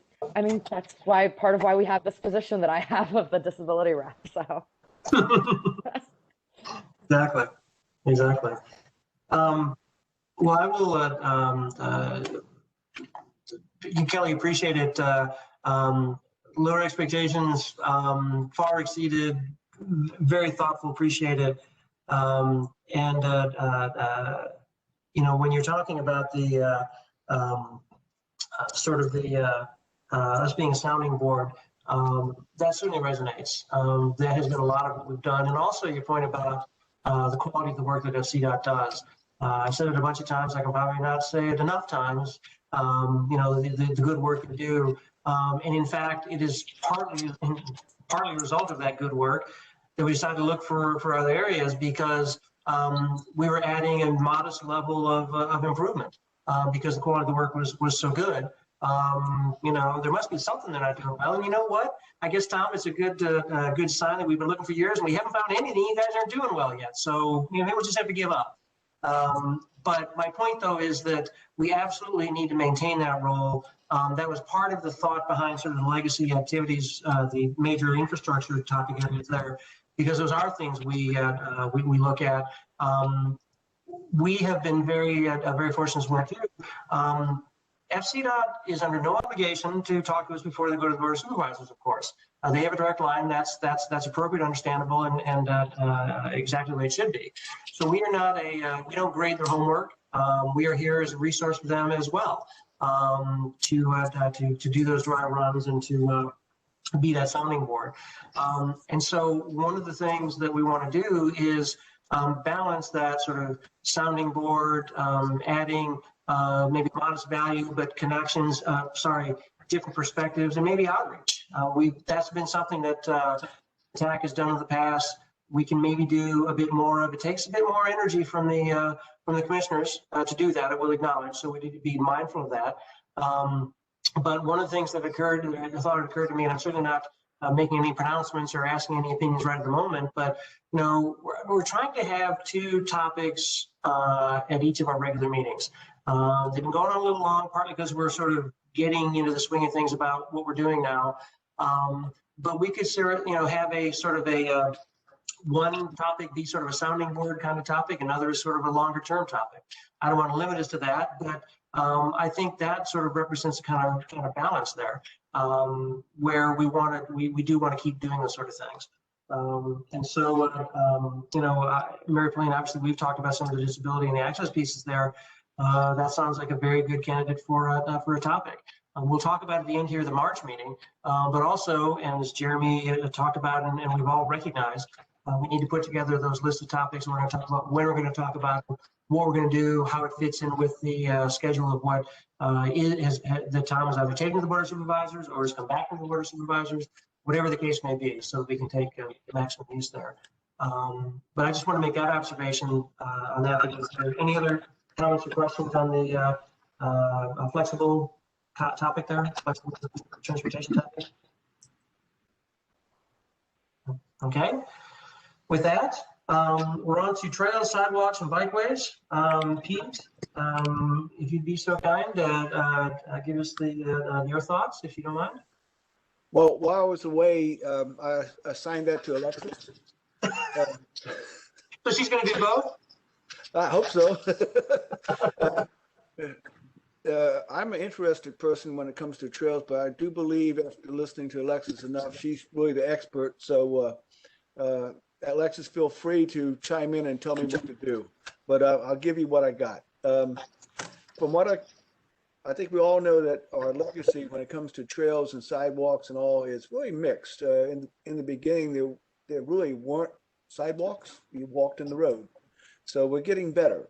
But some of the things I think we need to do is, one, continue to strengthen the liaison we have going with the Trails Group Committee.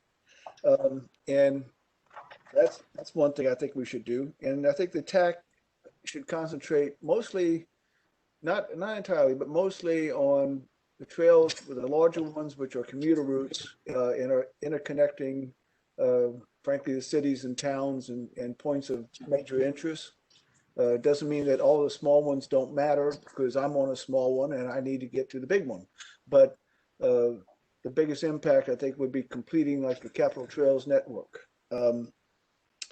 And if you haven't thought about it, this is a major fairness and equity issue. There's many places where people who don't drive, can't walk either because there's no sidewalks. So it's something we really need to concentrate on at the county. Let's see. In general, we have the same sort of issues that cars do. One, calming and slowing of traffic on the roadway is great, but without calming of traffic on the side on the roads, no one wants to be on the sidewalk. Because I'll take Richmond Highway. Cars are supposed to be going 45. They've been clocked as high as 90. And if you're walking on a narrow sidewalk right on the edge or in the dirt right alongside, that doesn't make you feel very safe. So you'll see large sections of Richmond Highway, no one's walking. They should be. So therefore, making a place is important. Let's see. And if you look at some of the sidewalks we have right now, they're definitely not ADA compliant. And part of that is because the utilities are still above ground and the poles are stuck right in the middle of the sidewalks. So it makes it really difficult to get down that sidewalk. One, it's only a 3-foot wide one, and in the middle of that 3-foot wide is a 1.5-foot pole. We need, and I borrowed this from someone else, there needs to be a better maintenance plan for all these sidewalks once we get them built. And as far as, I know that the county's working on it and the trails is working on it, but we need to get regular updates from the county and maybe from the Trails Committee on where they stand with what they're doing so we can better support them. And perhaps having some joint TAC and Trails Committee meetings. And always, of course, insist on ADA compliant sidewalks. And other than that, Alexa should do this. That was well done. Well, Alexa, do you want to respond to that? I think Pete did a fantastic job. Oh, in other words, you can keep doing it then. Can't do it alone. Okay. I'll add a couple items. Thanks, Pete. Please do. I mean, I think part of that, excuse me, as you mentioned, we should look into traffic calming within neighborhoods. I think I mentioned this before. I mean, you know, if we're not putting sidewalks in account, and the county takes 6 years to get a sidewalk, even if you figure out how to do it today, it takes 6 years to get the funding for it. There's no way to get sidewalks into older communities. So we have to figure out a way to make the streets safer for folks to walk on. And the key part of that is traffic calming. And it's very challenging to address traffic calming within neighborhoods because it's very much imbalanced against the people who drive on the street versus the people who walk on the street. And so I hope that we'll be able to take a look at that and understand the challenges there. And it sounds like, hopefully there's more flexibility coming forward. But I think also, if TAC believes that the county should be investing in more of these things, then I think we have a role there. I think there's support on the board of supervisors, but I think that we can also raise that level of support if there's interest in doing that on TAC. Great. What Jeremy just said is absolutely right, and it's part of my complaint about earlier. And Tom Bashadny touched on the answer, and I know my exaggeration saying one person can stop traffic calming, one person can't. But a lot of times the geographic layout of the road goes through. I think Jeremy touched on this, through many neighborhoods, and to try to get 51% or whatever the exact number is, it's nearly impossible to do. So you can't really calm the road, and we get stuck with people going too fast on neighborhood roads. So I think we might need maybe Alexis with her legislative work, getting a change in the law. You also have to get the homeowners to approve where the speed bump goes. And so, if the design of the road is such that, because of all the requirements of where you place a speed, I'm going on a road that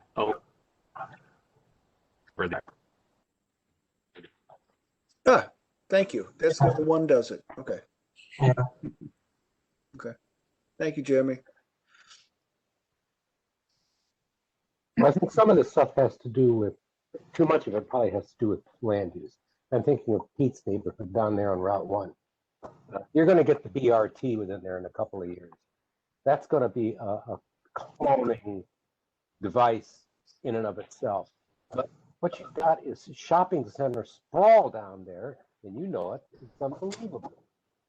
And what they've done in some of these areas is they've moved the buildings up to the sidewalk. Going back to Falls Church City, like Mason Square. It's a office building, businesses on the first level, but it's right up to the street. You have a sidewalk that's about 10 or 12 feet wide. You can walk on it, and the parking's behind the building. All of those buildings, a lot of those buildings on Route 1 are old and they're going to be renewed at some point. If you can renew them by moving them closer to the street with sidewalks there, not only does it invite pedestrian traffic, it tends to calm down the automobiles because there are a lot of pedestrians there. Mm-hmm. That goes back to having connections to the strategic plan, or not to the strategic plan, the comprehensive plan, and getting reports on what's coming up and what's new, so that you can. But I don't know what the zoning rules are for setbacks from the highways, or where you put the parking. And some of these, they do this a lot in Arlington. The parking is behind the building. Right. And they do that in Clarendon. Well, here we are in 2021. We're going to go back to 1930. Because that's how Clarendon was laid out, because they had streetcars down there then. Mm-hmm. Eventually they tore them out, but the buildings are right up, are about 10, 12 foot wide sidewalks, and then the street. Where's the parking? It's behind the building. Right. Which is where they built them in 1930, because not that many people had cars, and if they had them, they drove behind the building. That's what we're going back to. 1950, we built them the way we did along Route 1. Huge parking lots. Big street, and the building is 50 feet off the road. So, Roger, this is Tom. Those concepts that you're talking about are things that are included in the updates of the comprehensive plans that we're doing, and so we may be able to come in and brief the TAC on some of those details. There's several that are in the works, exactly what you're talking about right now. Great, thanks, Tom. That would be great. Okay. Great conversation again on trails. Next is the strategies and policies done by the trails doppelganger Alexis, I guess, if you'd be so kind, Alexis. Sure. Some of this we talked about a little bit already. I think a review of policies that generally prioritize vehicle throughput is in order. Examples that we've already talked about: level of service, 85th percentile, lane widths, so that either the TAC or the county supervisors or FCDOT, whoever is reviewing it, we really need to understand, what's the purpose of these policies, and are they producing the outcomes that we want that benefit communities? And as we look at them, and if we come to a conclusion, well, no, these aren't producing the outcomes, then I think we need our supervisors to look at ways to change them, or bring in new ones. So I think that's sort of a key strategy I think that we could look at. It was hard not to get into solutioning with this exercise. Yeah. So I'm going to try and avoid that, but I think where the county has some leverage and ability is to generally change requirements, whether it's building requirements, parking requirements, sidewalk width, trail widths. These are things when, in the land use world, they have a lot of leverage already for new projects to say you have to have X amount of bike parking, you have to have sidewalks this wide. I would love to see somehow this kind of be retrofitted for some of our older areas, like Pete was saying in the Route 1 corridor, where we have these older style communities that it's really hard to get some of these improvements in place. It's hard to retrofit, but maybe there's an opportunity for the county to look at requirements and start setting some goals. That's the other sort of bullet item is goal setting. Do we want to have all the gaps in our trail network closed by 2040? The counties doing this with climate. They want to have, here's our metric that we want to reach by this year. can we set some of those goals for transportation? Can we say we want a percentage of people not using personal vehicles for their commute by this year? Can we adopt Vision Zero by this year? Can we close these gaps? So getting the county maybe to commit to some of these goals, to some of these metrics, and to reviewing policies that that prioritize vehicle throughput. So without getting into my long list of solutions that I'd love to see, that's what I focused on. Fantastic. Any additions to what Alexis has reported, suggesting? I like her solutions. There was one more I skipped that I forgot, was getting a permanent funding stream to bike education programs in schools. Right now it's a annual grant. So it's like one person going to all the schools in Fairfax County, teaching how to bike and the rules of biking on the road to kids. So getting some permanent funding stream for that and expanding the program, I think, should be a goal. And I would endorse that, but not limit it to the schools. I think we need it for people across the county. If I could here, I'm going to sort of break that fourth wall a little bit, as it were, and mention Shamali, who appears she's still with us. And the reason I'm going to do that is because when she and I were talking before, she mentioned her interest, and of course, Mr. Alcorn's interest in bike safety, and of course, streetlights as well. And then when Dale mentioning sort of the bike safety conference coming up, something like that, there may be a near-term opportunity to sort of join the discussion there, and maybe learn a little bit more. Yes, but more importantly, look for ways to leverage that involvement to try and do some things. Shamali, if you're there, if you're comfortable speaking up, would you like to share some thoughts on this as we're talking about this right now? Sure, Mike. I've kind of been listening in between a couple of other things that have been going on. But bike safety is really important, both pedestrian and bike safety, to Supervisor Alcorn. Pedestrian safety was second board matter that he had. And, we're really looking, the multimodal transportation concept is something that's very important. Making sure that we have best transportation network overall. And I think that's one of the things, and I've heard, a lot of your conversations are revolving around that thought. We don't want people sitting in traffic for an hour and a half or 2 hours. So how do we, work to make that a better work-life balance, get people to where they need to go in the best way possible, so that, the entire network as a whole is, I think, really critical. We have a lot of missing links and missing pieces, and I know the FCDOT team has been working really diligently.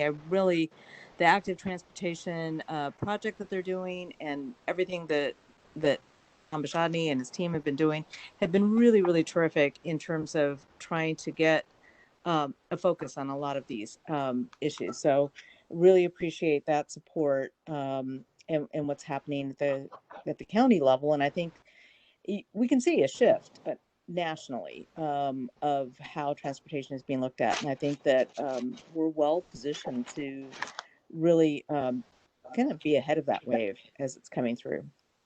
So those are just some kind of little thoughts that I have. If you had any specific things that you wanted me to comment on, let me know. No specific test questions, so to speak, but certainly wanted to give the opportunity to provide some perspective. When we reach out for our next meetings and stuff like that, I've alluded to it already, but also working with transportation aides and things like that. So we'd like to get your views on that when we get to that part of the conversation too. Of course, and yes, I think Supervisor Alcorn mentioned it. That we are looking to, you have a fantastic team here, a lot of folks with some really great knowledge and insight, and we'd like to make sure we capture that at the BOS level. So, to get that feedback and make sure we're, listening to you and and capturing all of this great information, insight, and direction from all of you. So thank you all for your time. Mike, I just Emily. wanted to add one little note. Yeah. Since Supervisor Alcorn is my supervisor, and Yes. Chad and I have talked about these types of things, the Reston Community Center, which is a county entity, has been teaching Learn to Ride classes for children and adults for, I think we've been doing it for now 5 years, 4 or 5 years. The piece of that has not been successful has been getting adults in, not only to learn, but also to learn how to ride better.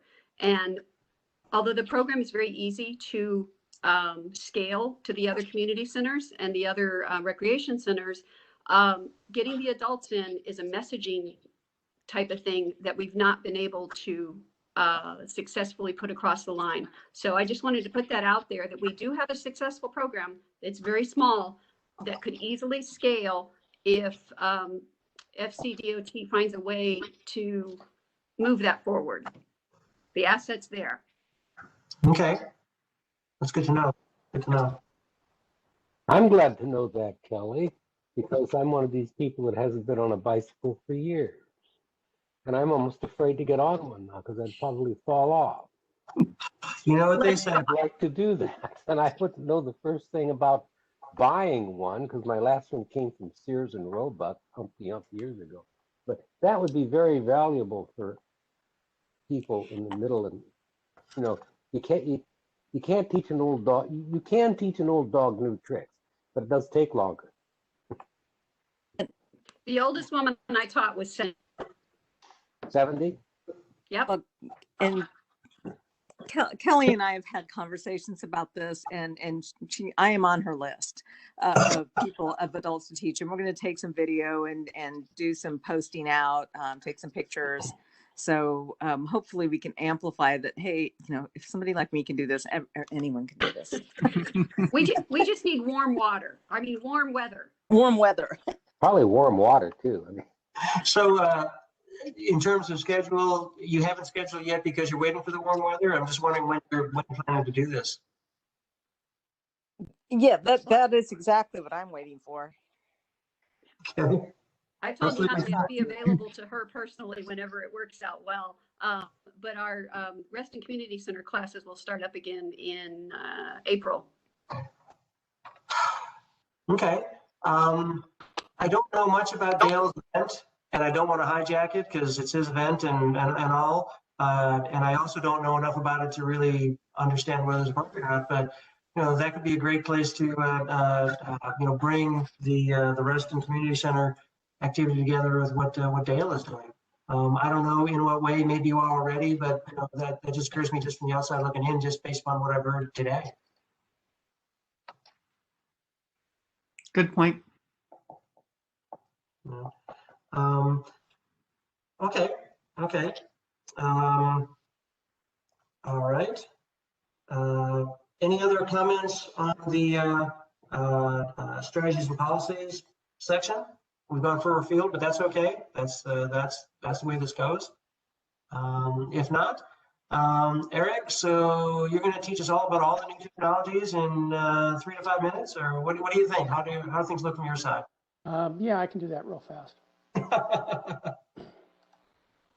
So I guess it's appropriate to start with the observation that one of the things that I recommend we try and do is find out who has made some of these transportation technical forecasts starting about 20 years ago that's been right, and then see what they're saying about the future now, because you can go out and as many folks as you can find who will claim to know something, they'll give you different opinions.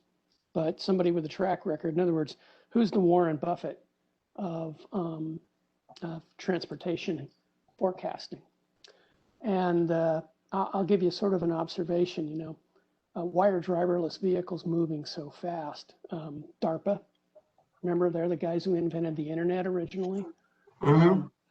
And lots of money. And there's another key thing that most people overlook as an example here. All the testing is in your backyard. In other words, all of the flight tests for airplanes after a 1957 accident that landed in a schoolyard is over pretty much deserted or government restricted or over water territory. But that's not where the autonomous vehicles have been tested. You know, they're testing. They're tested on the roads that you're on. Just an observation. So what I sort of tried to do was say, big picture, what are some of the things that we could do or initiate sort of in Fairfax County rather than maybe aiming much higher than that. So I thought one of the things that might make some sense is sort of step back and look at technology-driven things that we could do to help with ADA compliance and issues. And now I don't have a whole list of those. That's just, I'm saying we could attempt to do something like that. And I'll give you an example that was stimulated by Alexis Glenn's comments about the snow and the ice on the ADA ramps. So there have been experiments, including in Virginia, with heating everything except ADA ramps with passive methods, with heat pumps and heat siphons. And then the other, so those are the passive, and the semi-active would be basically you'd put a fluid line deep into the ground. It doesn't have to be that deep, but it runs up underneath those things, and then it's remote turned on or automatically turned on. And it'll melt the snow off of those ADA compliant ramps, which turns out are very difficult to get the snow and ice off of because a lot of them are bumpy. And if you look at most stuff, it's a scraper. Well, scrapers don't work on bumpy surfaces. So there's an example. I think another thing that would make sense to do is identify, to the extent we can, and may already be identified, you know, the first thing you do is a literature survey, transportation-related technical inequities that might exist in the county. You know, we talk about the rural divide and, you know, a lack of internet access. Some of that exists in the county. I'm not saying it's a transportation issue. I'm saying maybe there are things that have a lot of impact on transportation that are tech related. I don't know how many great examples right off the top of my head. I think another thing that's potentially interesting is, and it sort of gets into this area of tech forecasting, what are the implications of the ubiquitous road and vehicle surveillance that's coming? You know, if you are in Britain, for example, London is under surveillance, period, everywhere, all the time. That may not come here, but it will be a choice that does it, not a technical limitation. It'll cost some money, but it isn't that hard to do. So is there anything we should be doing about this? And of course, all of this kind of stuff kind of gets back to the rules of implementation, right? And then I had a final off the rails item in the form of a debate question. So I formed it this way: be it resolved that all machine-driven vehicles must follow the posted speed limits. In other words, if you've got an autonomous vehicle, it has to obey the law.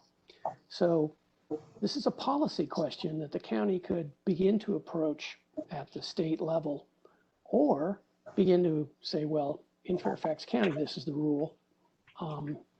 And this is an example of sort of a larger set of questions, but we keep going on about all the autonomous vehicles, and it's like, well, what rules are we going to make them follow? And why would you do that? Well, there's some safety arguments, although autonomous vehicles are probably going to end up, once we get them programmed right, safer than people. The assisted driving stuff certainly has shown to be safer because the insurance rates are lower on vehicles with the assisted technology. But there's livability, there's energy use, noise, all of those go with the speed that you're going at squared. So, you know, 50 miles an hour or 45 is significantly less than 60 or 65. And then the off the rails further, if you don't start by making all the autonomous machines follow the law, when are you going to start making the autonomous machines follow the law? And that's sort of the things I came up with because the tech area is all over the place. Great. Thanks, Eric. I have an off the rails addition for you, Eric. Put governors on vehicles that people drive, just like e-bikes have and scooters have. They're capped out at a speed. Why not cap every motor vehicle at 65 miles an hour? Wouldn't be very popular, but I'd love to see it. Yeah, I that'd mean, be it's about as interesting because that'd be about as California can popular put as gun forth the control. rules that they have to fit within certain compliance for environmental reasons. So maybe Virginia could lead with compliance for speed purposes.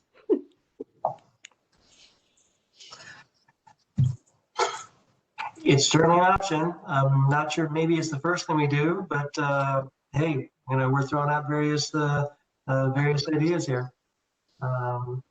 You know, and Eric, I have to say, I'll add sorry, go that ahead. I'm not sure. Yeah, I'll add that I'm not sure I like that one because, you know, I have a occasional desire to exceed the speed limit. For example, the Fairfax County Parkway right now, if you are going less than 65, you are being run over like you were driving in Maryland. There's a lot of pieces to this, you know, and also, I mean, imagine being in an emergency where you need to take your daughter who has just had a horrific accident to the hospital. You call 911, but anyway, you have an emergency. You're going to drive faster than 55. I know it's not a policy recommendation, but certainly there's a lot of implications. But yes, we would think about those and weigh those sort of things, because the rationale behind the governor is not an unreasonable one. But back to your point about following the rules, that's a very good one, because I just assumed, well, they would program into the cars that they would follow all the traffic rules, but not necessarily if we don't tell them. So yeah, that's a good point.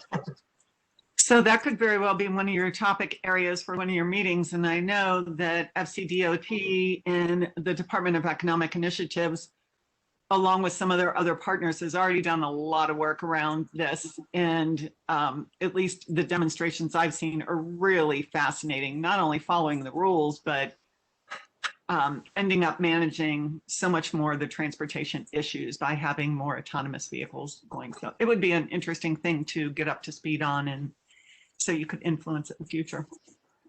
Karen, Well, sorry, go ahead. Go ahead, Pete. I was just going to say it. Build on what Karen was saying. If you have everybody doing 35 miles an hour, spaced at 10 feet, whatever it is, you can move a whole lot of people through an area better than you can at 45 stop and go. Right. So, you know, there are advantages both ways. I mean, there's individual, I guess, liberties that could be affected, but yeah, I mean, for the safety of all, we may have to. COVID's a good example. For the safety of all, we're all wearing masks and we're all meeting like we are right now. So yeah. Great. Kelly, the question Karen, the question I was going to ask, do you have a name that we use to follow up? Well, Tom could probably help you, but ETA in the Department of Economic Initiatives runs this thing every year where people compete for the best ideas in a variety of different topics. It's all technology, but there's been a fair amount done around this. One of our previous commissioners had talked about that. I'm trying to remember. We can help you with that, Mike. Thanks. Appreciate it, Tom. Thank you so much. So, okay. Because what I'll mention while we're sort of, you know, related topic, I was very intrigued with the stuff that Mr. Alcorn said about Mackenzie Love and some of the stuff that she's doing. Maybe that's something we can, double that up or something. Just thinking out loud to have sort of a technology-focused piece there as well. So, okay. All right, Eric, thank you so much. That was very helpful.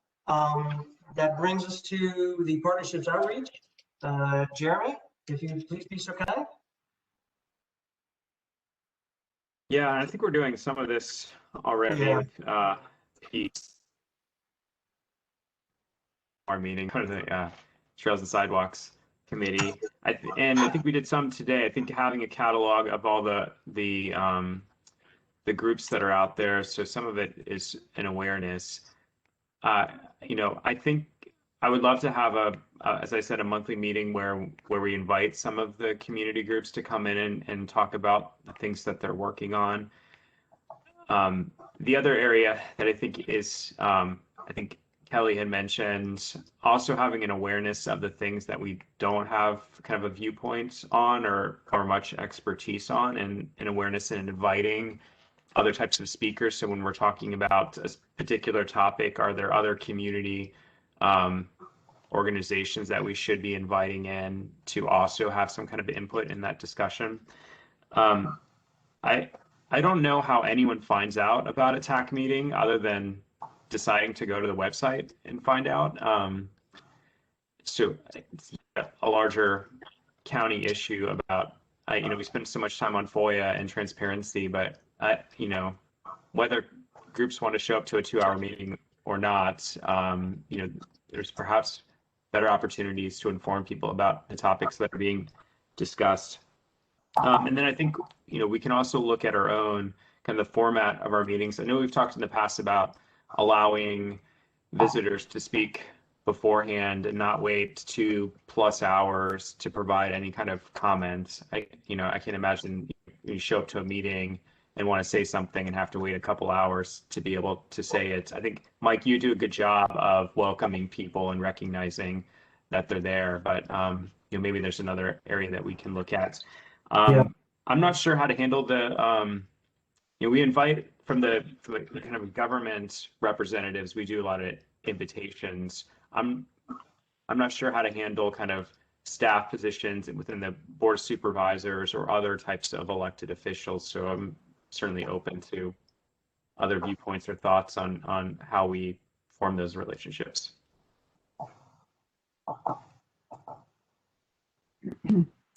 Great. Any other input on this?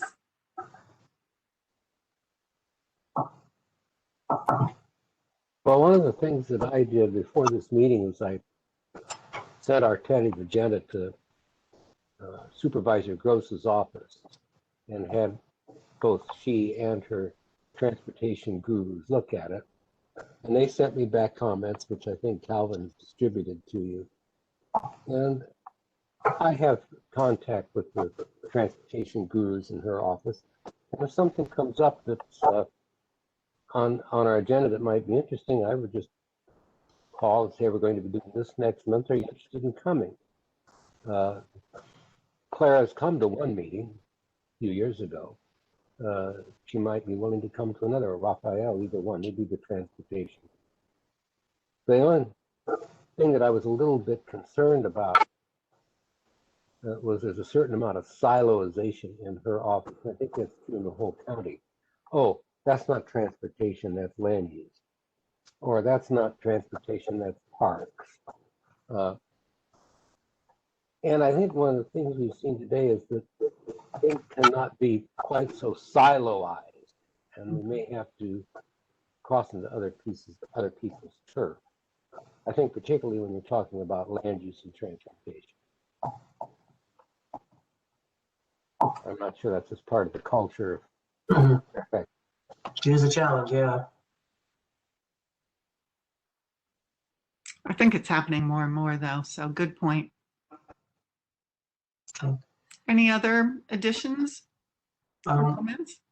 I'd like to add something as well, Jeremy. I like your thoughts there. I have to observe, you know, monthly meeting, having the groups come in.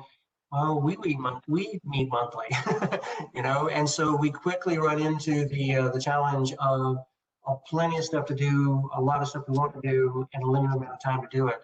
You know, we do have the opportunity for work sessions, sort of every other week. Quite honestly, we can meet anytime we want, but there is a published regular schedule and stuff like that. We can take advantage of that. I want to be careful as we near the end of a 6-hour offsite to talk about all the other extra meetings we can have. That's probably going to go like a lead balloon. But we can do that thoughtfully. And that's part of the idea of dividing up a little bit is if we're, particularly as we, you know, this day has been very important, you know, building a team and building some camaraderie here. And understanding where folks are coming from, and also building a bit of trust amongst us as well too.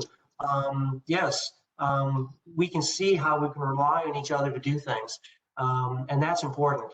So as we divide things up, it is easy for us to allow a commissioner 2 or 3 to convene a work group topic on work group session on whatever topic is appropriate. I absolutely agree, Jeremy, and we've talked about this, in the meetings, trying to bring some of those other groups in and things like that. That will be a challenge. How you find out about the TAC meetings. But also, I think this comes back to that sustainability piece, in my view, to be ready for our debutante ball, dare I say, where we're talking about being more active, certainly. With that comes more visibility. With that comes higher expectations. And we want to be sure we're comfortable with that as a group and individually. But quite honestly, we can do as much as we can do. And so we'll see how those things go. But the idea of including more folks, yes, absolutely, I know we must. Okay. Well, if there are no other comments there, would bring us to our last item on the agenda. And I think as we near the end here, I look out my window. I thought I saw the sun there for a little bit. So maybe go out and play for a little bit to run around like a 5-year-old after being cooped up all this time. Thank you again for taking all this time to be cooped up. But I had some thoughts about agenda topics, and I specifically didn't want to set the March agenda before this meeting, is because I want to take advantage of this meeting, and I'm very glad because there's already at least 5 things I've got there that maybe we can do. Maybe we finalize it now, but we'll see. The sort of main options I've identified so far, getting perhaps, and Tom keying off here there in the comprehensive plan, getting a brief from county staff about the comprehensive plan, what's going on. I think that's something we need to learn more about, and this would be very timely, particularly coming out of the offsite we've had just over. It might be time also to get our yearly update on the activities of the General Assembly. I'm not sure if they're done. I think they're done meeting by now. I could be wrong. No, they're not done yet. Okay. Today's the last day. Today's the last day. Okay. Well, maybe March might be a time to do that theoretically. We've talked about Uber, Lyft, and Via, and all that kind of stuff. Would like to be able to do that at some point. As you know, one of our members who's not here today lobbies for, I think it's at least Uber. We need to be cautious there, at least full disclosure, maybe as far as recusal, we'll see there. And I would like to delay that a little bit because I'd like to have him involved in those conversations. But that's certainly something we've talked about, particularly the disability piece there, Mary, that you've raised a number of times. Bike safety is another issue here. And the thing I'm particularly wondering about with bike safety is the timing related to what's going on with Dale's activity. And what I'm thinking is, do we meet before as part of the preparation for, or do we meet after to see what happened and decide what to do next? We can do both. We'll probably talk a bit about each, but I think that to me would be the prime factor for the bike safety stuff there. And the last one, and I don't think we're going to do this right away, I'd like to delay this a little bit, is meeting with the transportation aides. And what I'd like to do, and I mentioned this before, is digest what's happened here today, take that next step on putting documents together, give some more thought as to where we think we're going and stuff like that, and use that as part of the socialization process, is meet with the transportation aides in maybe April, no later than May, something like that, to be able to reach out to them and involve them in the conversation and help them shape our plans as well. The other thing that I think we will, I know we're going to have on the agenda at least a little bit, is a bit of a retrospective on what just happened today. I remember those are at the time who were with us at the time when when I first took over, we used to have on the agenda sort of a discussion of the previous meetings minutes. We took that off because we want to look forward. This is a situation where I think where it'd be very helpful when we meet in March to see if there's any new perspectives or second thoughts and things like that. After what we just spent today doing. So that's a number of activities there. Obviously, a technology brief. You know, I've just added that to the list here. You know, I don't think necessarily for March, but I definitely something I think we're going to do. So to me, the three primary meetings for March, although I'm open to suggestion, that's why I want to lay this out: comprehensive plan brief, update on the General Assembly, and bike safety. What are your thoughts? What are folks' thoughts on this, or the other topics you think might be good to deal with at our next meeting?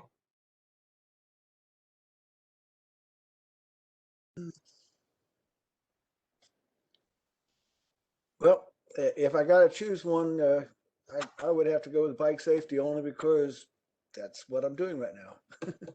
So pedestrian safety is number one in our area. Calming the roads. What can we do to make people safer? Okay. Hey, Tom Bashadny, Active Fairfax kicks off on Monday, I think. Is talking about it in March too soon? We certainly could, to give you an update. The survey does kick off hopefully next week, and so we definitely want to get people to participate in that and get the word out about that. But we could definitely come to your meeting in March and give you an update on where things are. Tom, what do you think, or how easy would it be for your staff to give us a presentation on the comprehensive plan?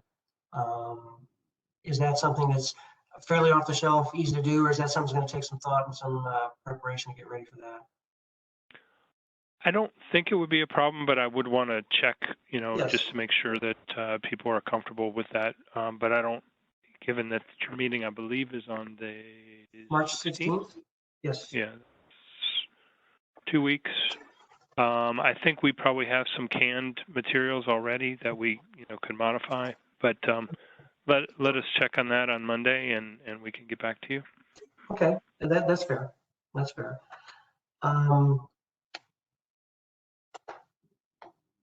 Back to the bike safety for a minute. I think we're all in violent agreement that this is absolutely something we want to do. To me, the question comes down to timing, and Alexis, you mentioned about the survey and stuff like that. Would it be better to have that maybe in April, particularly if we can do the comprehensive plan in March? You know, just hearing you say March 16th, I'm realizing that's in 2 weeks, and that might be too soon. So yeah, pushing it out is fine. I think it's the right thing. Okay. And that'll give. Go ahead. Somebody. Okay. I was Yes, just going to comment that I think the Virginia governor has 30 days to sign bills, and so things might not be settled for a while. Okay, good point. Good point. That's right. It'll be March 27th. Okay. Well, the way things are going, the potentially easiest thing to do, most value add, most timely for March would be the comprehensive plan. Recognize time we need to check and be sure, and we're certainly we can find other things to fill our time with. But I would like to mostly have the bike safety in April, and maybe it's bike safety and general assembly update or something like that. We want. I've said this before, and I'll do it again. I want to be judicious in how long our agendas are. You know, 9:30, okay, 2 hours. Pushing 10. That's kind of what we've been doing. I don't want to go longer than that. I know we went 10:30 one night. Over. But that's kind of what I'm looking at there. So we might get to a stage where we need to put some timelines on the length of the presentations. I don't want to limit questions, but if we have to, we can, and maybe do some more routine things by working through Calvin, having him send things out and respond back to them and stuff like that. It's a work in progress, but it's good to have a lot of things you want to do. The challenge is juggling them all in and fitting them all in. Can we go back to the format just so we all are in agreement there? Because I think one of the things, the presentations tend to get fairly long, and that means that, we don't want to limit discussion, but it does go on. And so, how do we balance those two things. And so maybe it's just an expectation beforehand. Yes. Yes. May I suggest we format our meetings a little bit like we did today with timelines for more rigid timelines that seem to work pretty well. Moved us right along. Okay, we can do that. We won't have Karen here to help us, so we'll just have to go on our own, but hopefully we've learned how to do this, at least a little bit. So no, I think I'll just note too that as we talk about different things like bike safety, we may get more members of the public actually paying attention, and we don't want to stifle their ability to ask questions. that is true. That is true. And quite honestly, Kelly, that's how I think is at the foundation of our outreach strategy. If we're doing things people care about, and we let them know about it, they should want to participate. And if that means we can only do sort of one topic a month, or on this 1 month when there's a big topic, we're doing one topic, that's fine too. That's fine too, because the most important thing is being connected and having sufficient depth. We're going to have to balance this. But I'd rather, particularly in the beginning, err on a deeper connection to community and a bit more getting in the weeds, perhaps, I'll use that phrase, than we might have normally, because we want to start building that foundation, building those connections. Okay. Okay. Well, Tom, very much appreciate you checking on the comprehensive plan there. See if we can do that, and then we'll communicate early next week, and then we will do that offsite retrospective as well, just a little bit there. In fact, we might even do it in the beginning before. We'll work at that as we go forward there. It is now 2:58. So we're doing very well in the time. And at the end here, I've always gone through the commissioner seats. If there's any last comments, I'm going to do that here. But knowing that if anybody goes too long, we're going to blow past our 3 o'clock and you're going to be the persona non grata. So let me just go through very quickly here. And that is, let's see, me, I've talked enough. Kelly, anything? Okay. Roger? I'll take that as a no. Pete Sidnick? Just a good day. That's it. Okay. All right. Alexis? None for me, thanks. Okay. Jeremy? Thank you. Eric? Thank you. Eric? I'm good, thank you. All right. And Mary Pauline? I get the fun role of moving to adjourn. One quick thing, if you could. We remiss if we didn't thank Tom and Calvin. Yes. And Brent. All of a sudden my blank, my name's escaped me because I'm losing track of my brain here. Robin as well. Shamali, thank you for sticking with us the whole time. We and you get immensely grateful. And with that, yes, for Vice Chair, I would accept it. Oh, and of course, Karen Cleveland. Thank you. Thank you very much. It's a pleasure to spend the day with you. Thank you. So with that, I would entertain a motion to adjourn. Yeah, got that. Second. Seconded by Pete. All those in favor of the motion to adjourn, say aye. Aye. Aye. But Opposed? Tom, Eric. Yep. All right. With that, thank you so much. We will be in touch. Send me stuff individually and we'll take it from there. All right. Thank you.